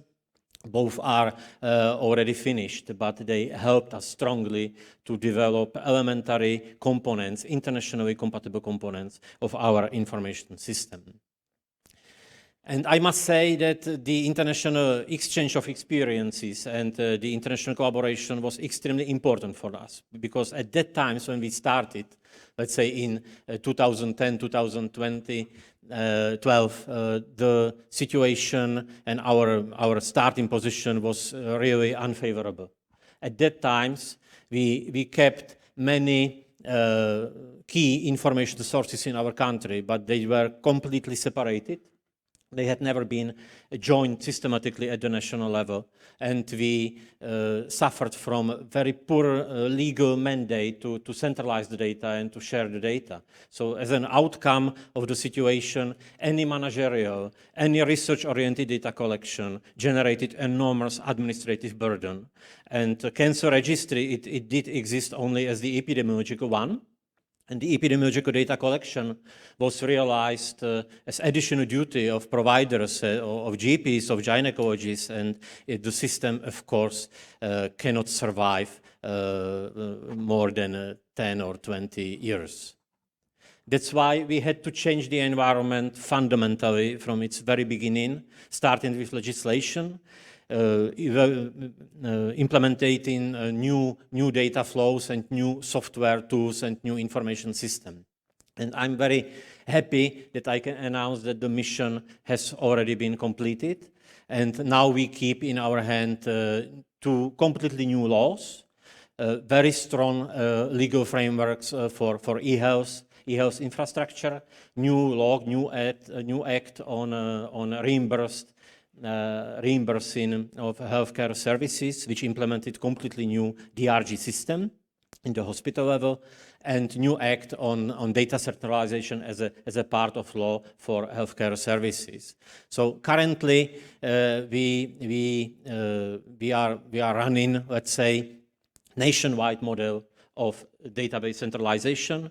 Everything is passed and approved by both chambers of our parliament, so everything is according to GDPR. It was assessed also by our National Office for Data Protection. What are the main principles behind the data flows, the national data flows? There are many principles, but two of them are very important and crucial, I can say. We do our best to minimize the administrative burden for professional staff, professional healthcare workers, nurses, physicians, and it is the strategy which maximizes the centralization of all already existing data flows, all administrative reports from healthcare payers, providers. And the second principle is again simple but very important. It's and thanks for the excellent presentation from Belgium. Is the same. Is the complexity of the system. The system must, from its very beginning, must cover all the segments of the targeted field of medicine. And in case of cancer care, it means not only therapy and diagnostics, but also prevention, organized screening programs, primary care, and on the other side of the coin, supportive care, palliative care, end-of-life care. And you all know that these seemingly peripheral segments of medicine are sometimes even more important in the management of cancer than the therapy itself. And that's why we project, and the complexity of the system was one of the main outputs of the CANCON joint action projects, and we projected it to the structure of our national information system, and it is here. It is relatively complicated slide, I know, and I show you describing individual components, but the whole system, the national system, now consists of three main pillars. The first one is the heart of e-health. Reference data, it is marked by number 1, 2, or 3, National Registry of Healthcare Providers, Professionals, and Patients. It means injuries, and it creates something like identity space of the e-health, real-time registries identity space, which, let's say, encapsulates all the other components in the structure. The second pillar, integrated healthcare systems, registries, it means also standardized information systems of hospitals, healthcare providers, and last but not least, special information systems supporting screening programs, supporting organized programs or reference networks of providers. I would start the very simple and very brief description from the bottom with number 4, and this is the real baseline of the system. We call it the National Registry of All Reimbursed Services, and it looks like here you can see that the structure of the database of the system is really rich, and we managed to fulfill the system retrospectively from 2010. So nowadays we are able also to analyze time series and chains of numbers. This is very important and very big database which requires high performance computer capacities, and here we took the advantage of our national inference tax, which covers approximately 98–99% of all healthcare services. Via this system, we are able to centralize each individual claim on care, each individual hospital stay, each individual examination of laboratories, each individual admission to hospitals. The structure allows us then retrospectively to analyze time-related personalized profile of individual patients or individual injuries. Baseline component of the whole system, the heart of the structure. The second part is also very important, very crucial, number 5. And it means standardization of all exports from hospital information systems and information systems of providers, including, for example, laboratories or pathologist units. This is our strategy. We cannot change the information systems in their inner structure and inside, but we make obligatory standards of exporting data interfaces to centralize the data in just one central repository. You can imagine it as standardized clinical core module, which is incorporated inside hospital information systems. And currently, which is my proud, I must say, it's closely coupled with newly installed DRG system, with the DRG modules. And the newly developed CZDRG, we call it CZDRG, is currently implemented as nationwide standardized software, which is implemented in each hospital. So we are able to code and we are able to collect standardized coding of each individual hospital stay throughout the country, over the whole nation. And it's closely coupled with the core module. And then the whole system is interconnected with satellite modules. The most important one are examinations, laboratory information systems, and collection of results. Everything according to under the auspices of law, which I've already mentioned. And at the top layer, let's say, this is the classical standard cancer epidemiological registry. And in this new platform, it works like in Belgium. The model is the same, I can say. It works like an engine pumping all the data which are required for cancer registration to just one central repository. The centralized database interconnects clinical units, exports of hospital information systems, pathology reports from pathology, cytology units, and laboratories. Which is very important. We managed to import historical data of the population registry to the centralized database, because our cancer registry works since 1970s, as you can see, and it contains nearly 3 million of cases. And as it is interconnected, as you can see here, it's closely interconnected with the other layers. It's controlled against reports of providers, it's the middle part, and it's controlled against reports to healthcare payers, to health insurance companies. Via these control mechanisms, which are automated, we can guarantee 100% coverage of population-based cancer registration. And last but not least, I show this slide for the last time, I promise. last but not least, I must mention separated but very important information systems which serve organized healthcare programs and reference networks of providers. And the most important one is, of course, IT support, IT background of organized screening programs. Czech Republic has implemented all screening programs which are evidence-based, and the whole system which controls the screening is interconnected and closely coupled with the bottom database with the National Registry of Reimbursed Services. And via this system, we developed and implemented standardized software to all internal systems of all healthcare payers and providers, and via it we are able to identify people, for example, who do not participate in prevention, and healthcare payers are able to annually invite them to participate. So the whole system works in two principal modes. The prospective one, which forms a base for the call and recall system, as I now said, and the retrospective mode, which collects the data and allows to analyze indicators, quantify the coverage of the screening, and so on. And last component of the whole national system, it's completely new, it's really hot. It was piloted in past 2 years, and currently it's being implemented. It's not implemented completely yet. And this is a system controlling end-of-life care and palliative care.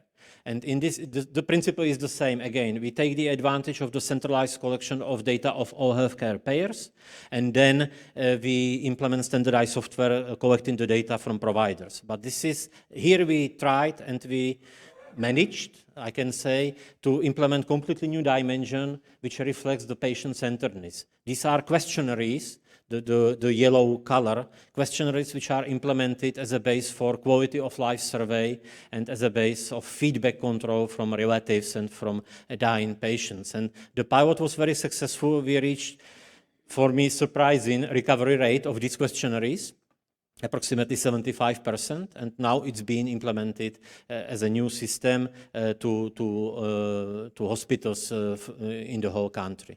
Very briefly, I would like to show you some examples on reports, because we of course produce analytical reports, analytical outcomes for stakeholders, political authorities, and in this field we strive to fulfill this table of indicators. I call it traffic sign table, which was published under the umbrella of CANCON, and it was proposed as a very comprehensive roadmap, concentrating all the data I've already described. The first example, population-based level. It means epidemiological reporting, just an example of reports. I took as an example prostate carcinoma because I think that currently it's very relevant and up-to-date model which documents many important epidemiological trends. Sharply rising incidence, as you can see, growing prevalence due to improved survival, and positive trend in early diagnostics of prostate carcinoma, but the trend which started approximately 15 years ago was stopped 4 years ago, and currently nowadays we register still high numbers and high proportion of prostate carcinoma diagnosed in late diagnosis. So it seems from this data that the management system has reached its maximum, and that some kind of organized prevention, maybe even screening, is worth fighting for in this diagnostic field. Second example, let's call it hospital level. You saw the outcomes in the excellent presentation of Professor Svoboda in the previous section, so I can skip it. And this is the level which generates all the indicators, volume indicators, outcome indicators, penetration of services in catchment area, and support of networking, as Professor Meyer mentioned, which is our entry to accreditation or certification of comprehensive cancer care centers. Example of reports over running screening programs. It will be presented tomorrow by my colleague, Dr. Majek. So again, I would like to skip it because I'm over time, I guess. So very, very briefly, this is example of colorectal cancer screening, where you see the quantified coverage FOBT positivity rate, compliance to colonoscopy, trends, participation rate of involved primary care specialists, GPs, gynecologists. And last but not least, again, palliative care, end-of-life care, and set of examples of reports where the focus is on mapping of thin layer between healthcare and social services. I'm going to the end of the presentation and just one or two remarks. The first one, the system is equipped with tools supporting production and publishing of open data, but I must say that publishing of chains of open data is not the mainstream in our strategy. Our strategy is to develop interactive web portals, interactive online analytical tools, which allow anybody to check the functionality of the system in a comfort of his or her home. This is an example of epidemiological reporting, and both systems are located to English, and you can check it. There is no registration needed. It's fully opened, and via just one click of mouse, you can reach any desirable topic, and the system returns it to you in finally designed tables, maps or graphs, and this is our way how to prepare publishing of secondary data in the era of European health data space. And last example, another one, completely different one, I must say, interactive maps, interactive mapping of infrastructures, cancer care infrastructures, which is derived from the National Registry of Providers. In our country, each provider involved in cancer care is registered, and we have standardized data set which describes the provider, describes its volume of care, outcome indicators, and via this portal you can zoom in to each individual region, and it navigates professionals, it navigates patients, it supports certification, it supports networking of providers, networking of subjects, and so on. My end, what to say to conclude, I spoke to this topic from a wider IT perspective, I know, but it does not mean that everything is done or finished. I would mention just one challenge which stands before us. It's the development of new information system for personalized prevention, not only screenings, but also personalized primary prevention. And really, I promise my very, very last slide. And from me, many, many thanks to our international partners, to our colleagues, foreign experts, friends, for supporting us and for helping us to develop the system. And thank you all very much for your kind attention. Thank you. So, Mr. Ladislav Dušek, I will ask you to sit right here, and all the speakers who were present, if you can please come up here. And before you manage, I have been warned that Mr. Ladislav Dušek tends to be very comprehensive, and I have to say I wasn't disappointed, but we can all, I think, appreciate how much you like your job and how thorough you are in your presentations. We can all see that, I think. Well, thank you very much. And again, as we did after the first block with the panel discussion, of course, I mean, if you have any questions or comments, you are more than welcome to ask. I already see one hand at the back of the room. But let me start with a kind of kickoff question for all of you, and of course to our friends who are online. Could you mention examples on how the EHDS, the European Health Data Space, now I can't remember, EHDS, could affect cancer data collection and use? If you could mention or think of examples on how the EHDS could affect cancer data collection and use. Ladies? Ladies first. Ladies first. You have the microphone there. Okay. So I would say that definitely the European Health Data Space has to act in two directions. So the legislation framework to allow the how to say, interaction with the interconnection, the safe interconnection of the data. And the second important task is to give the standards for better interoperability. So I would expect this kind of important contribution for the cancer registries. And I saw before in the presentation from the colleague, I don't remember the name, sorry, presenting the design of the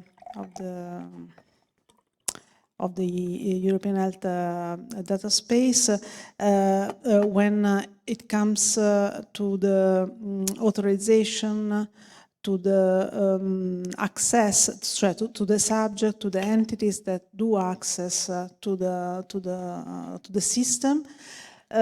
You mentioned different scopes, and actually the registration encompasses all the scope, almost all the scopes you mentioned, and so I was wondering if it could be an idea to focus more on the needs of cancer registration, which are many. Sorry. Thank you. Lisbeth? Okay, first of all, my first idea was that this is a very ambitious project. That is the first of it. The second is that we have to overcome also data protection regulation that is interpreted in very different ways in member states, and that we have to harmonize on that and learn from each other how we can access data and share data. So that was my second one. And I would say then we have a dream. And I think that besides the role that was mentioned by Roberta also, that cancer registries maybe could be a data source for the platform, that also registries are also very much working in methodology and in analysis so that they could give a hand to whenever research is involved. These were my first impressions and thoughts. Thank you. Mr. Dušek, do you want to add something? I will be short. I told you everything I know during my presentation. I think that the opening of data is always a challenge for the registries. And it can help, it's positive, it can help to the infrastructure, it can help to the quality of primary data, it can help to the classification, to interoperability, because it creates some pressure on primary units. Maybe it can increase the compliance of providers to report the data, maybe. But there is also the other side of the coin, some kind of danger, and it's not the data protection policy. I think that we have strong data protection policy, GDPR and so on. I would call it information protection policy or interpretation protection policy. Because I've never seen 100% perfect data set. Each data set is limited in some sense, completeness, way of reporting, design, and so on. And so I think that we should develop something kind information protection policy or guide to give to the owners of the data right to report the weaknesses of the data sets, maybe some reference recommendation for interpretation in some meta files and so on. I think that that's the danger, because once you open the data, you inevitably lose some control over it, and you should keep the control if you are an owner of such sensitive data, like, for example, cancer survival. That's all from me. Maybe it's not clear when I see your face. No. I must stop. I believe that people understand. But let me bring in the view from Brussels, from the European Commission. Maybe Jérôme de Barros. Thank you. Now, these are all very, very good points. And I mean, when it comes to cancer registries, the way we considered it was to include it as one of the data types and the categories of data that we want to see being shared through EHDS. Along with all the other categories of data that we see as potentially relevant to enhance what can be done with such data. Colleagues here mentioned also aspects around data quality. So one of the ways we will try to address this issue here is by proposing the creation of a data quality and utility label. So there will be a wide-ranging description of the dataset itself, so that you, as a data user, as a researcher, would know the information that you need about the dataset itself, about its quality, its capacity to be reused for specific purposes. So we will have work going on to establish what would be the right description of this dataset that would make it sufficiently clear for researchers to know prior to making an access to it, so this data being shared, know that that data would be relevant or not. So this is two ways we believe we could be contributing towards further reuse of registries. Okay, thank you, Jérôme. What about Kieran? Would you have something to say? Mm-hmm. Yes, indeed. Thank you very much for the very pertinent question. At the very beginning of discussions on the European Health Data Space, we did present the ENCR, the European Network of Cancer Registries, and basically explain how it works. Now, we all want to unleash the power of our data. And there are many obstacles, let's say, in our way of achieving that. So I think simplicity, I think the EHDS is a challenge, but I think it has a great ambition. It should facilitate what we want to do in terms of sharing data. For example, right now we're piloting a scheme with a number of registries to look at a federated approach rather than a centralized approach. So in that way, all the harmonization, the metadata standards, the ontologies, etc., would stay within the registries, and then you'd move in and pick up the anonymized data sets. We're looking at various ways of doing that. We even have developed a special spider tool, pseudonymization tool in the context of the rare disease platform to pseudonymize data in a correct way. So I think the European Health Data Space is really important to facilitate the exchange and use of data, because it has such fantastic potential, and we all know that. And we need to overcome some of the challenges, and I think I see it there, especially in terms of use, collection. Maybe we don't need to collect, maybe we need to leave it where it is and then move in and collect only aggregated. We have to see how it works, but we're working together as closely as we can with our colleagues in the European Health Data Space. And I will say no more. I think that's all enough for now, but yeah, I see it as a very important facilitator in Europe. Thank you. Okay, thank you. And maybe a view from France, Philippe-Jean Bousquet? Well, I would say that in fact the European Health Database is mandatory, and for different reasons. The first one is the European population need to trust something, and with such data space, you can believe that there are some safety for the data, the space is secure, and we know how to share data, and we know who can access to the data, when, how, and other things like that. So this is the first thing, and this is very, very important. The second one, this is the life of cancer.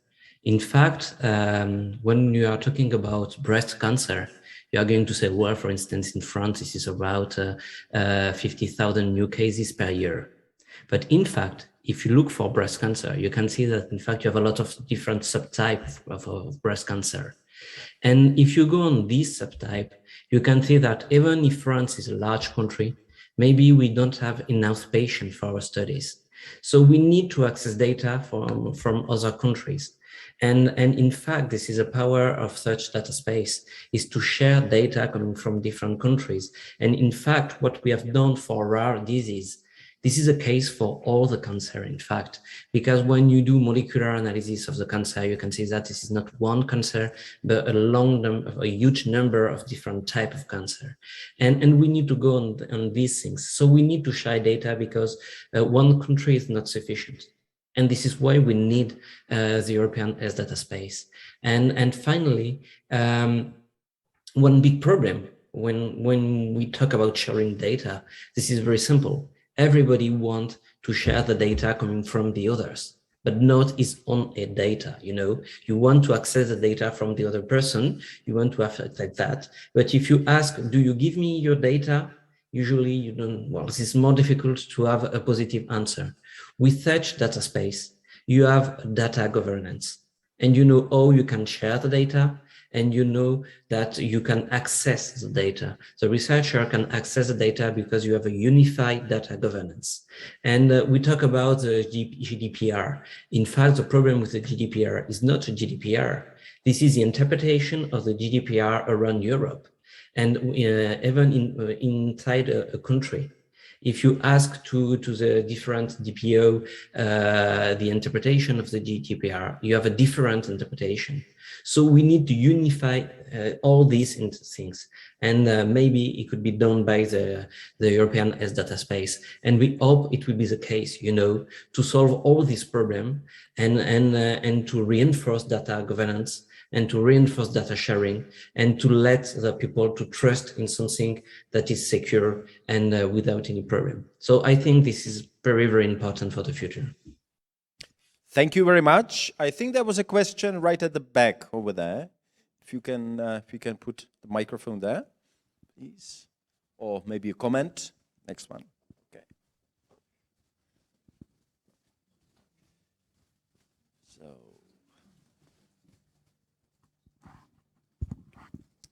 Hello again, basically. Again, I'm Andreas Harlamus. I'm from the European Cancer Organization. And thank you once again for these excellent presentations and for putting the cancer registries as well as the European Health Data Space on today's agenda. As European Cancer Organization, we have created the Digital Health Network in order to be able to put under an umbrella all the concerns in terms of cancer registries and the European health data space, among other things. And as you know, with invitation from the Commission to contribute to the legal framework of the European Health Database, as an organization, we have and we will be making specific suggestions. For example, interoperability was mentioned more than 10 times. I lost track, to be honest. I stopped counting after 10, but we have mentioned and thinking about it so many times, but it's not happening. I mean, where are we missing? Where are we getting lost in translation? I think it is something that worth to pay much more attention and to see how we can achieve that. And in one of the presentations, it was mentioned an exemplar, for example, cancer staging could be one of the points that this interoperability can start, for example. The other point that we will be raising as European Cancer Organization is the data sharing, and data sharing particularly in terms of GDPR. We know that GDPR is putting many limitations in terms of sharing data, but research is all about data. Without sharing, there is no research across Europe. So we should be making and contributing to effective and feasible measures to allow that data sharing to happen. And yes, with this, again, congratulations and thank you for the opportunity. Okay, I understand there's one more question or comment, but would someone like to react right now? Yes.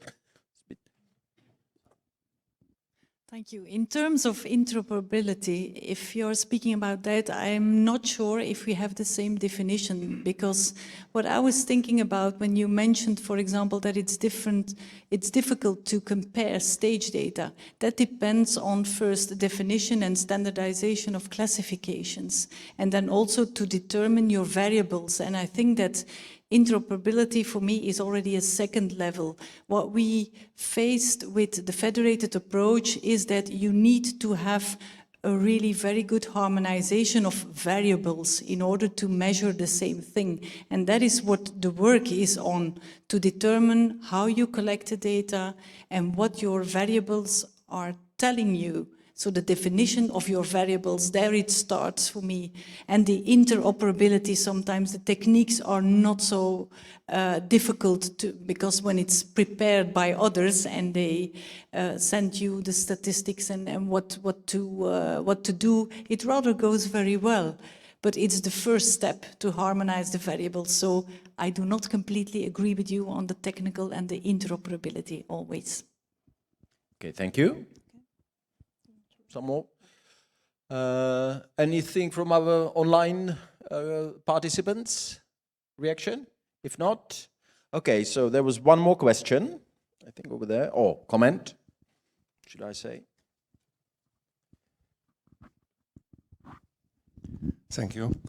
Probably short comment, and I will stay sitting, if I may, because I put some notes to this notebook. Very nice presentation, excellent, comprehensive from different point of view. I would like just to cite a couple of words or sentences I put down and then to comment them briefly. So, for example, we heard sharing data, what I liked, unleash the power of data, even dream, and so on. So I think first we are discussing the cancer registries, but speaking or thinking more general, I think we have to consider all the data for all the diseases. I personally do not distinguish between one killer, which is cancer, and other killers like stroke or heart attacks or infectious diseases or something like that. So I would take this topic actually in a broader sense and would like to speak about having and analyzing the data about our patients, first. Second, we discussed different providers, university hospitals, private practices, private providers, and so on. Laboratory data, I saw also omics, I liked it very much. But in fact, all the data from different providers, either lab or from the hospitals, all data are in some way in digital form, in zeros and ones. And now I would like to cite once more the word I heard from some speaker, which is a dream. Why not to dream a dream? Maybe what I'm going to say will be like from different planet or different galaxy, but imagine 10, 20 years ago to share millions of photographs or videos on some social platform. So why not to dream a dream? If we would be able to take all the data which already are existing in that format of zeros and ones in patient records. We also discussed patient record, but patient records are the primary, most valuable primary source of data. We also heard about minimal data set. We heard a lot about extracting something from patient records, but in fact, I think the most valuable source data are patient records. So if we are able to extract everything what we need from patient record, we may in some way harmonize how to run the patient record, maybe to have one mega software for general for the whole healthcare system in the European Union. I think the problem will be over. It would be like being in a dark room and just to switch on the light. what Professor Dušek presented is fantastic achievement, very advanced system or couple of systems, and we already cooperated to have some data from that. But if we know that one given patient had some molecular biology examination, actually from record from health insurance companies, but what's of crucial importance, we need to know the result of that molecular biology examination, not just to know that it actually was performed. Because, for example, taking some example from my field, acute myeloid leukemia, we do not have any stages like in prostate cancer or something like that. But of crucial importance for prognosis, for adjustment of treatment and so on is a result of cytogenetics and molecular biology examination. So we need to have all these informations, ideally also regarding the complications given treatment and so on. So probably it's a distant future, but if we would like, if we are able to work with primary source data in patients' documentation and extract everything from that, I think the task is over. And regarding the sharing data, GDPR, and so on, its last point, we participated on one EU-funded project called Harmony. It was private-public partnership, huge European Union scientific project. And the primary task was to collect all the data, necessary data from different countries, from hematological malignancies, and then to analyze a big data set and to have some new prognostication scores and so on. But to create a common data platform and to cope with all these GDPR regulations and so on, it was actually a nightmare, really nightmare, and it took nearly the whole time devoted to that particular project. So now there is a common data set, a common database, but nearly no analysis because the project is over. So I think there are many obstacles, but please think we all have all the data in some digital format, and what we need to work with is a patient record. Thank you. Okay. Thank you very much. Ladies and gentlemen, dear guests, friends, unfortunately, the time passes quickly. We are already 10 minutes behind. So before I ask the Deputy Minister of Health of the Czech Republic, Jakub Dvořáček, for his closing remarks, don't worry, I'll be brief. Let me just share a very short story with you. My memory of Brno from the 1990s. I always thought that Brno, even after the fall of communism, was a little bit of a Cinderella among the Czech and Moravian cities. It was kind of neglected, a little bit grey. And to go to the Spielberg Castle through the park in the 1990s, I considered that even maybe dangerous, you know. But to my astonishment, when I came back to Brno about 5 years ago, I was very pleasantly surprised. I mean, the city is great. It looks much better. And the park on the Spielberg Castle, and now I'm getting to the point, reminding you, I mean, about the nice evening there. I mean, the reception at in less than 2 hours' time. So, you know, it's just a suggestion. You can take a walk, you can take a cab or something. It's really worth it, yeah? So I do hope that we will have a chance, I mean, to see each other there, discuss more, do some networking as well. And now, finally, I would like to ask Deputy Minister Jakub Dvořáček for his closing remarks. Thank you. Microphone. You can stay. Yeah, I think you can stay. You should definitely stay. I will be very short. I will be very short. I don't want to stand between you and the after party, the invitation which was already done. But first of all, let me thank to all of you. It was amazing meeting. I'm so happy that all of you come to Brno. that we had such a great speakers, but also the audience from a number of member states. It's really amazing, you know, that the first event which we organize is the Oncology, because the France organized the Oncology as the first meeting. I get the chance to be there. It was also amazing. So we're building on what our French colleague did, and I believe that our Swedish colleagues will take it over and they will continue with another steps to make the life of patients with the Oncology much better than it is now.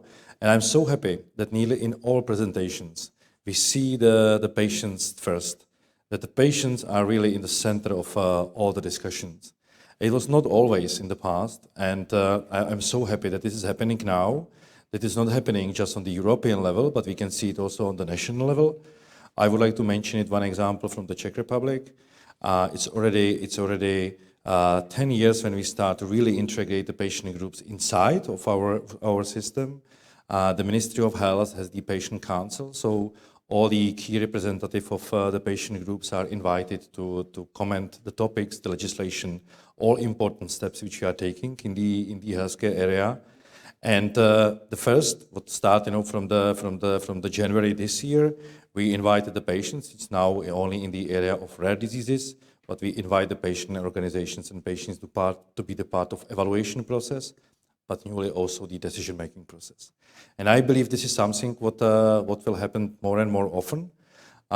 We see the integration of patient groups in the HTA on the European level. So yes, that's something, you know, what it's the goal for all of us to have a patient as the center of the care. And I'm also happy that our colleagues from patient organizations from the oncology sector came here, that we have not just the European representative, but we have also our local colleagues. And thanks for the nice exhibition that you prepared it in the other room. And in the end, and I really don't want to make it long, I would like to also mention it that the oncology stays one of the key investment area for the Czech Republic for coming years. We decided that we will use a significant part of the National Recovery Plan for the oncology, and we're investing around 320 million euros for coming years to continue to build our network of centers. We also want to focus to develop more organized care in the regions. So that's for the Czech Ministry of Health and for the Czech government. We will continue to develop the oncology care, and it's the priority for all of us. So once again, thank you very much for the time you spent with us, and I'm looking forward tomorrow. And we have a very important part tomorrow morning, and at the end we will come back to the proposals which we are preparing for the Commission. And I will just recap the place where we should meet all of us in the evening, because all of you are invited. We are very happy to have you in the evening, 7:30 at the Spielberg Castle. As Mr. Moderator mentioned it, you can walk, and it's recommended, of course, because you spent all day sitting here. There's a food and drink prepared for you. It will be on the edge of the castle, or you can take a bus. The bus will be here from 7:30 and at least till 8 o'clock. It will commute between the hotel and the castle, but it's a very short walk, so it's on you to decide it. Once again, thank you very much. And I see my minister standing aside, so he probably wants to say the last word. Not the last word, but let me introduce you also personally to the castle, and I hope we will destroy some bottle of wine, we will sing a little bit, and we will eat some excellent food. So it's really my personal pleasure to meet each of you today evening on the castle. See you there. Thank you.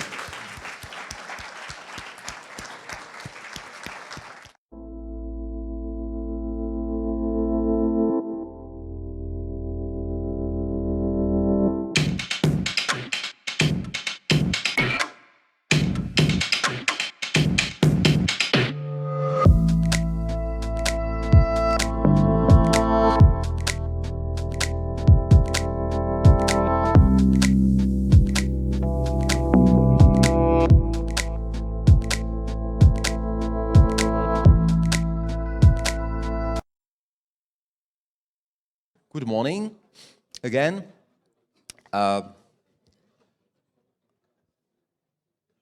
Začínáme?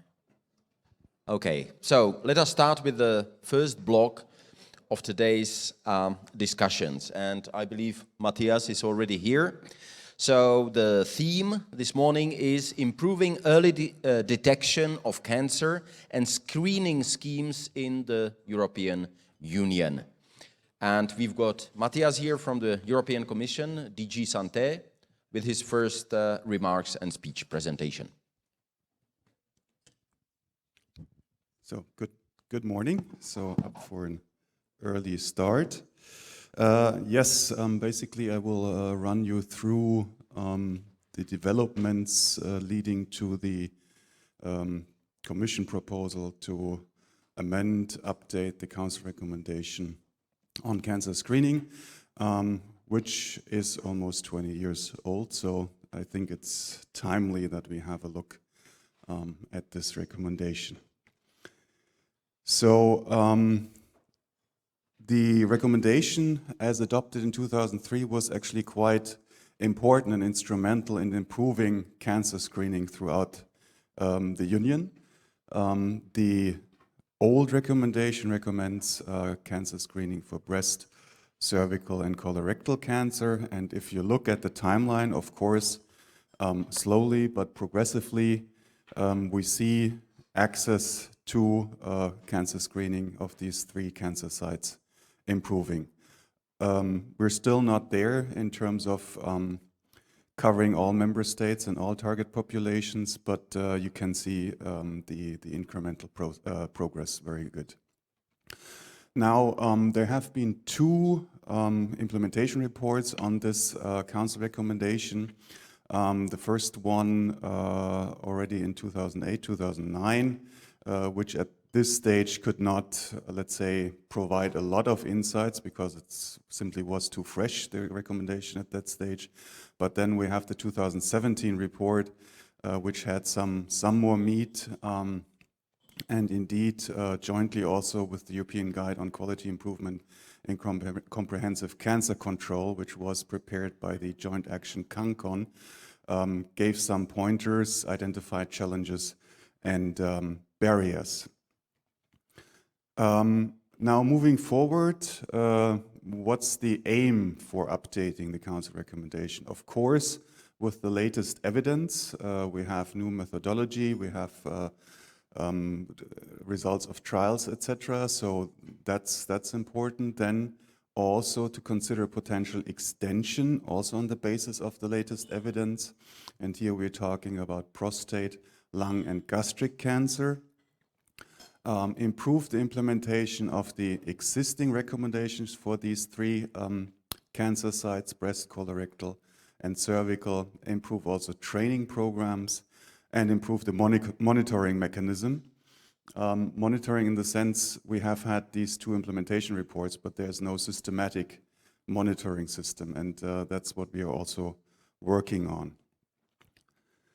Now, with the adoption of the cancer plan, we have now this Commission commitment for a new EU cancer screening scheme.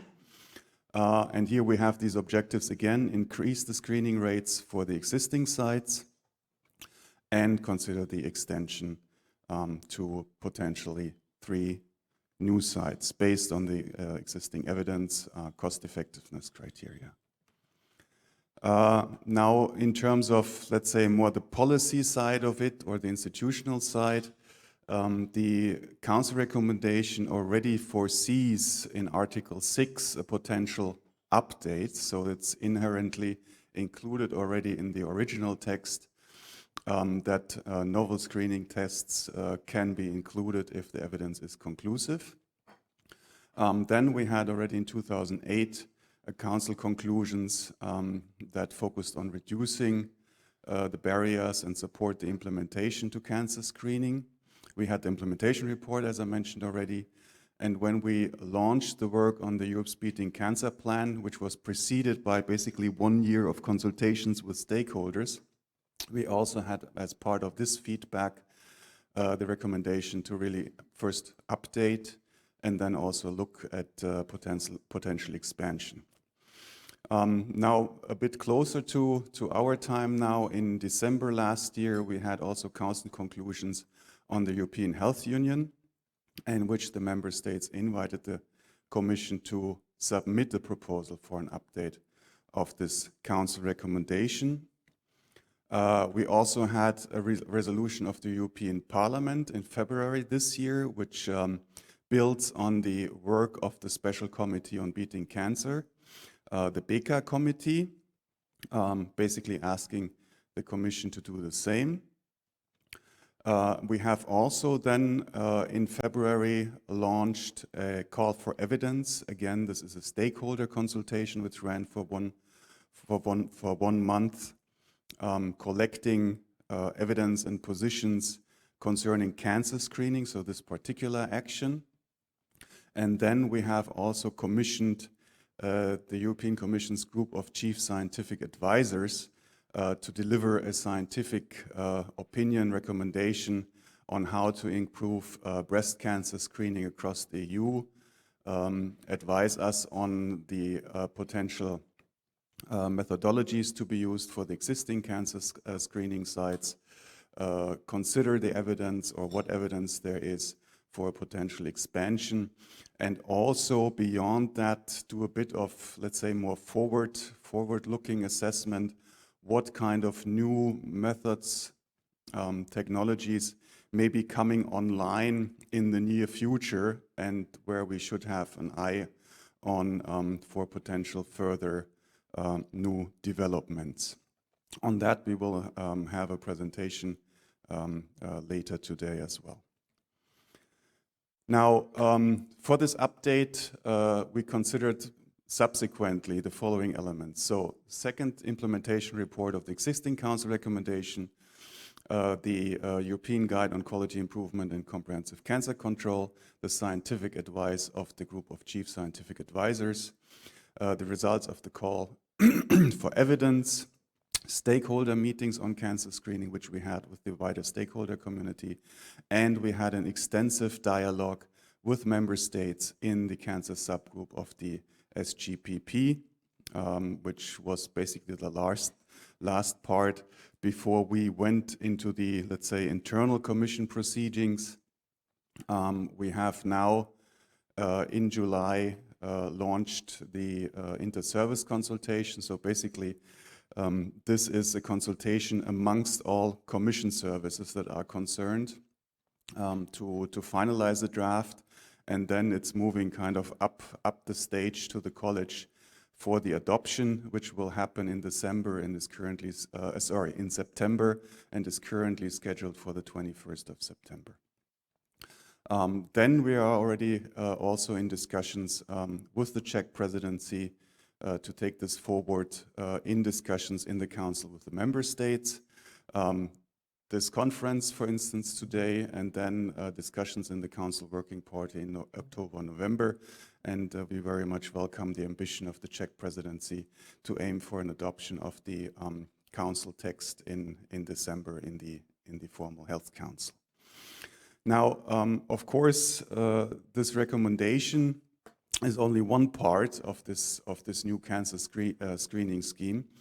And we as the Commission are ready to support member states then with developing further evidence, innovative approaches, and of course also then support the implementation.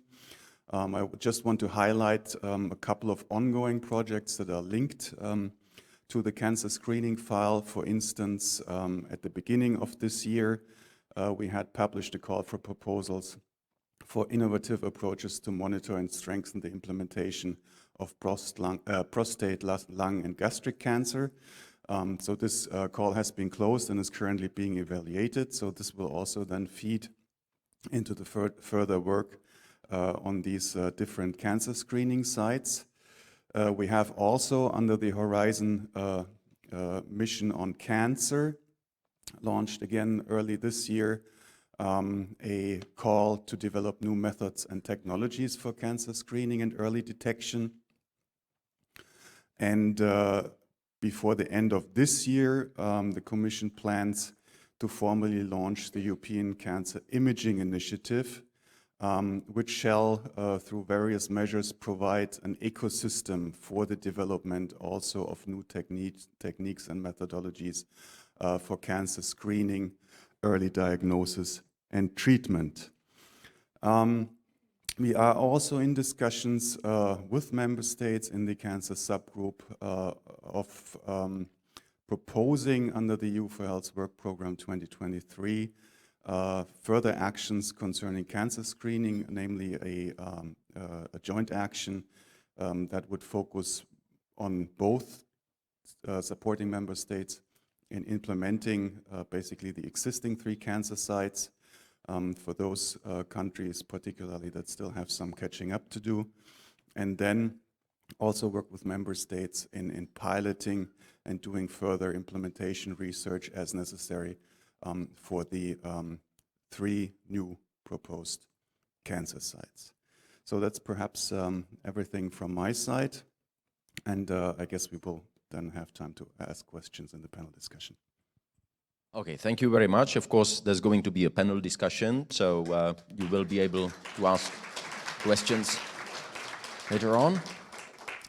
And now I would like to ask Mr. Ahti Antila. The title of his talk is Challenges for Screening and Early Detection in Europe. What are the challenges?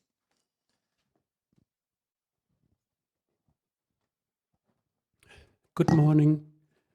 So I will talk briefly about these aspects on cancer screening in the Union, and my talk is based largely on these joint actions on cancer control, and particularly the earlier IPAC joint action. So that we had there a work package on cancer prevention that concentrated to support member states on foster cancer prevention. For instance, primary prevention, strengthening health in all policies aspects, planning for new editions for European Code Against Cancer, and also included issues on implementing population-based cancer screening and also addressing barriers to early detection of cancer. For early detection of cancer, so that we focused on 2 approaches, and this was following the WHO document available. So that on the other hand of these population-based cancer screening programs, and also on early diagnosis, particularly on symptomatic cancer, so that working on the clinical environment then. I must say that when thinking of the policy-making perspective, so these areas were huge in a sense, so that the criteria organization very greatly between the different modalities, and it is somehow like a gray area, particularly early diagnosis aspects. We don't know much, not even in a single member state, and not to talk about the whole union. Just there is so much talk about cancer screening and possible modifications and new programs. So I remind just the terminology that we used, so that population-based screening is a public health measure, so that there need to be relatively simple medical tests for the whole target population who are almost entirely healthy from the disease. But then the purpose is to recognize those who have the disease or need further diagnosis, confirmation, and management. And early diagnosis, so that the risk in patient materials is much higher than in the general population. So that it means that many principles, for instance, benefits and harms, before implementing a certain method, it varies, so that many of the decisions in clinical field are based on different level of evidence than in population-based screening. Also, there is surveillance of patients or surveillance based on genetic alterations. This latter issue on genetic surveillance, so it was not part of our package. There were different packages, particularly on genetic testing. But what is also remarkable that it is different from cancer screening in the sense that surveillance can have, in the surveillance population, the risk is much higher and it concerns usually spectrum of diseases, so that needs very careful clinical counseling, and there are many different alternatives then for the activities. After IPAC, there are also many new concepts. I just show one, that is the targeted population-based health check program. We did not deal with this in the IPAC, but that is very interesting. That is just pilot, that is not a routine program, trying to solve problems related to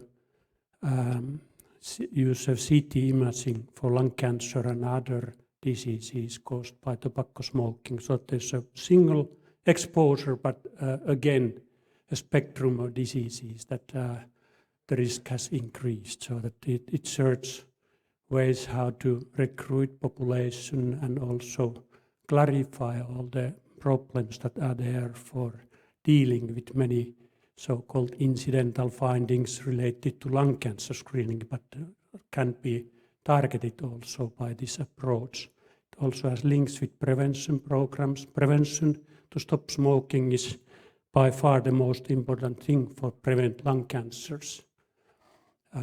But the prevention should be directed already to younger population than screening, so that this structure is useful to be investigated. Still, the results are very early, and there are same problems here as in many other trials, so that, for instance, difficulty really to get people screened for whom the referral for this imaging has been done.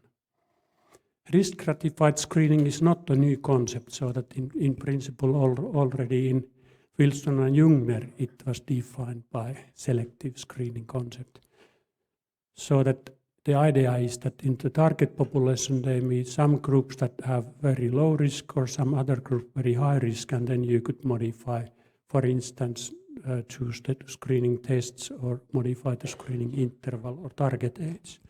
So that this is still different from surveillance.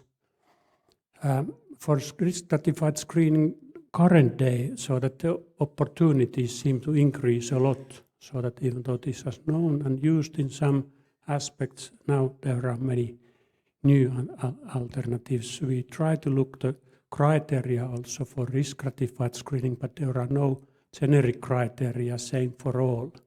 But for instance, for breast cancer screening, there are very nice trials ongoing showing that, for instance, incidence of advanced breast cancer could be already a good endpoint with evaluation of the things. This is just to showing some differences in surveillance versus screening, so that in surveillance the target ages can be very different, and also intervals, so that don't mix these two things. There need to be good criteria for implementing cancer screening, because the harm can be really meaningful, and also if screening fails to find cancer in time, then it could also lead to postponement of the diagnosis, so that there are unique criteria just for cancer screening. The most used criteria is that there need to be good information on the cause-specific mortality, direct evidence from the trials, and also then later on shown that benefits outweigh the harms and resources are available and screening is cost-effective. Nowadays there are good principles also showing the implementation, how to plan, pilot, implement, modify, even stop, so that the same evidence-based practice continues then also in the routine screening program. Some examples of current topics in risk-stratified screening. For instance, modify cervical cancer screening HPV vaccinated birth cohorts, so that in unvaccinated screening below age of 30 seems not to be effective, but vaccination has been demonstrated to reduce cervical cancer incidence also very strongly. So that this is very important for the nowadays, then for the programs to plan further what to do with these birth cohorts, how to modify screening policies. I just put one proposal for further research is that also HPV testing could be reduced. And nowadays we are considering to reduce the number of HPV types, particularly in the young birth cohorts. That could be one possibility. So this needs further research and consideration in the quality assurance guidelines. Colorectal cancer screening to stratify by screening history, family history, lifestyle such as tobacco smoking and other risk factors. Breast cancer screening in women with high breast density, so that the validity of mammography or other imaging methods are not good enough. So that my opinion is that we might need also to consider some molecular markers, and also the current artificial intelligence, it enables really good classification for the breast densities. And then polyformism to breast cancer screening that is in the research phase. For early cancer diagnosis, so we dealt particularly skin cancer, oral cancer, and then breast, prostate, and other cancers. This is an example that we had a survey for partners or the focal collaborators who are dealing with issues on early diagnosis of cancer, so that it is just expert opinion, perceptions on importance of certain barriers for importance of the disease for health status of people, and then if it related to inequity, so that what is can be seen that almost all of the gradings are there on the corner that indicates both of these problems there. So that it is important to identify barriers also on early diagnosis of cancer. And what comes to one barrier, that is the lack of evidence of early diagnosis, we would need really good information that examines harms and benefit throughout the management history. There are many methods already on the use, that this management history is not, or the impacts of the benefits and harms of the management history is not yet available, and then we need better registration and monitoring evaluation using the electronic databases in healthcare. But for the potential new methods, then we need to think of good trials. So that I think that this is something very important to consider, then also when thinking of the quality databases for cancer management. And then also what was concerned is health literacy and related issues. That is also something that need to be addressed in member states also with new interventions.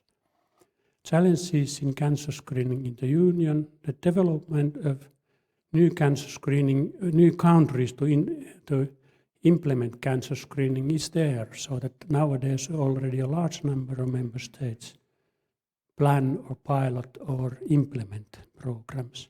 There are still remarkable problems, low attendance rate, coverage, inequalities in attendance also between member states, lack of systematic monitoring, evaluation, lack of governance that would enable all those activities that are required for a good program. This is an example of lack of legal frameworks from CANCON project, so that many countries still lack of the basic things like linkage of screening registers and cancer cause of death registers.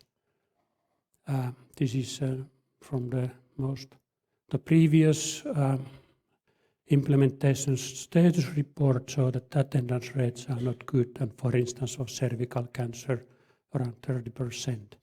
And if we compare then this data to information that has been received from population surveys, health interview surveys, so that there is really big variability between the coverage and availability of tests. And what is very worrisome that there are many countries that still have very high mortality risk from the cancer and no good screening and still wide use of services outside the program. So that this is because there can be also such methods that do not help to prevent cervical cancer still in use in the EU.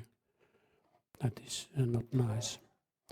So key conclusions, focus on finding solutions in the member states that are responsible for cancer screening, for enable better coverage, develop legal frameworks, governance like screening committees and good guidelines and quality manuals, and also the standardized data at the pan-European level is important. And then also plan for real quality improvement based on the monitoring data, new interventions.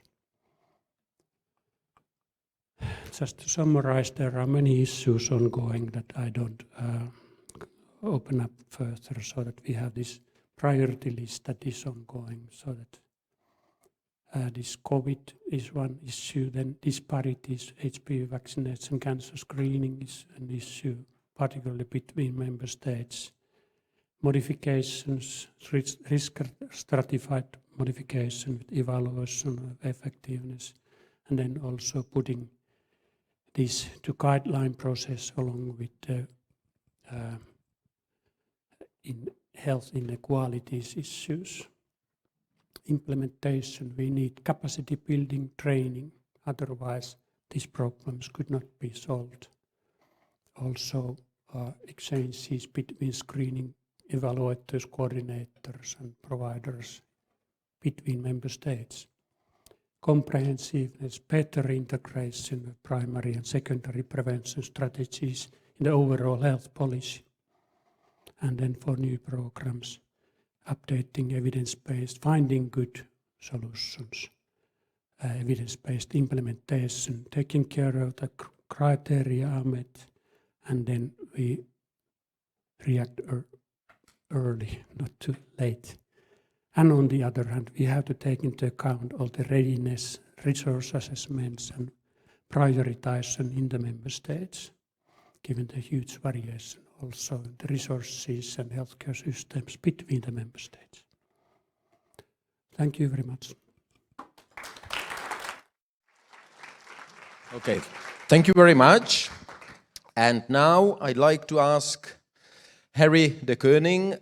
The evidence on improvement and extension of cancer screening is the title of the presentation.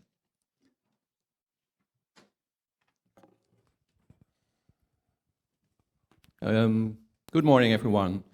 Thank you very much for the invitation to this very important expert oncology meeting. My name is Harry de Koning. I work at the Public Health Department, and I was co-chair of the workshops and the evidence review reports that led for the input on evidence to the EU scientific officers. I will give it a bit of content, I try. So it's good to reiterate, of course, the devastating situation with about 2.7 million people diagnosed each year in the EU and 1.3 million people dying from the disease, from cancer. And we all know that indeed earlier diagnosis, earlier treatment may be beneficial for several cancers. Unfortunately, still not every cancer, so we still have a lot to do, but for many high burden disease cancers, we have something in hand now. So how did this work? Actually, there were 3 rapid reviews conducted by the Cardiff University and the University of Cambridge that did rapid reviews on all the literature for the prostate, lung and gastric cancer. And we had 3 different workshops in the period of September till November. And 3 different questions. First of all, what is the scientific basis to extend the programs, basically specifically for lung, prostate and gastric? Secondly, what about the present programs, and are there ways to improve these, the breast, cervix and colon? And are there already possibilities for more risk-stratified, risk-based cancer screening throughout the EU. So I'll focus on these three questions. First of all, should we extend the screening programs? It's clear-cut that lung cancer unfortunately accounts for about 20% of the cancer deaths in the EU, an extremely high disease burden. What is the situation now? There are 2 large-scale power trials that showed that cancer mortality can be reduced by low-dose CT scanning, roughly in the age range 50 to 80 for smokers and ex-smokers. Good to realize, in those trials, about half of the people did not smoke anymore. In the past, they had smoked, and now in about the last 10 years or so, they already had quit, but still, unfortunately, they are at such high risk that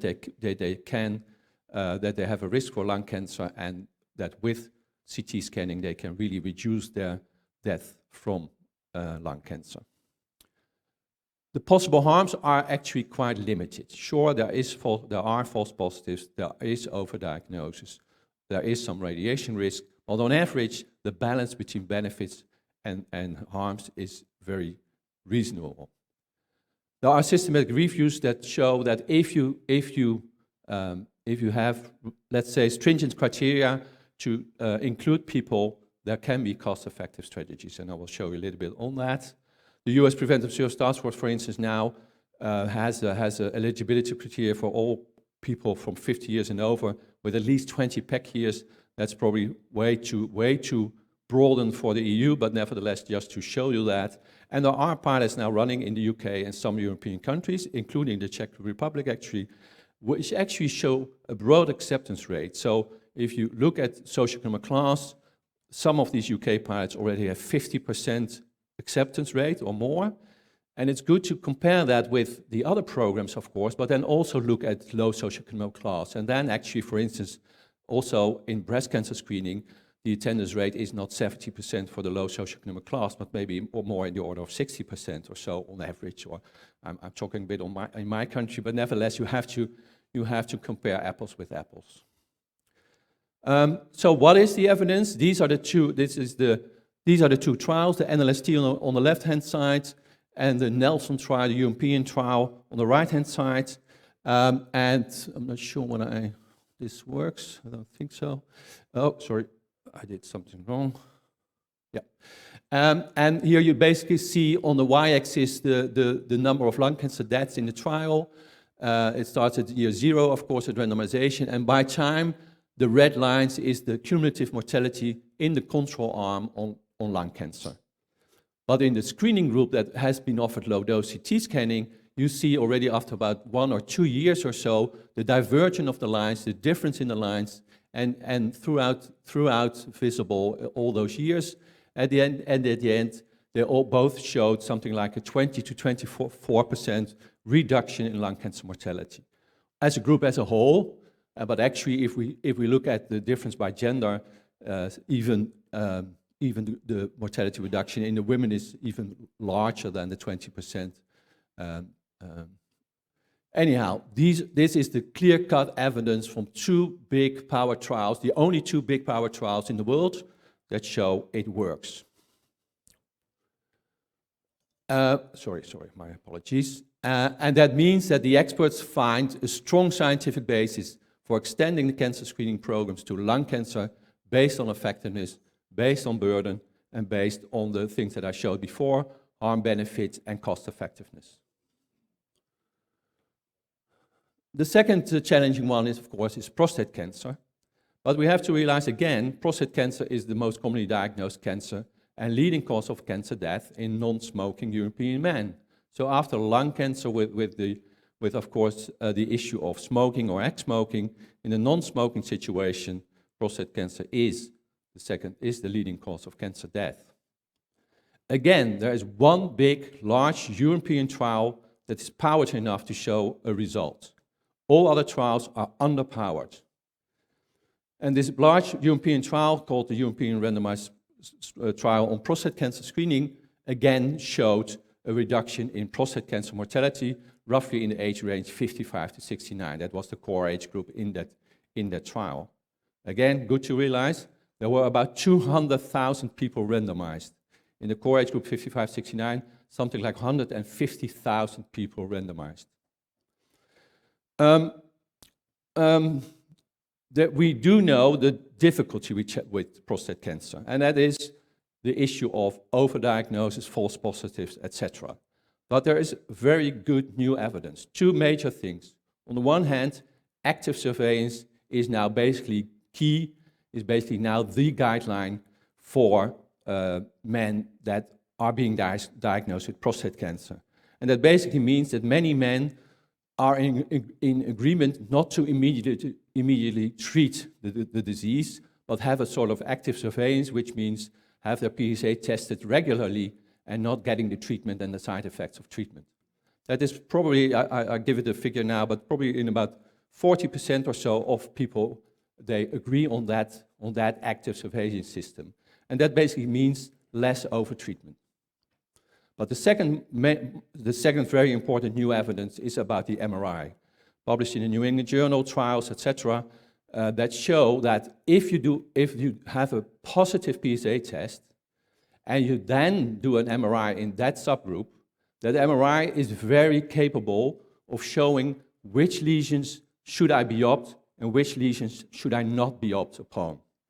And that means that with an MRI added to it, so it's called reflex testing, with an MRI added to it, you can really, let's say, pinpoint which persons need a biopsy and possibly have prostate cancer, and then probably a rather malignant prostate cancer and should be treated, and which should not be biopsied upon. And that leads to less overdiagnosis and therefore less overtreatment. Those are the major changes from what we knew like 5 or 10 years ago. So that means the harm-benefit ratio has really, really improved compared to what we knew 5 to 10 years ago. Surely this MRI is not an easy thing, whether all countries will have that easily, etc. So that's certainly a challenge. But the other challenge actually is that at the moment, there's a lot of opportunistic PSA testing going on already outside of organized screening, and that leads actually probably to much more harms than a systematic program implemented. And 2 slides again to grasp for that. On the left-hand side, the ESPC trial, the prostate cancer mortality, again in that randomized control trial. Basically the same thing, a control arm by time and a screening group. And this difference again is something in the order of 21%. But it means that if you adjust for compliance, etc., probably you can get to a 30 or 40% reduction with PSA testing on cause-specific mortality. Here you see that the lines diverge certainly later than in the lung. That has all to do with the more rapid growth of lung cancer compared to prostate cancer, but it's clear-cut. Again, this is the only powered randomized control trial in the world. On the right-hand side, maybe a little bit a difficult one, a slide that we worked upon. It actually shows on the y-axis cost, so let's say the number of screens, and on the y-axis quality of life years gained. And what it's meant to show, it's a curve that goes down. It actually shows that, of course, you can imagine you can keep on screening. So you start, for instance, at 55, and then you just go on till 60, 70, 80, 90. You will always gain some life years. Some individuals will gain something. But as a group as a whole, they will get more harms. So as a group as a whole, you have to stop somewhere. That's a difficult choice for the individual, but on a population perspective, at some point you have to stop. Why? Because in that curve I tried to show that at some point, actually the number of quality adjusted life years gained for the group as a whole will decrease. So if you go on to age 80, there are less quality of life years gained than if you would have stopped at 75 or 70. That's what I intend to try to show. And that means an upper age limit is actually quite a good thing. But in practice, a lot of PSA testing at the moment is being done at those old ages. A lot of PSA testing is now being done at age 70, 75, and 80, which is actually, on a population perspective, let's say, the wrong ages. So if you are able to get those PSA testing more in a uniform setting in a program, that leads to less cost, less harms, and more benefits. That is why The experts find the scientific basis for organized prostate cancer quite strong, provided that you have good age criteria. And the high levels of that opportunistic PSA testing at older ages, that actually at the moment leads to a lot of overdiagnosis and harm. MRI is a bit of challenging, whether that's available or when it will be available enough. But MRI and the active surveillance are really improving the net benefit.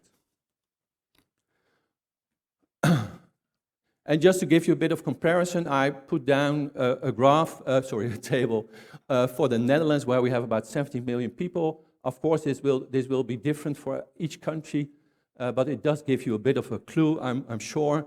I try to put then the 5 programs together, and if I suggest we go to the bold line in the middle, number of deaths prevented, number of cancer deaths prevented. If we go from the right to the left, the cervical program with HPV testing, we think every year that would lead to about 250 less cervical cancer deaths in the Netherlands by the program, which is huge, which is good, which is very good.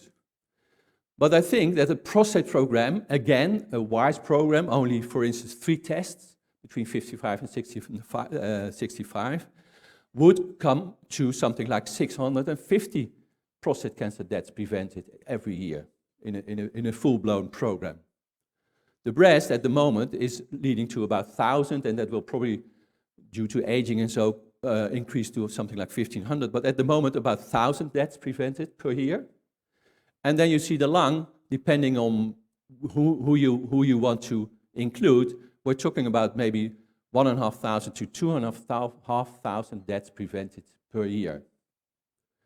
That is comparable with the colorectal program that in due time is hopefully leading up to about 2,000 deaths prevented per year or more.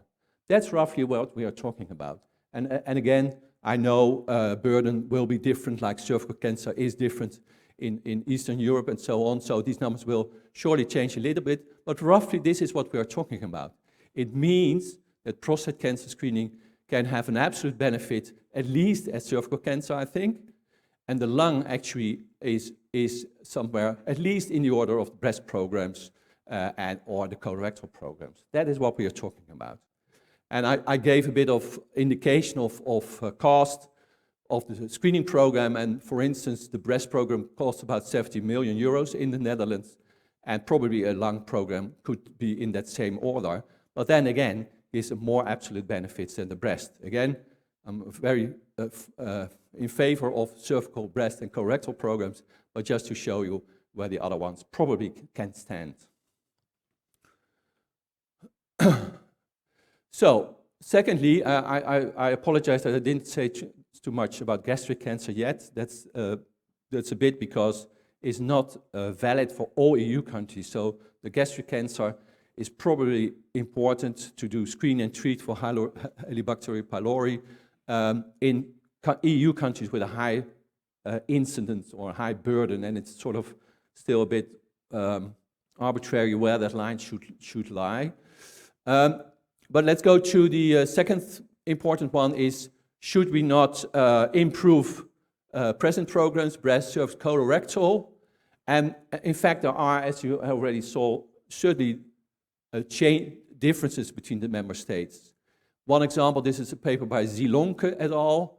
And every time you see north, west, east, and south of Europe.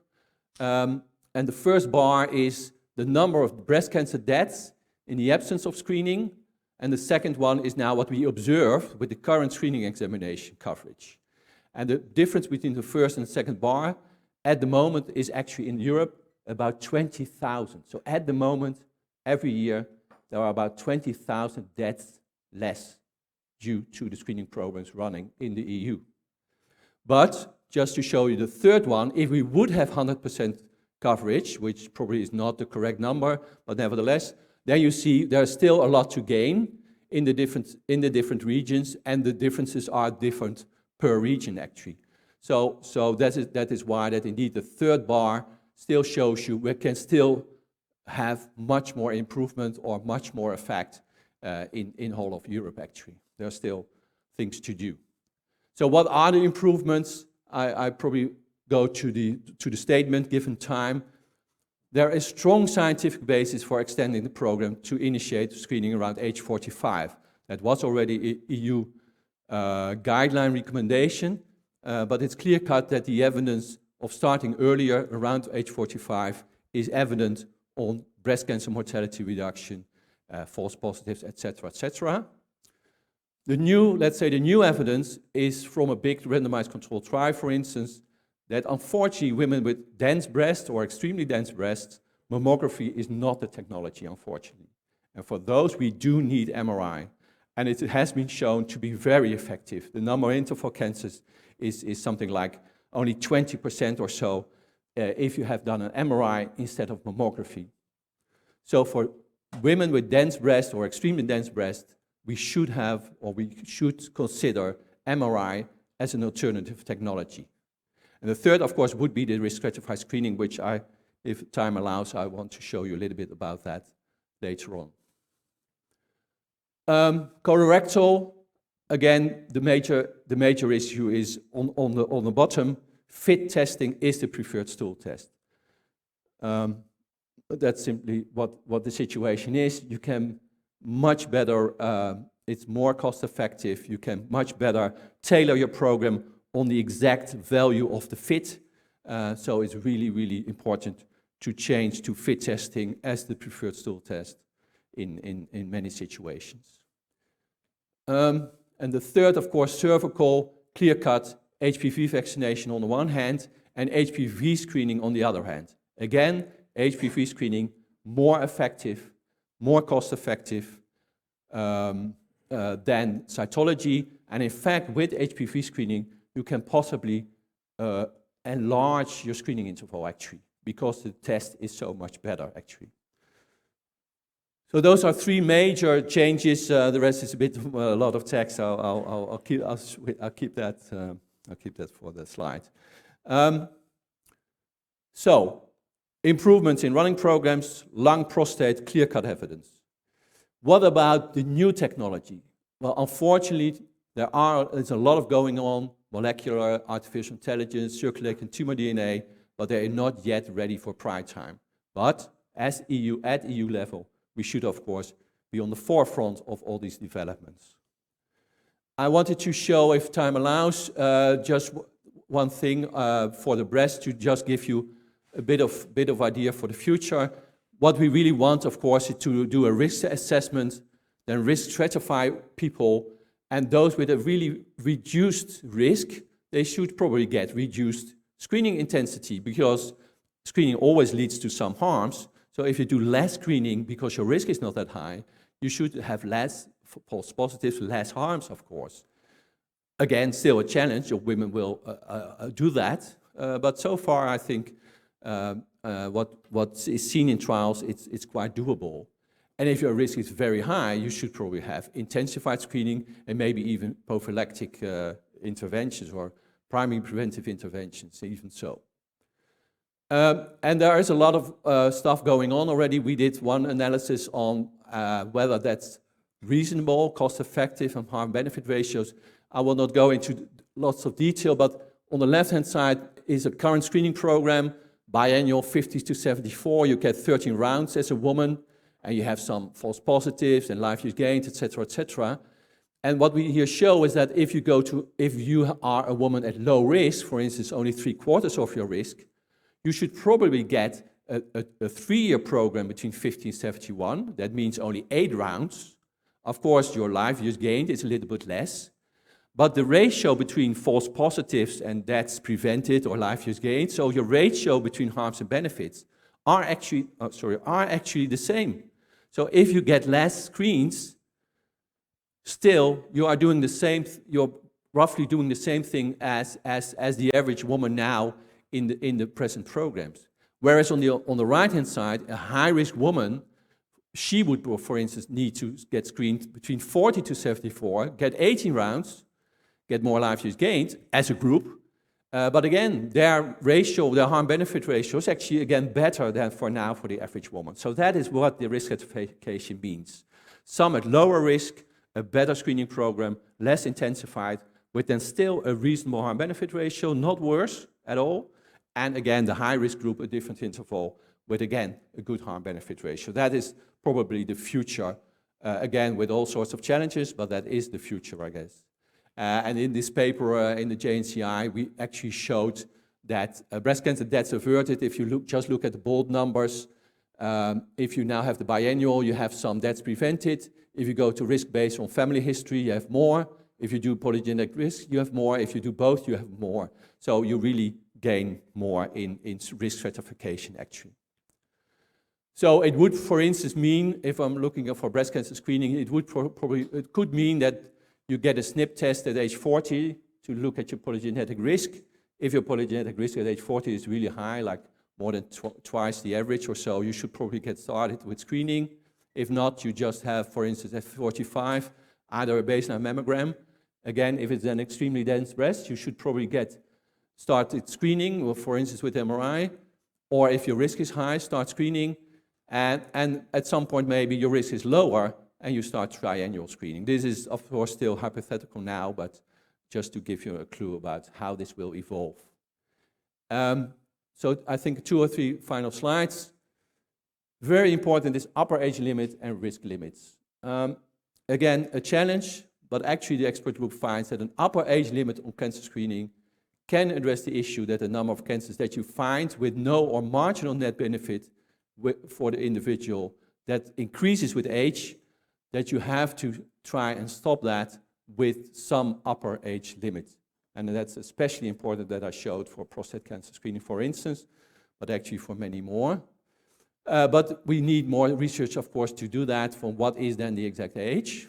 And the other thing is about the minimum level individual risk that is required to take part in the screening program. Again, that's, of course, very prominent now for lung cancer, but it is an issue actually for every running program. And how we should measure and implement that is, of course, a challenge. So what is the conclusion? There are a small number of crucial opportunities to optimize the breast, cervix, and colorectal programs. I showed you that. And there's sound scientific basis for introducing lung and prostate, both on mortality, both on harm-benefit ratio, both, thirdly, on cost effectiveness. Unfortunately, these emerging tests is not ready for prime time. But with these changes, we can improve uniformity, equity, quality across the EU, and therefore minimize harms, maximize health benefits. Yes, risk stratification is the key for the future. It is actually possible for actually all the cancers that we're talking about. You can do risk stratification after the first test. For instance, for lung cancer, if your baseline scan is negative, you probably can go for a longer interval. If your PSA is less than 1, you probably can go for a screening interval of 8 years or more. For colorectal, there are trials going on. If your FIT level is low, you can probably go for a longer interval. And for cervical cancer, it's already being done. If you have a negative HPV test, you probably at some age, you can go to a 10-year interval. And for breast cancer, of course, these polygenetic scores and density will guide us in the near future. So thank you very much for this. Thank you very much for this quite, I would say, well, very good overview. Thank you. And now I think we should be in touch with Kieran Nicole from the European Commission. Hi, Kieran. Can you hear us? Yes, loud and clear. Good morning. Can you hear me too, Mr. Chair? Yes, we can hear you. And obviously, as it says on the screen, the title of your presentation is Improvement of Quality of Screening Programs and International Screening Statistics. Right. Go ahead, please. Thank you very much. Good morning, everybody. Thank you again to the organizers for the invitation. It's so nice to be here and to see such expertise, exchange of information about screening and early detection. And good to see Harry there, Ati, and also Matthias, of course. And yeah, I want to bring in the perspective from the European Commission's Joint Research Centre. And I've put up that slide again. I also had it yesterday, and I invite you all to look at those various systems, portals, gateways, and platforms that we now have in the European Commission, and with particular focus on the third link there, European Commission initiatives on breast and on colorectal cancers. So I guess many of you will remember this, if you can see it, the old European guidelines, quality assurance for breast cancer screening and diagnosis. These are from 2006. So we started in the Joint Research Centre in an agreement with DG Santé to start providing a sustainable solution to the production and updating of European guidelines and quality assurance schemes for breast, colorectal and cervical cancers. So last year, at the end of June, it was just over 1 year ago when we launched the new Knowledge Centre on Cancer. We also launched the new European guidelines and quality assurance scheme for breast cancer screening, diagnosis and care. Now, there were 87 recommendations provided by the team together with 70 experts. So we had 35 experts on guidelines and 35 experts on quality assurance indicators. So breaking from the past a little bit, we're all about improving and going further together. Basically, the difference now is that these guidelines are being updated in real time. While real time, in other words, when new evidence becomes available, suitable for population-based screening programs, then the experts, together with us, update the guidelines. Now, the guidelines have been meticulously developed using very thorough systematic reviews, super thorough, then a very strict methodology to ensure patient centricity. We have patient advocates, Europa Donna in the team, patients also in the expert groups, etc., etc. We are using the Grade Pro technology, evidence to decision framework, Delphi rounds, and even voting for conflict of interest declarations, just to make sure that the patient or the citizen was at the center of this. So when new evidence becomes available, we invite you all to please provide it to us, because these guidelines are now living.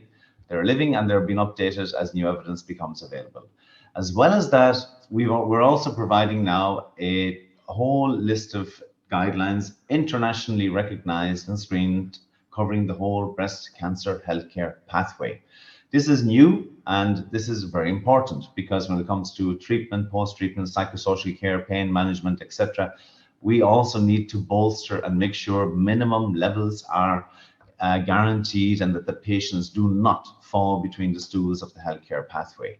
Another very important aspect is the quality assurance scheme. Now, the quality assurance scheme and the indicators therein have been developed specifically for all the countries of the European Union and beyond, tailored basically to the member states. So the quality assurance scheme is the vehicle for implementation in the member states. And again, I want to come back to this word implementation. You know, we have probably the best European guidelines, knowledge maybe in the world, but we're not that good at bringing it to the patients and to the citizens. So implementation is key.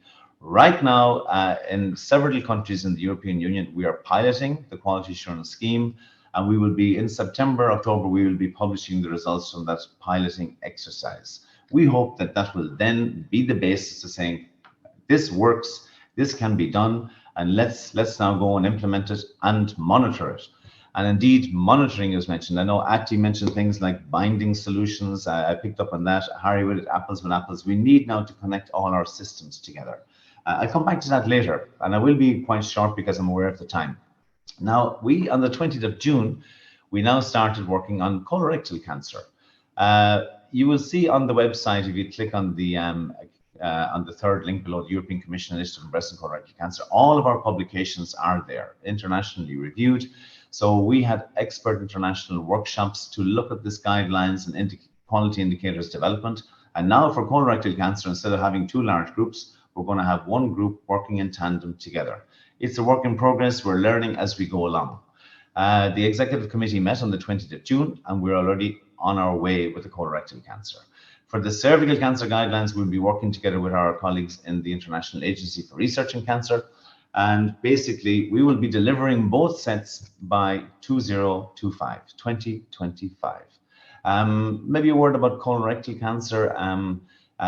FIT was mentioned, fecal immunological testing, like fecal occult blood test, etc., etc. One of the aspects in colorectal cancer screening, which is really important, is that if we catch colorectal cancer at stage 1, survival is 90%.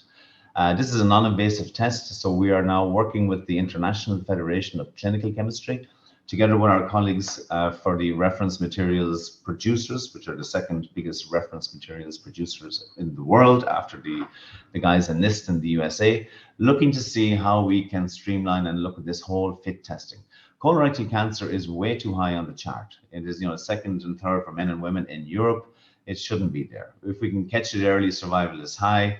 And preventative measures are so obvious. So, exercise, brain, etc., fiber in your diet, regular monitoring, etc. So there's a lot of opportunity there, and we hope now to be pushing this cancer side way down the list.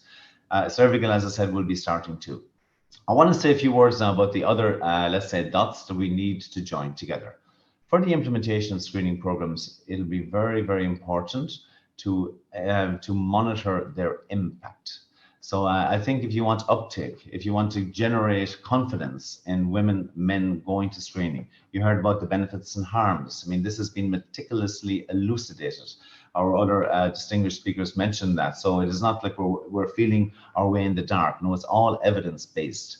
So basically there's massive opportunity to be unleashed, as it were, but the monitoring will be key. And that's where the European Cancer Information System will go in. So now we're working to see how we can link up data from screening programs to the Cancer Information System and to show the effectiveness. Already large trials, and Harry mentioned a very big one, there were 200,000 people, have already demonstrated many things, but we need to be doing this in a coordinated way all together and showing the impact and the benefits of screening and early detection. So basically, that is where we are at. I think what's important to know now is, for the first time in the European Commission, these entities like European guidelines and cancer information systems have a sustainable, let's say, home. The JRC is independent has to uphold its independence of private, commercial, and national interests. So that allows us to put the patient and/or the citizen at the center of the whole thing. And in a way, we have a long-term, we hope, perspective as the European Union. So I think building upon these systems and developing it, for example, soon with the new call for cancer data, we will be introducing, together with the European Network of Cancer Registries, we'll be introducing staging and treatment variables. These are very important. Then if we look at the Cancer Inequalities Registry, again, all of these links are there. Please have a look yourself.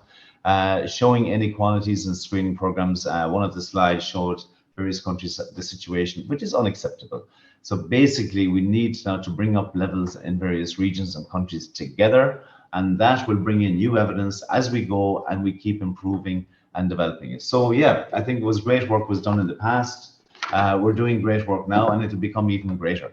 So together we can make this happen. I think we can easily turn the tide on cancer if we just now put all of our knowledge, all of our wisdom, all of our know-how together and implement that in the member states, like what we're doing now with the piloting, but it's small because we can't afford to do large-scale piloting.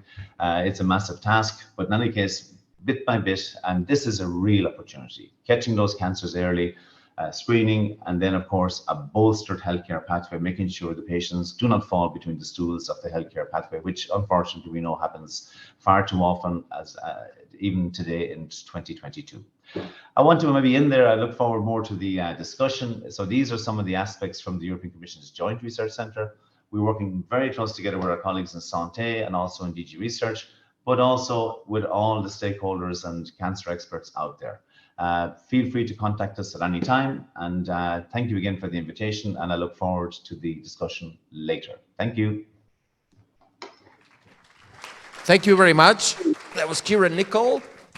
And now we have Mr. Ondřej Majek, and he's going to talk about the information support for planning and evaluation of cancer screening in the Czech Republic, in our country. Thank you very much. And ladies and gentlemen, good morning. Let me first of all say that I'm indeed very grateful that in the middle of the summer you were really able to accept our invitations and come to Brno. And thank you very much for that. I'm really enjoying the conference and actually honestly learning a lot. So thank you for that. In my presentation that we put together with my colleagues, I will try to also introduce the situation we have in the Czech Republic. So regarding cancer screening, first of all, let's say compulsory slide, just to introduce what programs we have in the Czech Republic. So the standard organized cancer screening programs are those. We have breast cancer screening, actually from its very beginning, starting from 45 years. So I'm glad to say that we are 20 years ahead of European Union. Sorry. But we also have colorectal cancer screening, where we actually have a choice for the target population, thanks to our quite a rich endoscopy infrastructure. We allow actually people to choose between colonoscopy every 10 years or FOBT every 2 years, or even more intensively for individuals in their 50s. For cervical screening, we offer PEP test, but just recently we also introduced at the moment for evaluation twice a life offer of the HPV DNA. So we will see how we will be able to implement that and whether we should upscale to the entire population. I will reiterate quite universal and simple statement that to do good health policy and to achieve impact on health, we need to base the thinking on evidence during the entire policy cycle. So starting from understanding the problem with public health, then designing the solution, and then also when implementing, monitoring, and of course possibly changing the health policies. And evidence means different things. It means primary research, but also it means synthesizing and modeling to actually be able to answer the questions that the decision makers or patient may have. So we end with at the top of the pyramid you see on the right side, you can see the actual evidence products, and different needs for evidence are for patients, are for decision makers. So to actually navigate through this bit complicated ecosystem, in the Czech Republic we established the National Screening Center at the Institute of Health Information and Statistics. So first of all, to be able to engage with different stakeholders and users of the evidence to allow for the knowledge translation from the primary research to actually decision making, and also because we are at the USIS, at the Institute of Health Information and Statistics, to establish specific data warehouse for implementation of screening programs. So what are these data sources? I will be a bit reiterating what Professor Dušek said yesterday. We are in the Czech Republic in quite a favorable situation because we have a clear legal mandate to actually collect and link different data for the purpose of public health monitoring and reporting. We have the mandate for running this national health information system. That means patient-level registries, some infrastructure data, and also during different surveys, and put all these data together to provide the information. Just to also reiterate this very interesting big source of secondary data, in the Czech Republic, most of the relevant care is actually reimbursed from public health insurance, and therefore, when we have patient-level access to those data, we can very well track the pathway of the patient, including, of course, vaccination, screening, therapy, etc. It has been for a long time, and specifically for cancer screening, recognized that these data sources should not be separated silos, but we should be able to link those data together and really have the entire track record about the care and the outcomes.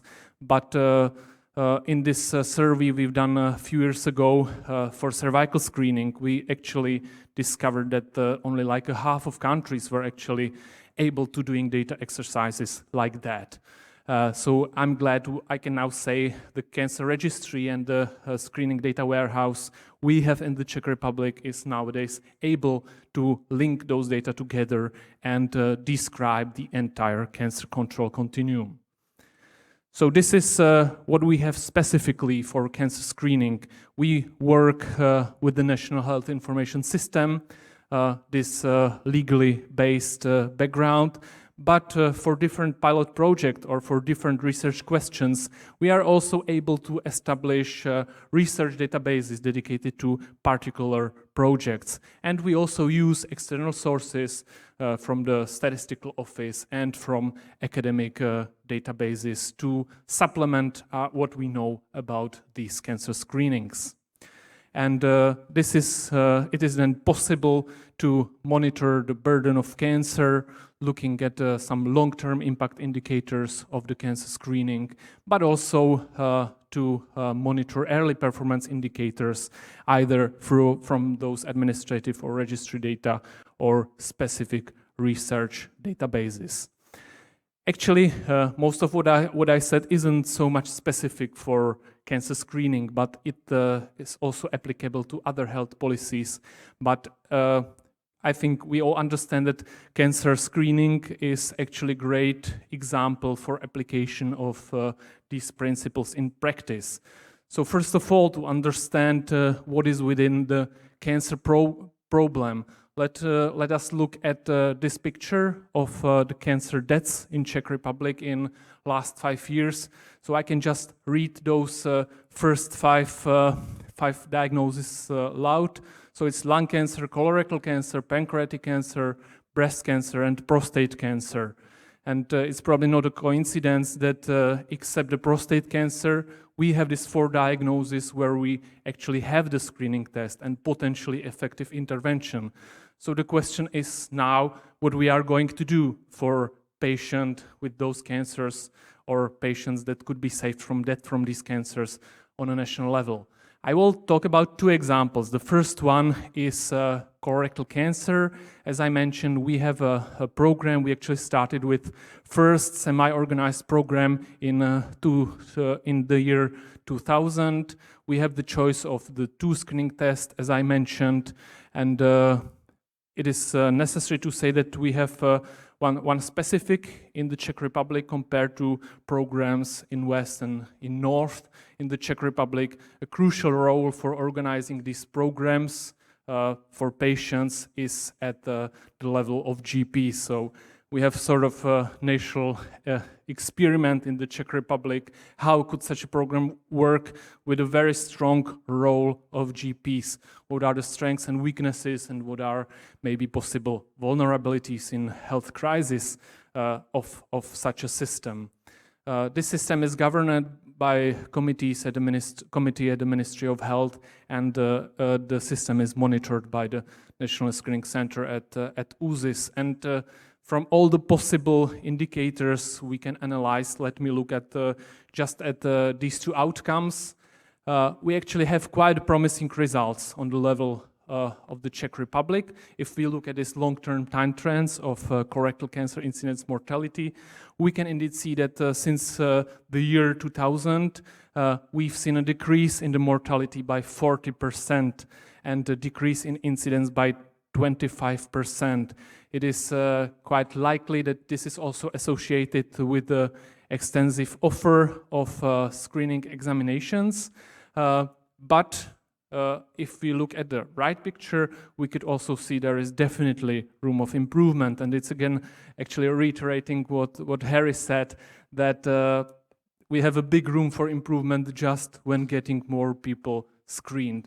The right picture, the blue bars represent the coverage of the target population, where we looked strictly at screening examinations at the strict intervals. We can see that around 30% of the population is covered. But when we extend our view and actually include the extended period and also correct examinations from different indications, we can see that around 50% of the population is actually covered by some kind of preventive care. but that also means that 50% of population is completely free of any examination that could save his or her life. And this is definitely a big room for improvement that we would like to address in the coming years. I cannot omit some remark also on the impact of COVID we had in the Czech Republic. And of course, this also a bit shed light on the vulnerability of the system based on general practitioners, because we could see quite a decrease in the peak of the pandemic, around 70%. But honestly, such a decrease was also happening in this more organized population-based system, and we could see quite a quick recovery. If we look at the yellow bars, which represent the year 2020, we were able to already increase the volume of provided screening tests. So at the end, in year 2020, we had 17% less examinations, FITs in 2020. In 2021, there was 5% less examinations. So definitely, this is another warning that we should really take care of how we recruit patients to the screening programs, also in the Czech Republic. Of course, this is just a very small selection of what we are doing. The plans could, of course, be more ambitious. Now having this data warehouse allowing for different data linkages, we should be able to evaluate the pathways and actually do case control audits of all the screening programs to be able to learn about different weaknesses we might have in the screening program. We can do model-based optimization of our tests and target population, and of course, a bit of a Cinderella topic, do some research also on some qualitative and behavioral aspects, because we will probably not be able to increase the coverage too much without actually understand what people think and how they perceive possible barriers in participation. And of course, last but not least, also sharing as much data as possible to also empower different stakeholders like municipalities and regions to take care of their own populations at a lower level. Second example I'd like to quickly comment is lung cancer. We have seen this is the biggest killer among cancers. Unfortunately, we can see there is not much progress, not much decrease through primary prevention in latest year. And one of the causes you see on the right side is that for a long time we have a significant proportion of late-stage cancers. So the early detection seems to be an interesting and need to consider option in dealing with this public health problem. But of course, we know there are not only benefits that were demonstrated very nicely by Harry, but we always have some possible harms associated with cancer screening, either false positive results or overdiagnosis that are the worst possible negative outcome of the screening. So all these benefits and harms need to be actually considered before we can consider implementation of such a program. And this is why we actually already in 2019 actually very curiously awaiting results of the Nelson trial, started to discuss what could be done in the Czech Republic with different stakeholders. We tried to put together these evidence products so that really eventually the decision could be made, and this year we could start the population pilot for lung cancer screening, considering also these things that were mentioned. So we had this some HTA thinking about what could be the benefits and harms, what could be the target population. We did some modeling to actually have some more concrete thoughts on possible benefits and harms. And eventually the pilot programs was initiated this year. So the principles are quite similar to the studies we've seen in a previous presentation. So the target populations are men and women between 55 and 74. The screening test is low-dose CT, but actually the process is more complex. It includes GPs who recruit the patients. It includes pneumologists that should also perform more complex evaluation to also identify potentially other life-threatening diseases in these highly vulnerable groups. And eventually the LDCT is provided only at a certified radiology center. And it is necessary to say that it is indeed an evaluation pilot, so we are trying to monitor closely what is happening to be able, after a few years, to provide some more evidence how the program could be changed or whether we should continue with that. So let me close my presentation with some few remarks on potential challenges for future. So first of all, we've heard in the previous presentations about the new discoveries that could very much improve what we offer in screening, but I would still like to reiterate that it's not just the scientific discoveries, but you need to think about also the translational research to be actually able to move from the laboratory, let's say, to the real health system and to provide the impact. Yesterday, we've talked a lot about the European health data space. That was quite explained how could it benefit different stakeholders. And I could actually agree that cancer screening can benefit from all kinds of improved use of the data, being its secondary use where it could boost research and innovation on biomarkers for early detection, or the policy cycle where we could be able to better prioritize and implement our interventions. But of course, the screening programs can very much benefit also from improved primary use of data, because these algorithms that myself and my colleagues presented today are becoming more and more complicated. And I think the patients and the health professionals will soon become lost in these algorithms if we are not having really good ICT system fit for the users. So I would, my last slide, argue that the international collaboration is really important, being it for setting of standards.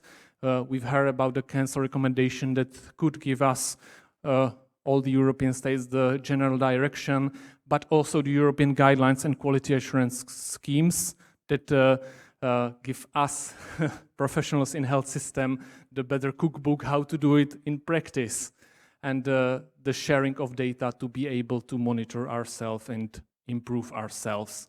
And of course, we should together share our experience to support the implementation on the national level. Continued support should be aimed at research, being the implementation research, but also the basic research, because I also mentioned the pancreatic cancer. This is one of biggest killer, and we still do not have a good test to be implemented to prevent these deaths. And of course, last but not least, support also the awareness of citizens together. Thank you very much, and I would like to also thank all my collaborators at UZIS, because this is a really big collective work. Thank you. Thank you, Mr. Ondřej Májek. And I will ask you, please, to sit down.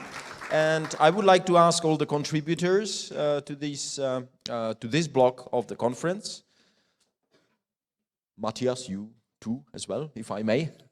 And we should be in touch with Kieran online, and Ms. Nino Berzulli, who, okay, she's there. Thank you. Good morning to you.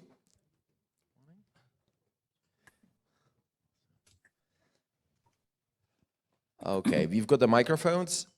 So, ladies and gentlemen, as we did it yesterday, I will be happy for your questions or any comments. But let me start with a question that I actually received even before you started making your contributions. And I suppose you touched on the subject, and Ondřej over there actually finished with the note there is a need to support of awareness of the public of screening, etc. But I think still that the question is relevant and worth asking. And here it is. Can you mention existing tools or procedures how to assess patient adherence to screening/preventive medicine and to identify possible barriers?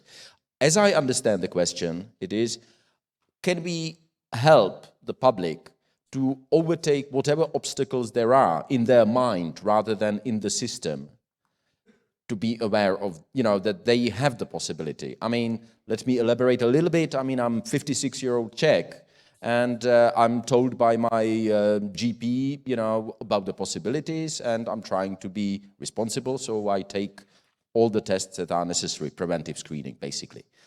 However, I mean, not all the member states and not all the GPs, even in the Czech Republic, are, so kind of open and forthcoming about that. So my question, and as I understand this question is, I mean, what can we do better for the people to really take the opportunity and take part in preventive screening? And I will leave it up to you. Okay, Andrei, over there. If I can start, thank you very much. It's, I think I can also reiterate, we did some kind of behavioral research to actually understand why people don't access the screening. And I think one of the key barriers was actually still the stigma with the cancer, because people are just afraid that they are going to be diagnosed with cancer. And we know that being diagnosed with cancer in screening is actually a favorable event, because that often means that cancer is diagnosed early and could be treated early. But still, people are much afraid of the potential diagnosis. So I think we still need to work on the stigma to really share the message that the cancer care in Czech Republic and in Europe has excellent quality, and patients have often good chances of survival, and especially when patients are diagnosed within the cancer screening early, their chances of long-term survival are really high. So I think this is a really message that should be shared more. Okay, thank you. Yeah, so maybe indeed good to realize you have to evaluate which is the best approach in your country indeed. So the Netherlands is the exceptional situation where we have population registries, so we can send everyone a letter with the information, and so we will reach everyone. But then, of course, the question is how much non-response you have. And so if you have a system with GPs, as you say, some GPs are not so interesting, and then you don't get any information. So there is the example from France where the acceptance for colorectal cancer screening is only like 30%. But if you send the kit at home, that increases enormously. So apparently, indeed, the GP is not reaching everyone. But what we do, and many countries do, is just send the kit out by postage to the individual. And then the response goes up. So you have to indeed think about different approaches and what is the best in your country. And the second thing, of course, you have to do some focus interviews and what people themselves think. We recently done that, for instance, for lung. And actually, we had the whole harms and benefits and the pros and cons in the information sheets. And actually, what the focus group gave back is, why are you mentioning eight disadvantages and only 2 benefits or so? Because that's prevented and life is gained. And that's not to downgrade it and say we're not doing that, but it's just to realize sometimes that indeed we are very balanced. And on the one hand, of course, they do want to hear at least the good story, that what is my chances if I take part. So I think thinking about the best approach in your country is crucial, and get this information from individuals. And the lung, of course, with the stigma, and if I get the cancer, I will die. That is, of course, a very difficult one to address still. Okay, thank you. Sorry, Ahti, I think. Thank you. I would like to talk a little bit for this question from the background that we have often in the Nordic countries, and then also the experiences with other parts of Europe. So that, in my understanding, if I understood right your question, so that if there's a case of disinformation in the population, it could be over expectations of the benefit and not telling about the harms properly. or it could be that distrust of whether I could get the benefit, whether the screening works right. So that the first solution that we have done in each Nordic country has been the current and historically already for decades, that we do very careful evaluation and monitoring so that we can exactly tell for the specific population targeted that what is the benefit and what are the harms.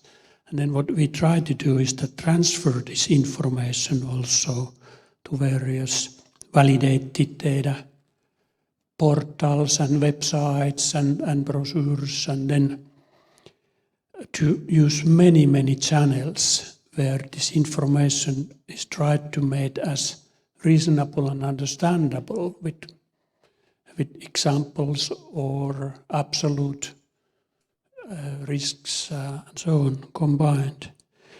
And then so that this is very important, because if there is a program, as I showed, for instance, cervical cancer, that the test is widely used and there's no impact.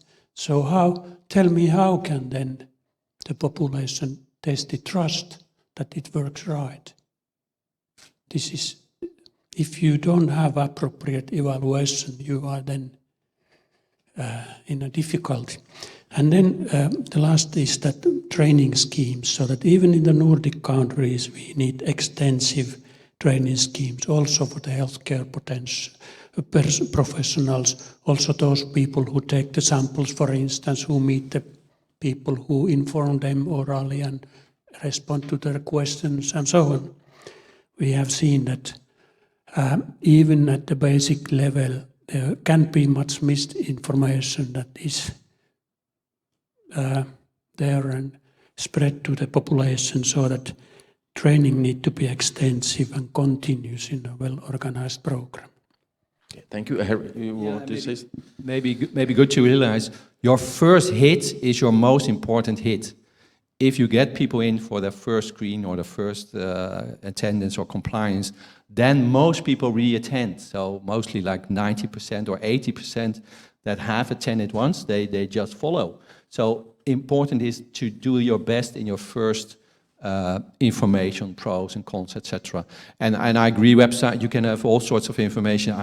You saw me, I have lots of numbers and so on, but we have done a study where we asked women on breast cancer screening and the pros and cons, and they then could still go to the website for detailed information. And only 3% goes to that website. I mean, it's its first hit in an understandable way, short, probably. That should really get the woman or man in or out, I think. Thank you. If I may now, could I turn to Ms. Berzulli from the World Health Organization? I'm sorry, we didn't hear from you. Would you have anything to say about on this subject? Thank you so much, and good morning, dear colleagues, and greetings from Copenhagen, the WHO Regional Office for Europe. And of course, first of all, I would like to express my appreciation to the Minister Velik and MOH of Czech Republic for the invitation. And I'm glad that we are here today and have these fascinating discussions. And it is also honored for me to be with fellow panelists and have this exchange. And on this particular question, and of course, I would like, if you allow me, I would like to go further on the subject of the early detection and the screening programs. But before going into that, with regard to this specific question, I think it is very important to invest in the behavioral and the cultural insights and the research using these behavioral sciences. So that we understand what are some of the contextual and individual factors and that the countries or the populations or the communities or the patients are facing in terms of the uptake of the screening or the preventive measures. And that will help us to design the targeted interventions that are based on the local context, on the local needs and the individual needs. And we do have many examples of this, how useful, how beneficial is the behavioral and the cultural insights research is in that context. If we take the HPV vaccination uptake, for example, we know that the discussions and the dialogue exchange on the HPV vaccination among the parents, are happening in the social media. And this is, important to understand, what is the context of the discussion there. And for example, Denmark used this channel to understand the discussion topics, understand the challenges or the questions that the parents had with regard to the HPV vaccination, and tailored their strategies for improving the vaccination uptake based on this channel. So all in all, the understanding the local context, the contextual factors, and designing the interventions that are contextualized, this is the solution for these issues. But if you allow me, Go ahead. Yeah. I would like to, because there was the fascinating discussion in this panel on how we can do better to improve early detection and ensure that the cancer screening programs are boosted through organized and the technological progress.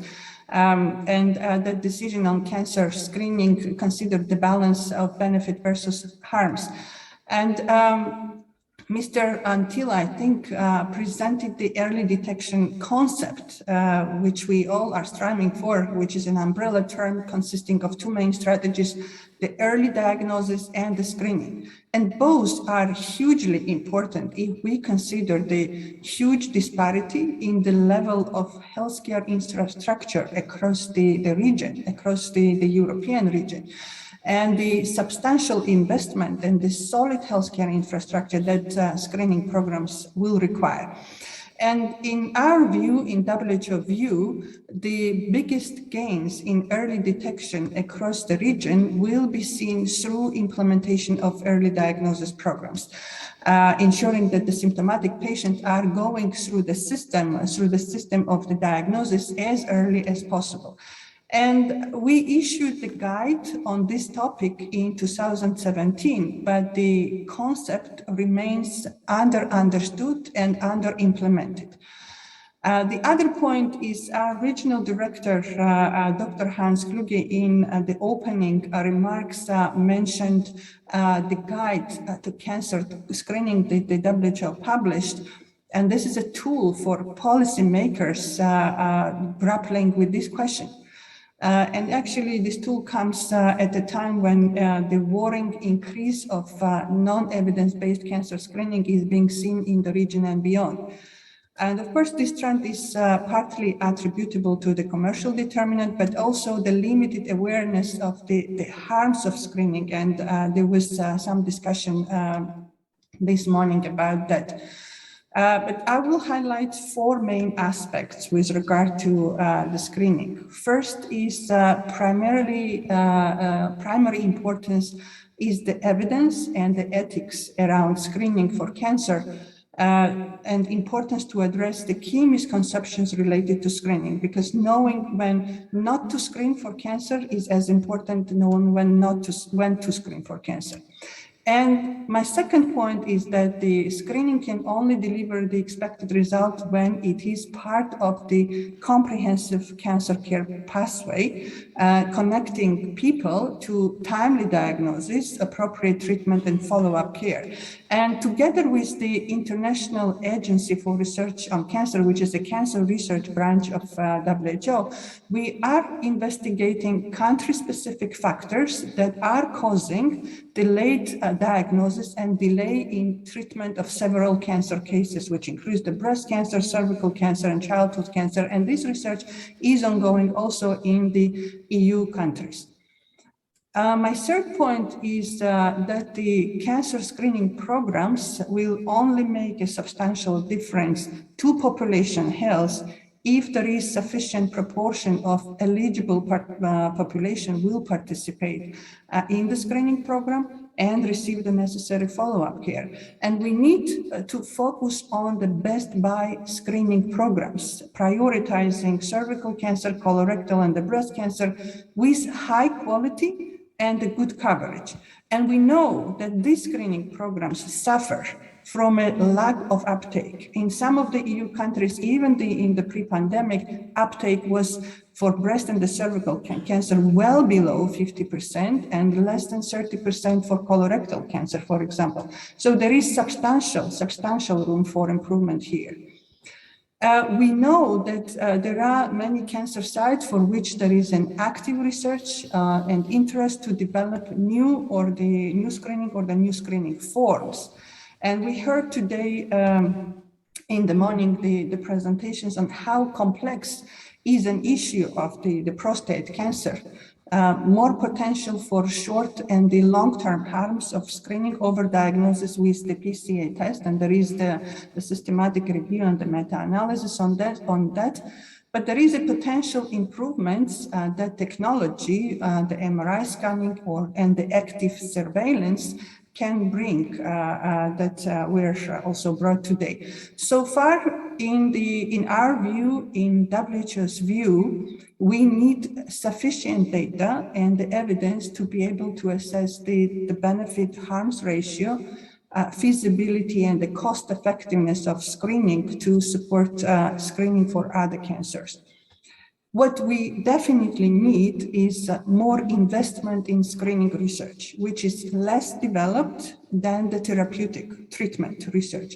And definitely we need the implementation research for new screening modalities before extending and recommending population-based screening for other cancers. And we need this research to develop the precision screening to better account for the personal risks for cancer.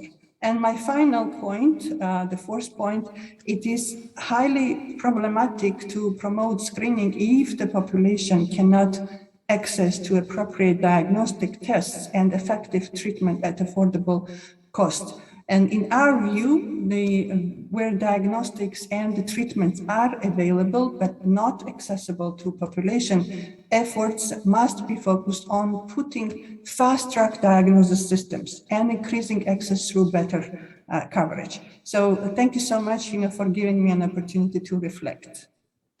Okay, thank you very much. I think there's a reaction here. Yeah, thank you very much for this nice overview of important factors. I just want to, let's say, debate one issue. I fully agree that reducing delays, having good earlier treatment in the best way is crucial. It's a whole continuous pathway. And so the focus also on earlier detection, not just screening, I think is really, really crucial. It's only good to realize that both for lung and prostate, that will not work. There are no symptoms early enough for lung cancer, and there are no good symptoms early enough for prostate cancer. So for especially these two killers in Europe, this is only a small proportion of the solution, unfortunately. But I fully agree we have to do our utmost best to really get people in earlier with symptoms and signs. But unfortunately for these two killers, it will not help, unfortunately. That's why we are proposing screening programs where we can really have an earlier detection, like 6 years earlier or so. Okay, thank you. Kieran, I don't want to leave you out. Do you want to say something about this? I just wanted to very briefly come back to the behavioral insights aspect when we talk about patient and citizens' awareness and engagement. And I think schools is the word I wanted to say. I think if we all know that 85 to 90% of deaths in the European Union are caused by non-communicable diseases. We all know that cancer is the biggest killer in the EU of people under the age of 65. We all know about prevention, nutrition, sugar, salt, fat, obesity, all these things. I think all these things have to be, in a way, part of the curriculum in schools. And Harry mentioned there about the children. I want to tell you a very short little story. We had an open day here some years ago. We had an inflatable colon, to raise awareness about colorectal cancer screening. The kids thought it was some sort of a spring castle. They brought their parents. Right beside the inflatable colon, we had the public health screening entity there in Italy at the time. So the kids brought their parents, we asked their parents, and we sent them over to inscribe for screening. So again, I think children and kids to be aware is a very powerful way through. That's all I wanted to say. Thank you very much, and I'm really enjoying the discussion. Thank you.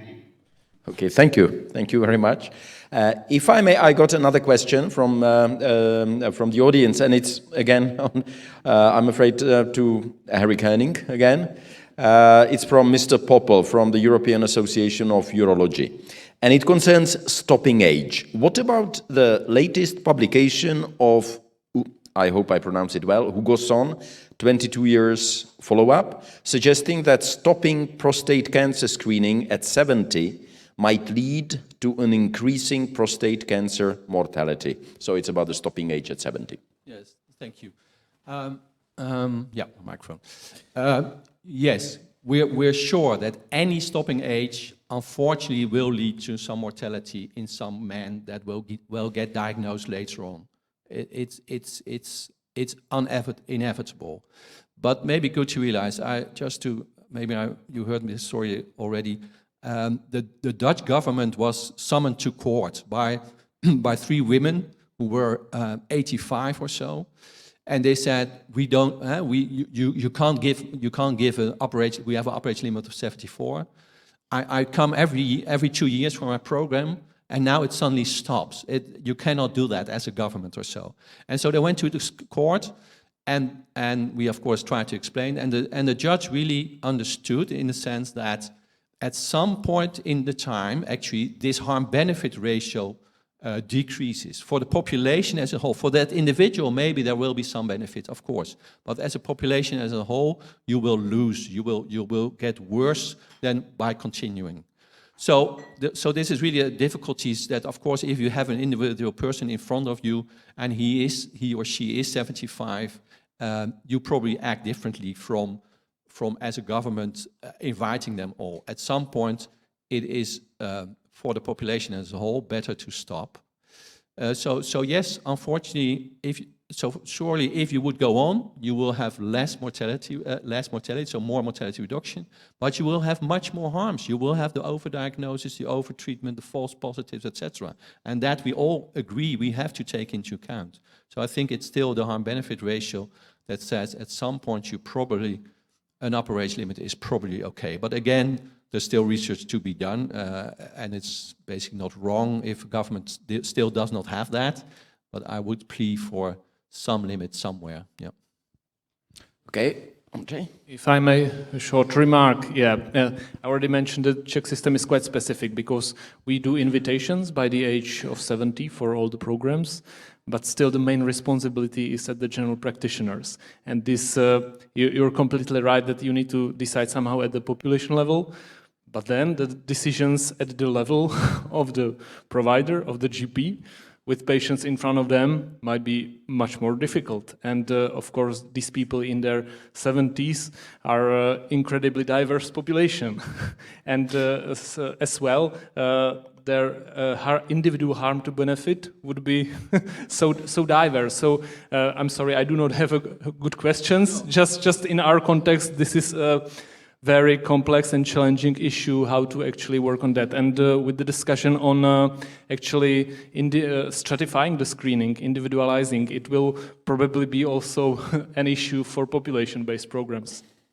So indeed, sometimes physicians ask us, give us a clear guidance, because at the individual level, I'm in doubt what to do. So actually, you could argue, I think you could argue, that if there is a sort of guideline that says, well, probably 75 or something or whatever, that could a physician then help and say, listen, we have carefully looked at that, and let's say, if we would continue, for most individuals, the harms will increase much more than the benefit that you achieve. Mm-hmm. That's at least an answer. And actually, if the individual then says, but does that apply to me? Of course, the correct answer of the GP would be, no, I don't know whether that exactly applies to you individual, but as a group, yes. So that's still the difficulty between individual and population. But therefore, I think a guidance towards something like an upper age limit would be helpful, I think, also for physicians. But I completely agree. If it's this way of interaction at these ages, you have to just continue that and try to have this conversation with the individual. Yeah. Okay, thank you. Anyone wants to say something? If I may, I cannot resist to elaborate a little bit on this subject, but to make it more general. Recently, I worked on a radio program about the need for, the same problem everywhere across the developed world, aging population. In the Czech Republic, since 2010, we've got over 500,000 more people who are over 65, senioři, as we call them in Czech. Yeah? If you take, 500,000 people over 65 more than there were in 2010, that's like one Brno, and plus Olomouc, another 100,000 city population, city not far from here, of people who are over 65. And of course, I know that we talk about that often, but it's very difficult to come up with increased funding for old age pensions, etc. But why I'm asking, we are talking about screening and awareness, etc. Are we taking that, and that is my question, in Europe in general, and I understand that there may be differences between member states, are we taking that into consideration? I suppose we are, but how are we taking that into consideration when it comes to screening and preventive care when it comes to cancer? Mm-hmm. Yeah, I think this is very important issue that all programs has to evaluate all the time. So that like cervical cancer screening, it seems that it is reasonable to continue the whole population at least to age 69. That is not yet in every country and even not in the European recommendations. Of course, that should be looked in more carefully in the guidelines. But then also continue after that when the screening program stops, meaning that every woman would be invited based on age. There are certain groups for which screening should be continued. For instance, if there are any abnormal findings or very irregular attendance or something, there are still groups that would benefit. So that is something that programs can evaluate if they have both the good databases on the screening program itself and also other services, if there are services after the program had stopped outside the program. And then for breast cancer screening, I think that effectiveness information is there already to continue at least 74, even though, of course, cost effectiveness need also to be taken, resources need to be taken into account. So this is a good example of a continuous process that the programs has to do. So program is not only the thing that you start once and when it is full implementation, that was the stop of evaluation, not at all. So many programs are already actually up till 75, and for the lung maybe even up to 80 or so. So many programs really go up to a rather high age limit actually. I think I guess I forgot to say, in the prostate it's so specific that this test actually is able to let's say, advance the diagnosis with about 8 years or so. So if your PSA is below 1 at age 70 or so, the chance that in the next 8 years you still get a prostate cancer is really, really low. So that's the specific thing also about prostate, that if at a high level, at a high upper age limit, your level is low, actually your chances for lung cancer, for prostate cancer is rather low actually. But many programs actually already go to 74 or maybe even 80 or so. So I think we do take it into account, I guess, the aging too. Okay, thank you. I'm just checking the time. No, do you want to say something? Yeah, so sorry, just regarding the demographic change and aging, from a more general perspective, of course, for the cancer plan as a whole, this was also one of the key rationales to launch this action, because of course we have to anticipate that with the aging population we will have an increase in the number of cancer incidents and cancer cases. Okay, thank you. And there's one more question from Mr. Popper, and it doesn't say whether I should ask any one of you. We could stop any screening when life expectancy is less than 10 to 15 years, for instance, but how can we best estimate life expectancy? It's a very, I suppose, general question, so I will just repeat it. We could stop any screening when life expectancy is less than 10 to 15 years, for instance, but how can we best estimate life expectancy? I think we can't. We can't. Yeah. So yes, it's true. It's true also for there are analyses now for lung cancer that say, well, if your life expectancy is less than 5 years, maybe you should not get any screening anymore or so. That is more cost effective, but we basically do not know how to do that. There are some questions to address, but it's so difficult at the individual level and at population level to make this distinction. So in theory, yes, but I think we don't know how to do it in practice. Okay, André? Yeah. I think we are reiterating the similar questions. Yeah, I think we are definitely thinking about aging population, namely about how it will make pressure on the health system regarding financial resources, regarding human resources. But yeah, the question I think is very pertinent because we should be able to provide the patients and the doctors with guidance how to actually manage the patients also within the cancer screening. And I think the question of life expectancy and the stopping age is sort of elephant in the room, because this is definitely a way to go next when individualizing screening, because this may be so important determinant of the harm-benefit ratio that we shouldn't be overlooking that. And I've seen some studies that were dealing with that in lung cancer screening, where we have this problem that people the people with high risk of cancer may be the same people with decreased life expectancy, and this is a painful issue scientifically and ethically how to solve that. But we should probably strive to give some good guidance to health systems and to physicians how to manage the patients also regarding this aspect. Okay, well, thank you very much. I think the time is up. So thank you very much, all of the participants, and for your questions, and all of you. And now we're going to have a break for 30 minutes, coffee break, and we'll be back here at 10:30, yeah, if I'm correct. So thank you very much, and see you then. Thank you. Ladies and gentlemen, dear guests, friends, it is 11:30. I would like to ask you to please kindly proceed to your seats and take your places so that we can start the final concluding block of our conference. So please, ladies and gentlemen, take up your seats.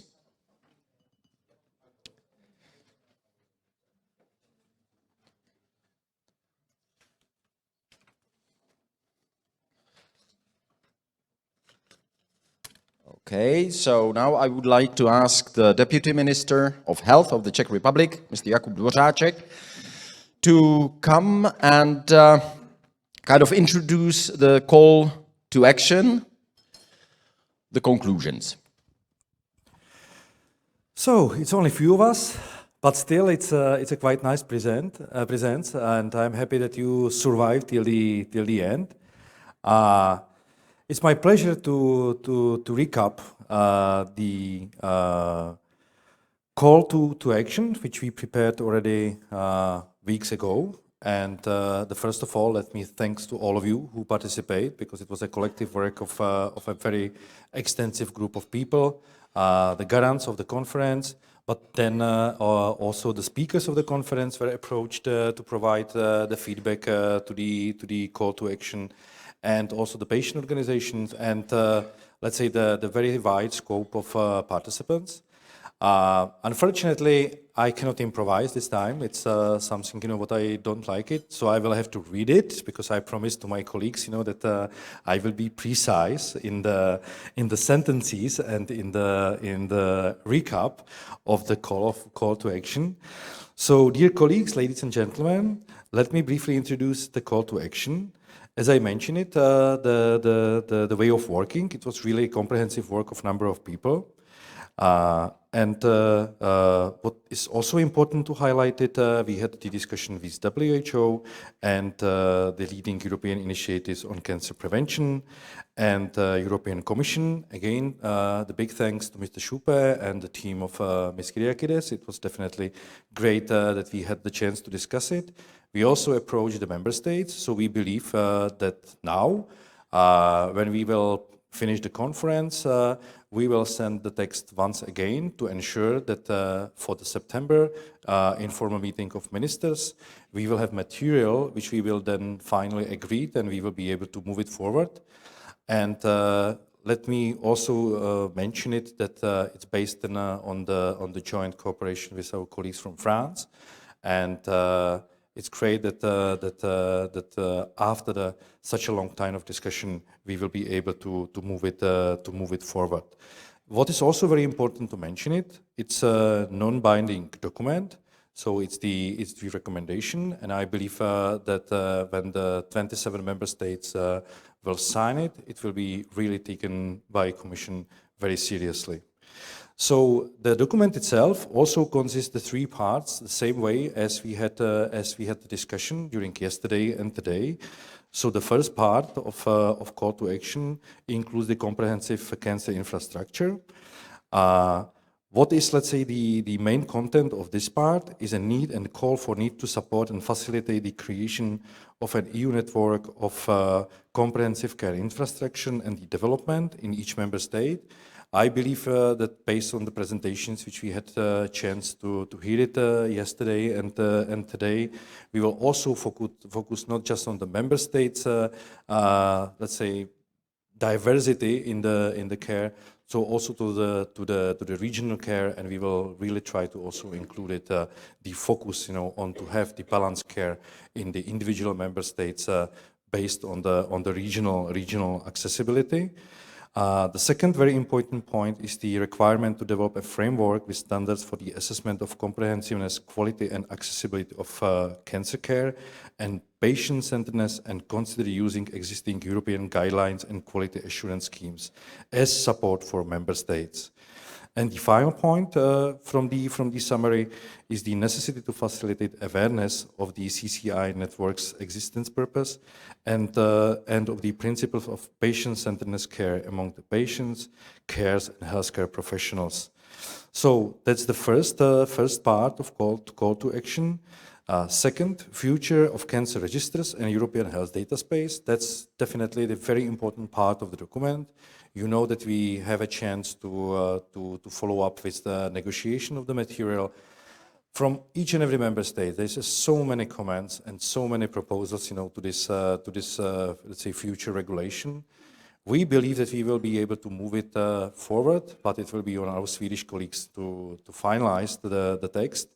And it was also visible on our discussion here, especially yesterday, that there will be a lot of requests and a lot of joint negotiation to have a clarity on the definitions and also the way of the future implementation. But it was also obvious, especially from our scientific colleagues, that the secondary use of healthcare data, it's something what is absolutely essential, and also that the intention that the patient supposed to have the chance to really see the overall data. Sorry, it's something what is the core of the document, and we will definitely do the maximum to follow up with the text. So, what is the part of call to action from the perspective of cancer registers and European health data space? Recognize the need to future discuss and consider the proposal and regulation in the European health data space to ensure effective data sharing between providers of cancer care and to support secondary use of the data for research, innovation, and policy making. The second point, strive to create and share the efficient and sustainable model for operation of population-based cancer registers in the context of modern digitized national healthcare systems. Then support international governance and routine use of cancer control indicators to make sure that all countries can effectively identify gaps in their provision of cancer care. And on the end, to support the creation of virtual European Cancer Patient Digital Center in order to enable exchange of patient and survivors' clinical data for primary and secondary use in standardized way. And on the end of the document, the third part, improving early detection of cancer and screening schemes in the EU. And I have to say that my colleagues did a lot of work, to have the compromise text, for this part, to really ensure that all member states will be happy to support it. So let me to summarize, this chapter, the part of the call to action. So the first, recognize the need to further discuss and consider the Council recommendation amending Council recommendation of 2nd December 2003 on cancer screening, then calls on strengthening of structured sharing of good practices and screening and early detection between EU countries, supports research at all stages so that screening and early detection, including the use of digital technologies, contribute to decreasing considerable difference in survival between patients with comparable cancer diagnoses. And then the support awareness campaign to ensure that the EU citizens are fully informed about the availability of cancer screening programs. So this is, let's say, the scientific content of the call to action. What is, let's say, also added to these three parts? It's the invitation to the European Commission to promote the development and implementation of European guidelines and quality assurance schemes so the countries could adhere to the best evidence-based recommendations and at the same time considering their local circumstances, resources, constraints, etc. To consider a possibility to launching a joint action to streamline at appropriate time and support member states' effort to implement the Council recommendation on cancer screening at national level, and then together with member states with respect to national context to make every effort to decrease striking difference between the EU countries regarding provision of cancer screening. So this is, let's say, the recap of the call to action. So what is now coming, as I mentioned it, we will continue to discuss with member states the final text, so we could have the final version for the September informal meeting of ministers, and I believe this will be the very nice achievement of yesterday and today meeting. So let me once again thanks to all of you because it's the joint work of and with your participation, with your support, and we are so happy that we can move with all the discussion with the oncology forward. So once again, thank you very much for the attention, and that's all from my side. Okay. Thank you, the Deputy Minister Jakub Dvořáček. And let me ask you please to be seated, and let me invite the other members of this panel discussion. That means Minister Vlastimil Válek. I would like to ask Francesco Lorenzo to come up here. And also Matthias, please come here. And we should be in touch with Nino Berzulli online. Okay, thank you. That's going to be the final discussion that we are going to have at this conference. But before we start, let us see the short video of the Commissioner, if we can, of her remarks. Thank you. Deputy Prime Minister Válek, colleagues, friends, first I want to thank you all for your contributions to this meeting. And I especially want to thank the Czech presidency of the EU for hosting it and giving it such a clear direction of support for Europe's Beating Cancer Plan. Your discussions here today will enable us to draw some clear conclusions to deal with the challenges we still face from cancer. Cancer concerns all of us. This was only reinforced by COVID-19, with its huge impact on cancer services, on the lives of health professionals and patients. And unless we act now, cancer will become the leading cause of death in the EU by 2035. Having an expert radiologist as Minister of Health is a true asset for Czechia and for Europe as a whole under the Czech presidency. Cancer is a priority for Czechia, and it's a priority for Europe. Our ambitious and well-funded Beating Cancer Plan reflects our renewed commitment to cancer prevention, treatment and care. Yesterday, I gave you some examples of how we will be delivering in these areas. I could mention many more. For instance, there's the Knowledge Centre on Cancer already launched last year. There's our Healthy Lifestyles for All initiative. There's the first phase of the Cancer Inequalities Registry, plus our ongoing work to update the European Code Against Cancer. For the growing number of those living with cancer, there's our work on the EU Network for Youth Cancer Survivors and the Right to be Forgotten. And our European Cancer Imaging Initiative is still to come. Meanwhile, the EU Mission on Cancer will put 10 million euros into strengthening the research capacities and bring improvements in diagnosis and treatment, in quality of life solutions for people living with and beyond cancer, and in screening and early detection for people at risk of cancer. With the new Council recommendation on cancer screening coming soon, we will have in place the evidence-based, patient-centric methodologies to tackle new cancer sites. Having started off for breast cancer screening, diagnosis and care, we are now working to extending them to colorectal and cervical cancers by 2025. And lastly, let's not forget that our cooperation goes beyond our borders. The war in Ukraine has spurred us into coming together to help transfer Ukrainian patients to EU member states to continue their treatment for cancer and other illnesses. We need to maintain that support for as long as needed and ensure that neighboring countries and health systems are not overwhelmed. Dear friends, the time to act is now. And that's why the Czech presidency's call to action today and its priority for cancer over the next 6 months are so very important. Working together, we policymakers, cancer stakeholders, and patient advocates can really improve the situation for every single cancer patient and survivor across the EU. We can deliver what Europe's citizens expect from us, and we can keep turning the tide against cancer. Thank you. Thank you very much. That was Stella Kyriakides, herself, as you probably, most of you, if not all, know, herself a cancer survivor. Double one.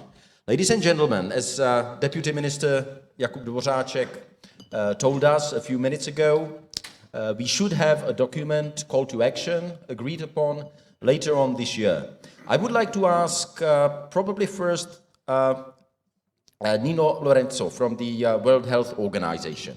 I mean, we often say that the glass is half full or half empty.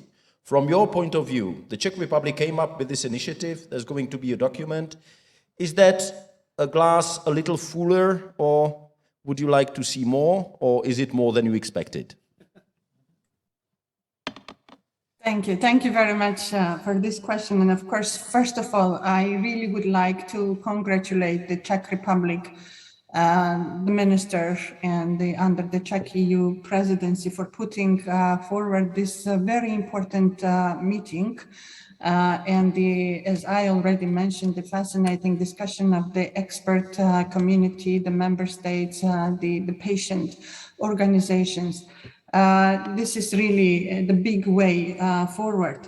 WHO really stands ready to work hand in hand with the member states, with the patient organizations, with the European Commission on making the difference in cancer control, and so that we give the hope to everyone of living without fear of cancer, and that is what is most important. I would like to bring in 2 points here in concluding, and it may answer indirectly your question about whether the glass is full or not. But there is definitely what I want to say. There is much more than we can do, but it's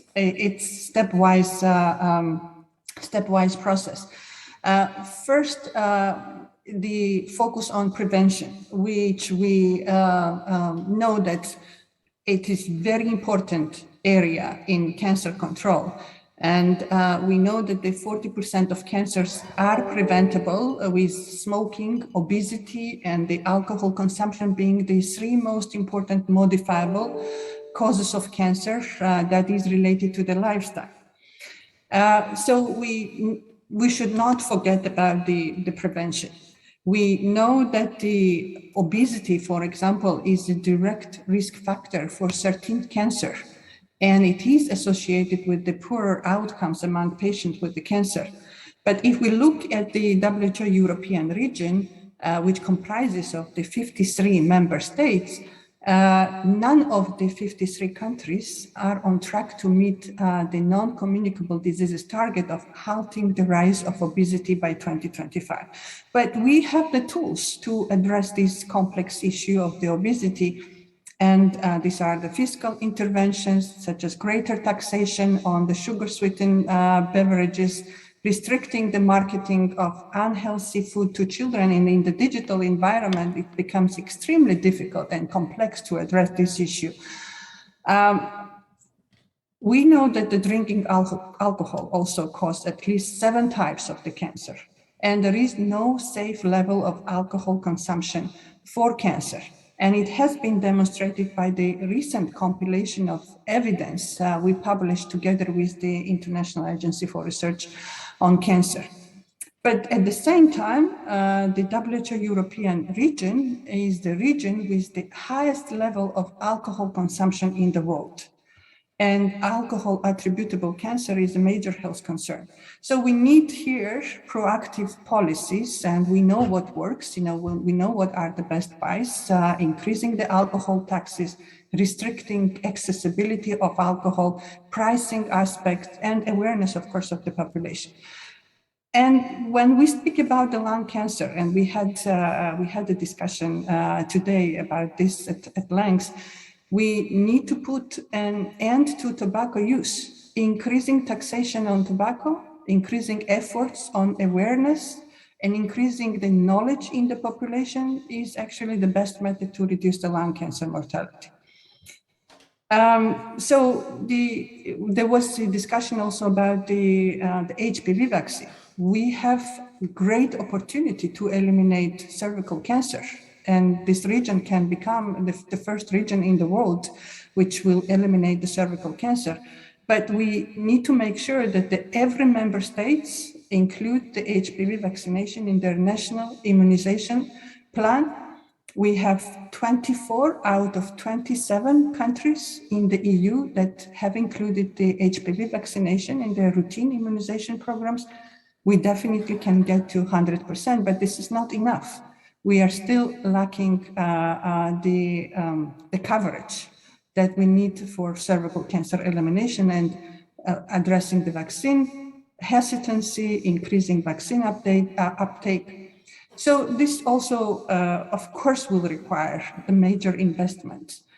And my second point, concluding point, is that and we discussed this also at length during the last session.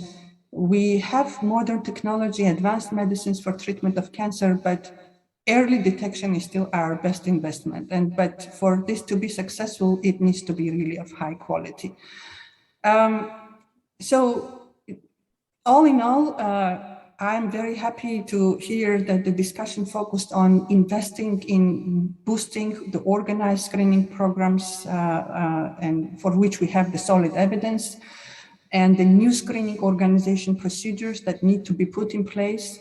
But we also need, to strengthen our efforts removing inequalities to access by simplifying access and referral to the screenings, and this will be really key. And for other cancers such as lung and the prostate cancer, we need, as we already discussed and I already mentioned, robust data and implementation research for establishment of organized screening programs that will indicate the favorable benefit-risk balance and if the economic resources used for putting necessary infrastructure justify the results obtained.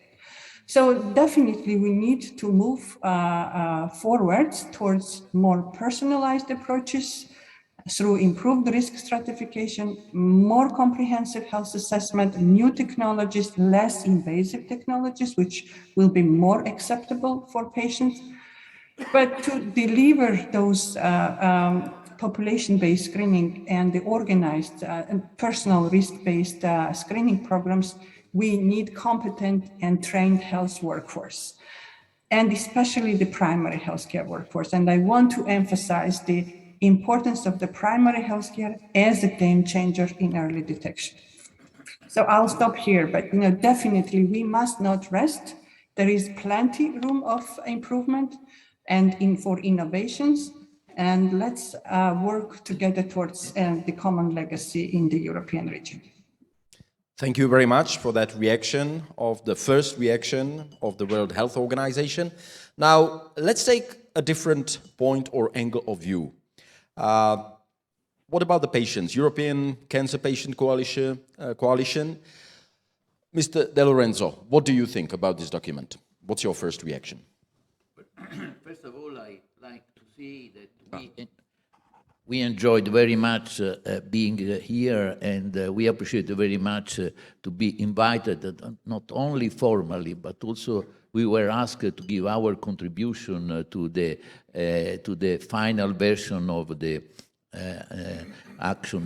call to action. So then we really appreciate this, and I like to say that the fact that the presidency, the Czech presidency of Council started with the conference on cancer is a very strong signal also for what is going on in the next semester, and we feel that what really was a very good, strong signal is that is not, as several times happens, patient in the center, centeredness of patient, those are words, but here they are facts. We appreciate very much because we were able to get our voice. ECPs is talking with one voice in representing 470 patient organizations from the 27 members. And I like not only to thanks a lot Minister Balek, but also I like to thank the oncology Czech oncology community, because they are showing how strongly Czech Republic is close to what the Commission is asking for cancer. So it's a very best practice, and we are also very proud that we are collaborating with the Czech oncology community, and with Professor Marek Svoboda, we had also some funded project by the European Commission. What I like to say is that for cancer patient, now is a really magic moment for oncology in Europe, because Europe is giving to member states a very strong signal. And I think that, and then yesterday I was asking and suggesting, and I hope that the Minister Marek will, the Minister Balek will push towards this direction, to get more involved member state in following the request by the Commission of trying to work to save 3 million of lives by 2035 and to increase the number of survivors from 47 to 75. Because mostly of member states, unfortunately, didn't receive yet this strong signal. And unfortunately, I have to say also that we were expecting much better, much more from Italy, from Greece, from several other countries, that unfortunately still the COVID is taking the most part of the attention of the public minister, and just they are not taking care of a big epidemic that is for cancer, because the delays in screening and approach and the access to surgery are just making a very big problem. It's an earthquake for cancer patients. Adding to this, and I like also to stress one thing more. I like to say that I would appreciate if this Council of Ministers will keep still going on with the declaration of the trio of the President as far as it concerns a very important part of our patient organization, because the trio presidents, Slovenia, Portugal and Germany, were just stating that patient-centered cancer research is to become the standard in Europe in the long term, becoming even more closely aligned to the needs of a patient. And then the Minister of Germany, Portugal, and Slovenia have adopted the principle of successful patient involvement in cancer research. We feel that patient organization, advocacy patient can really give a very strong support on this. And I would like also the Commission will take care that in Comprehensive Cancer Center there will be more and more room for patient organization that they can be really very helpful. And I would like also to think, and I was just writing something that I knew already when I was asked to give a suggestion for the action call, that we were asking something that is out of the duty of this call, when we were asking to try to work for a cross-border healthcare directive changes, because this is the only tools that will really give access to rare cancer patients to have access to the network of the awareness. Network of the awareness is the best example of how Commission can get close to the patient. But still, this network doesn't work as should be. Now we know that Commission is strongly supporting, and I am in the steering committee of Eurocan, so then we are appreciating that there is also a financial support. But I think mainly are the Council of Ministers that should really accept to go ahead in the change on directive. And this is very important also to try to find out if it's possible to allow ultra-rare cancer, rare cancer, when they go to have exchange of prescriptions between member states, and also to allow to have a European fund to cover at least the expenses of ultra-rare cancer that they are not allowed to do. So then I would say so many other things, but I think that this is a really best practice that perhaps also the future Council of Ministers will be doing. And I would like the last two things, if in the call to action can be asked, can be mentioned also in addition to oncology, because our organization from oncomatology are always saying that they are ignored. If can be added, I know that oncology multidisciplinary takes care also of oncomatology, but it would be nice if we can someplace just mention oncomatology. And then the last thing, and I would ask this also to the Commission, is why not to give a more attention for the role of cancer patient organization can do in the prevention, mainly in screening. Because screening is a very strong, important issue for us, because we are really very worried about sustainability. And we feel that if we as a cancer patient can help prevention, and we can do work for improving screening. And since cancer patients are presently all over the countries, they should be somehow asked to the member state to get more involved. Because I'll tell you another thing, and the last one, we are very concerned also about survivors, and we think that a lot of work should be done on survivors.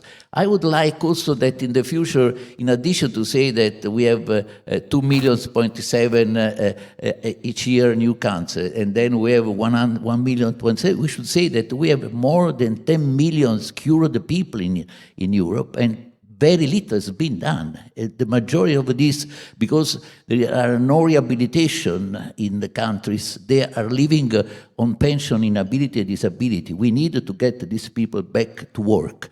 And then if can be added that patients can give also some room in this, that would help a lot, because you know that unfortunately also the cured people, 15% of them had high problem to get a second prime tumor, and the majority of them don't care about doing screening because they feel that because they got once cancer, they can do the second. So then we will work also in our community to get patients to know that they have to do also screening. Thanks for the time you gave it to me. Thank you. No, thank you. Thank you very much. And now let me move to Matthias, yeah, if I may. Obviously, the call to action is trying to move, at least, the kind of debate about the common struggle, if I may call it, European struggle against cancer. How, if it will be reflected by the European Commission? Yes, perhaps let me also first thank the Czech presidency and Minister Valek for taking this initiative. And indeed, it's a very good sign that the trio presidency, in fact, the French presidency, now the Czech presidency, and we also hope that the Swedish presidency will keep this issue of cancer high on the political agenda, because with that we basically have all three EU institutions, the member states in the Council, the European Parliament and the Commission aligned in terms of this common goal. So this, I think, is a very important development and supports the momentum that we have generated for that now. In terms of the call for action, of course, we are carefully studying the content of the document, also as it further develops now. Perhaps as an informal note, we are now in the progress of developing the work program 2023 for the EU for Health program, and we have already taken recourse to some of the initial drafts. I can assure you that we are taking these elements forward after careful consideration. We'll also discuss this with the other member states in the cancer subgroup of the SGPP. I think, based on the initial analysis, there are many issues in the document that supports also our initiatives, and we hope we can jointly take these forward. Okay.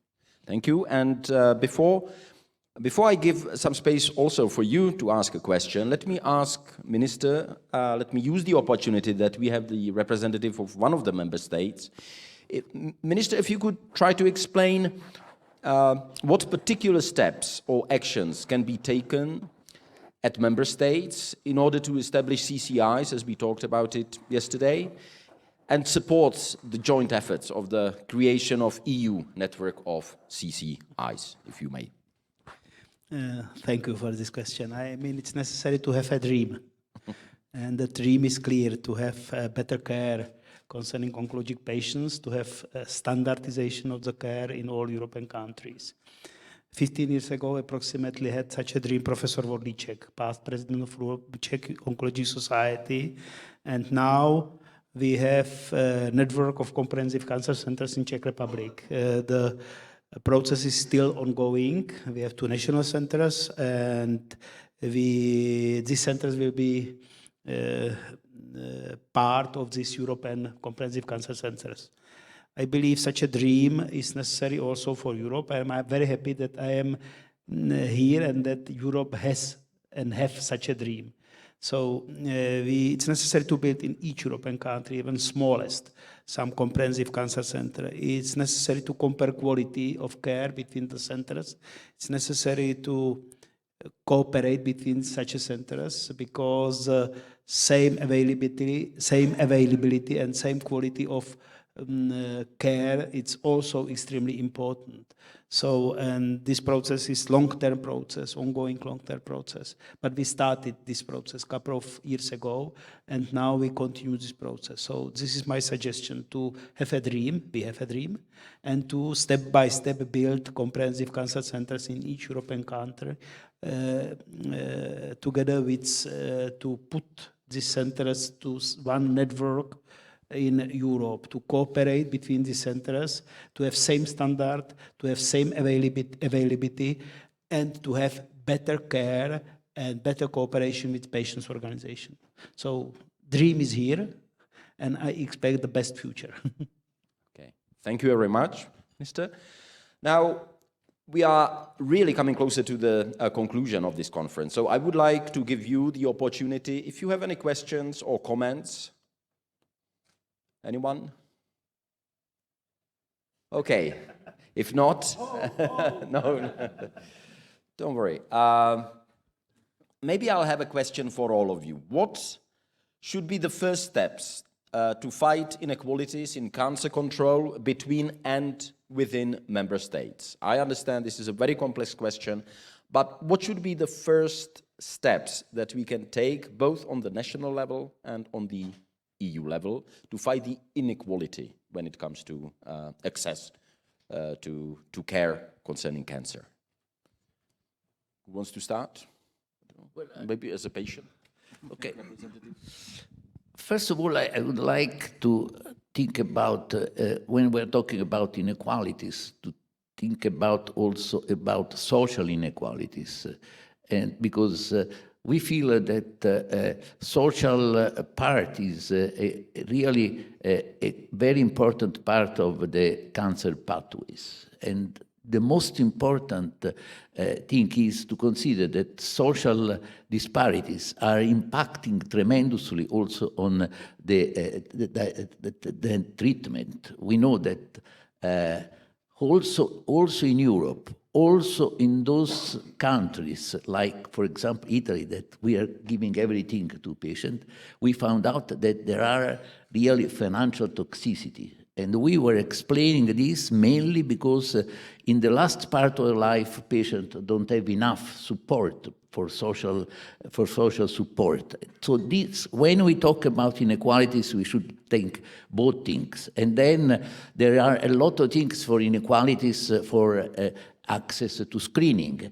I think that would be also important if the Commission will push member states to update the way how they are communicating to the population, the way how they should go, because they are still doing with the usual post office mail. And post office mail takes a lot of time, should be updated, and that this could also try to diminish the kind of these inequalities, because at least can be reached easier. And then the most important thing is to try to find out really, because we still don't know, and I think that the inequalities registries will help this, but we still don't know how much difference are between countries. There are some countries, and from this side I like to say that Italy is one of the best ones, for giving benefit from a social point of view, namely,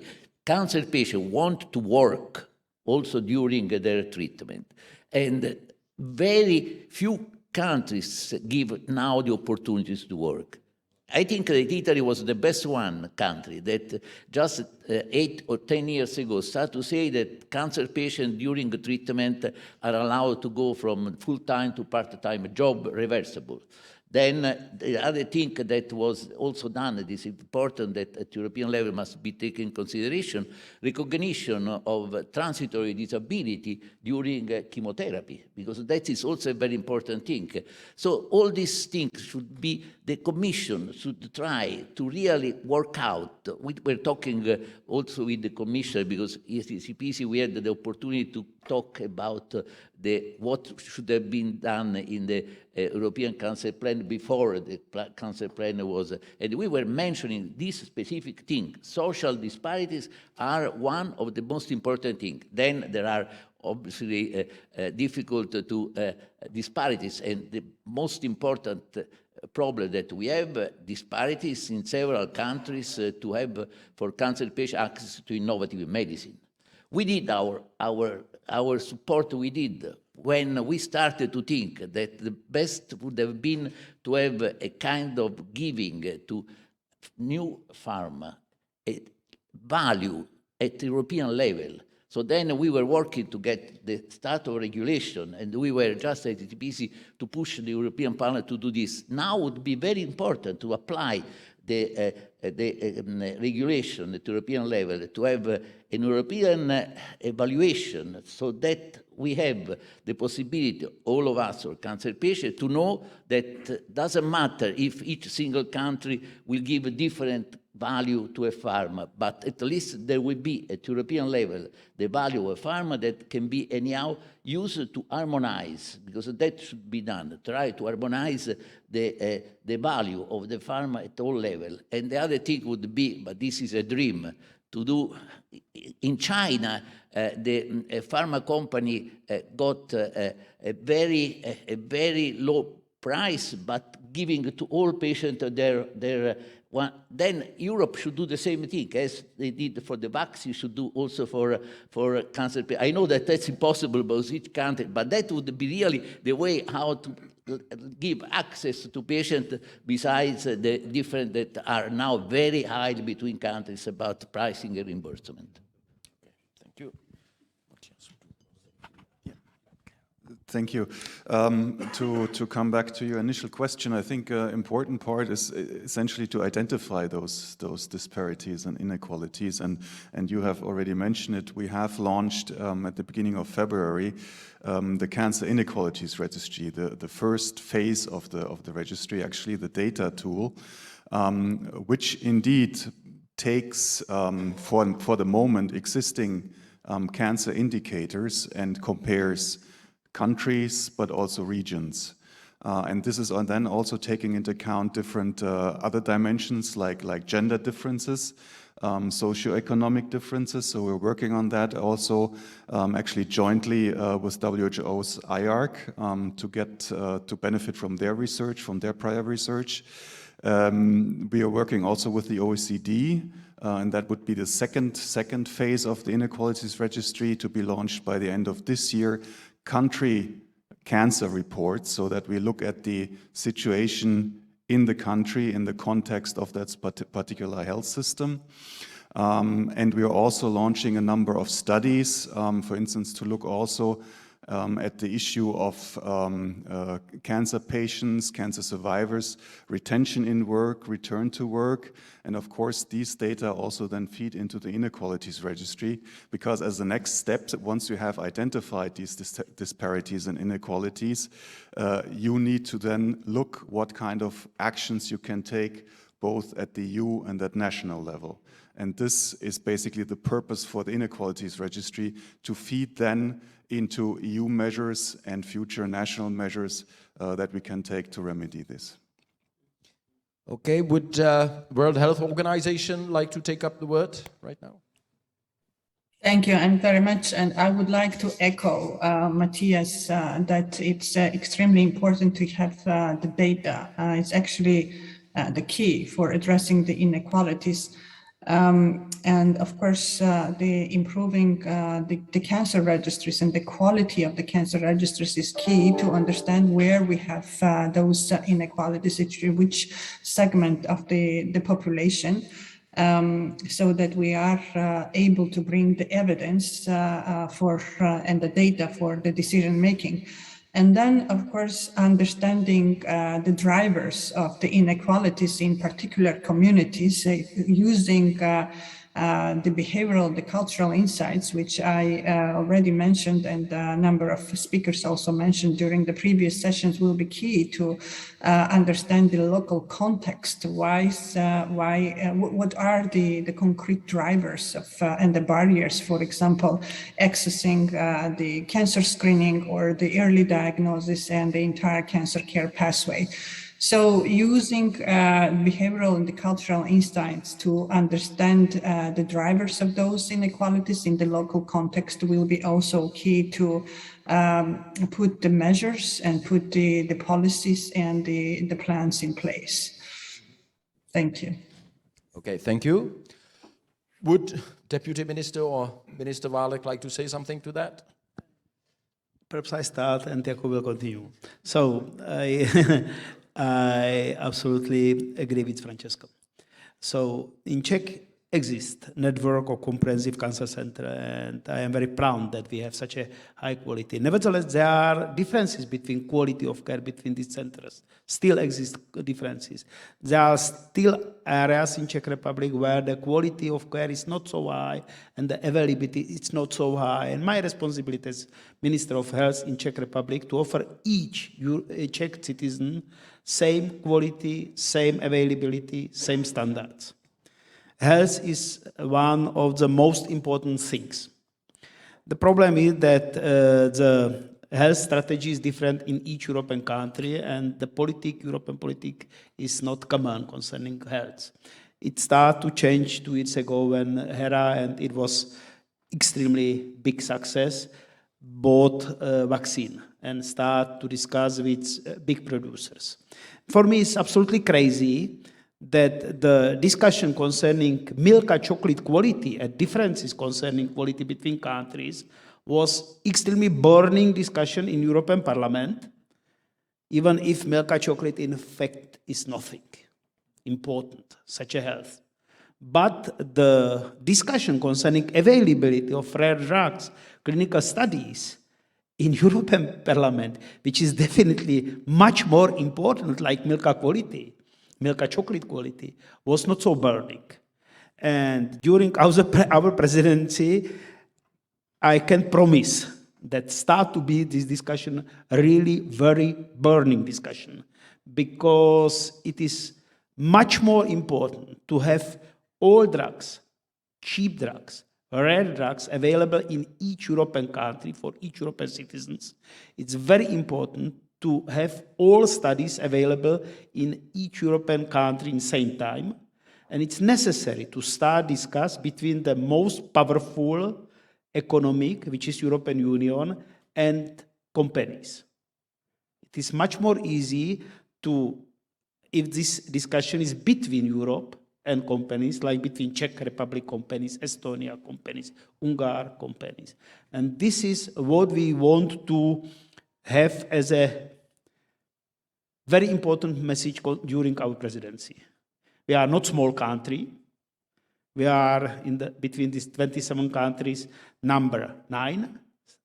But even if we are, in fact, middle-sized or big country,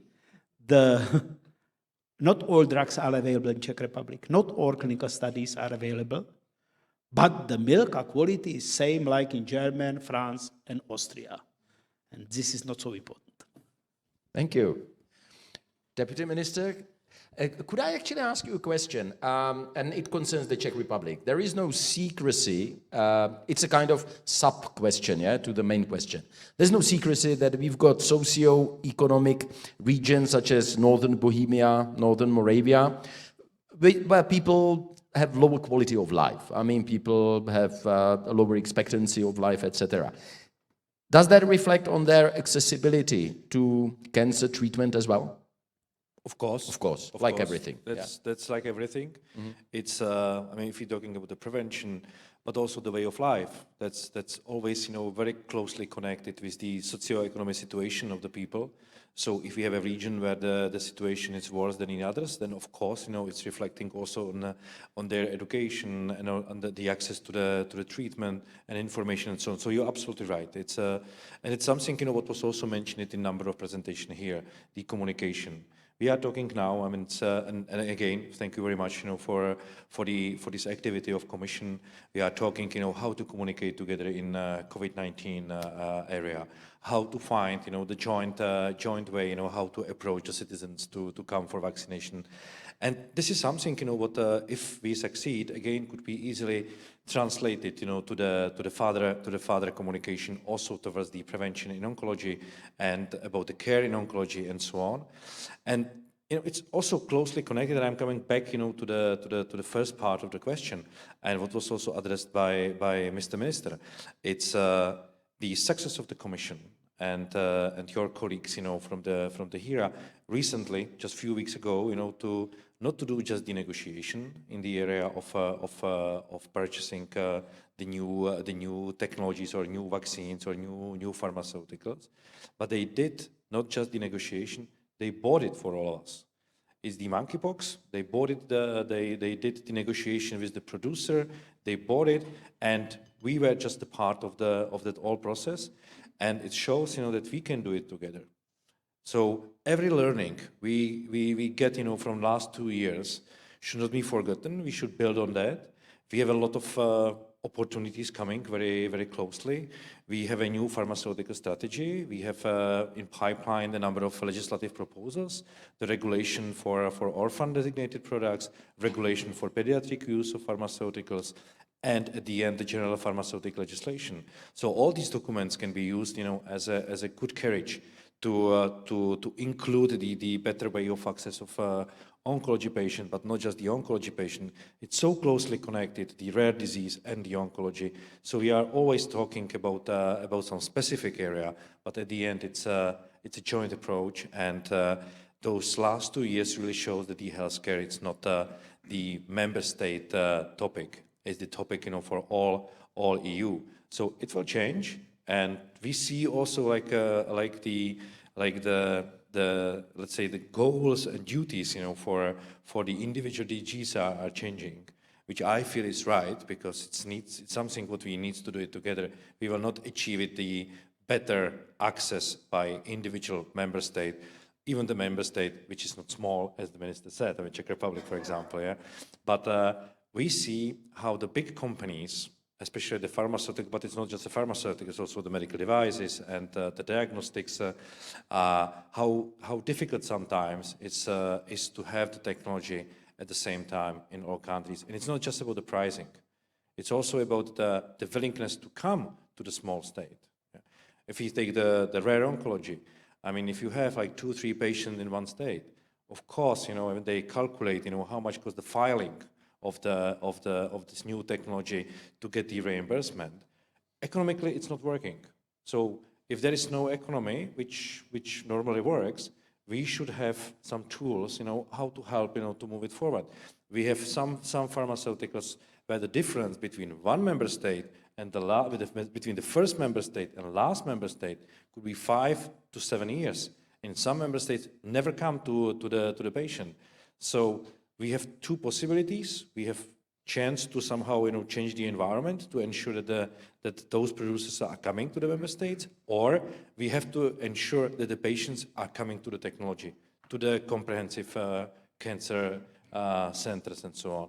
So patient to the care, or the care to the patient. And now we are at the edge, and we have to really decide how those things will work in the future. Thank you very much, ladies and gentlemen. Unfortunately, time is ruthless, and it passes quickly. As you have heard yesterday, Brno is going to be the next capital of the Czech Republic. Unfortunately, the capital is still in Prague, which means that the government is still in Prague. And as I understand, Minister Válek will have to leave for Prague quite shortly. Before he goes, he will have the same opportunity like you. He can pick up a package with little refreshments outside, a kind of goodbye little package. But before he does that, Minister, thank you very much for your time. I mean, I think that's significant as well, how much time Minister has spent with us during the discussion. And let me give you the last opportunity to say goodbye and so long to our guests. I have a lot of papers. Nevertheless, I try to be so short as possible. So, dear colleagues, dear friends, ladies and gentlemen. Once more, dear colleagues, dear friends, ladies and gentlemen.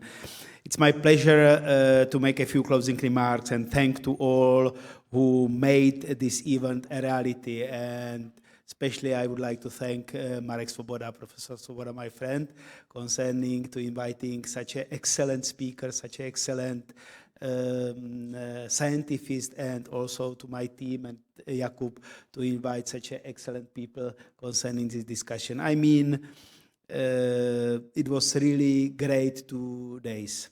Let me start to extend my highest respect to the joint efforts of all participants. We have learned a lot from the keynote session and panel discussion as well, even on the end of this program. So we discussed about the European Health Data Space, and we now know that European Health Data Space is extremely useful tool concerning the patient's care, concerning the way how to share the data concerning scientific point of view to support pharmacy, but we are also absolutely sure, I believe, that it's necessary to support the patient's responsibility, and the patients must decide it if they want to share or not the data.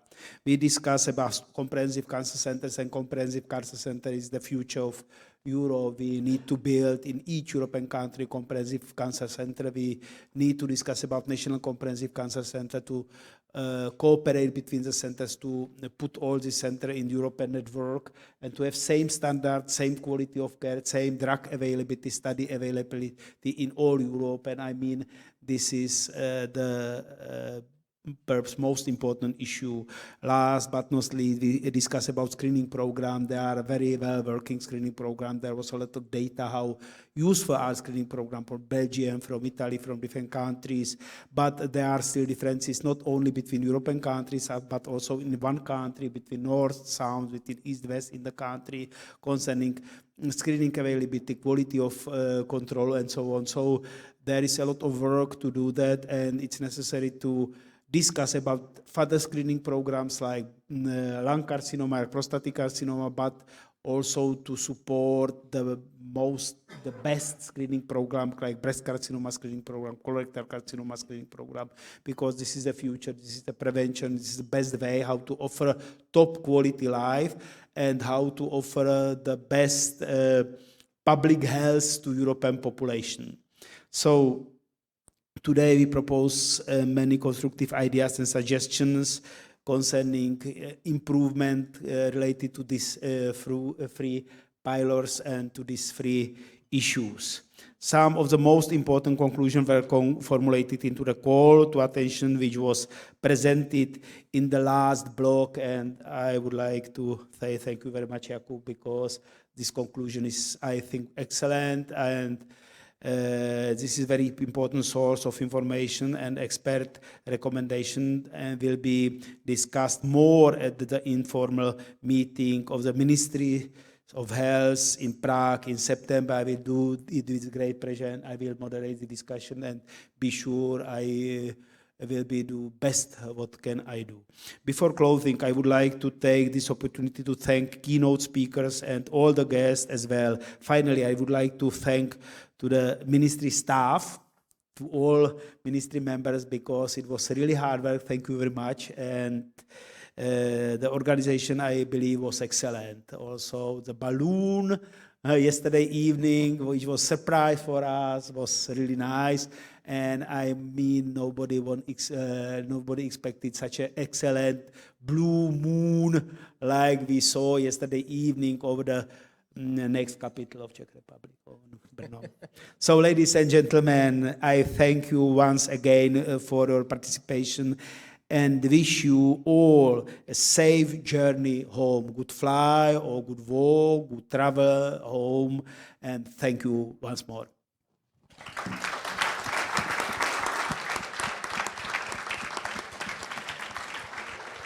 And with that, we can consider this conference concluded. Thank you very much. You've been great audiences. Thank you.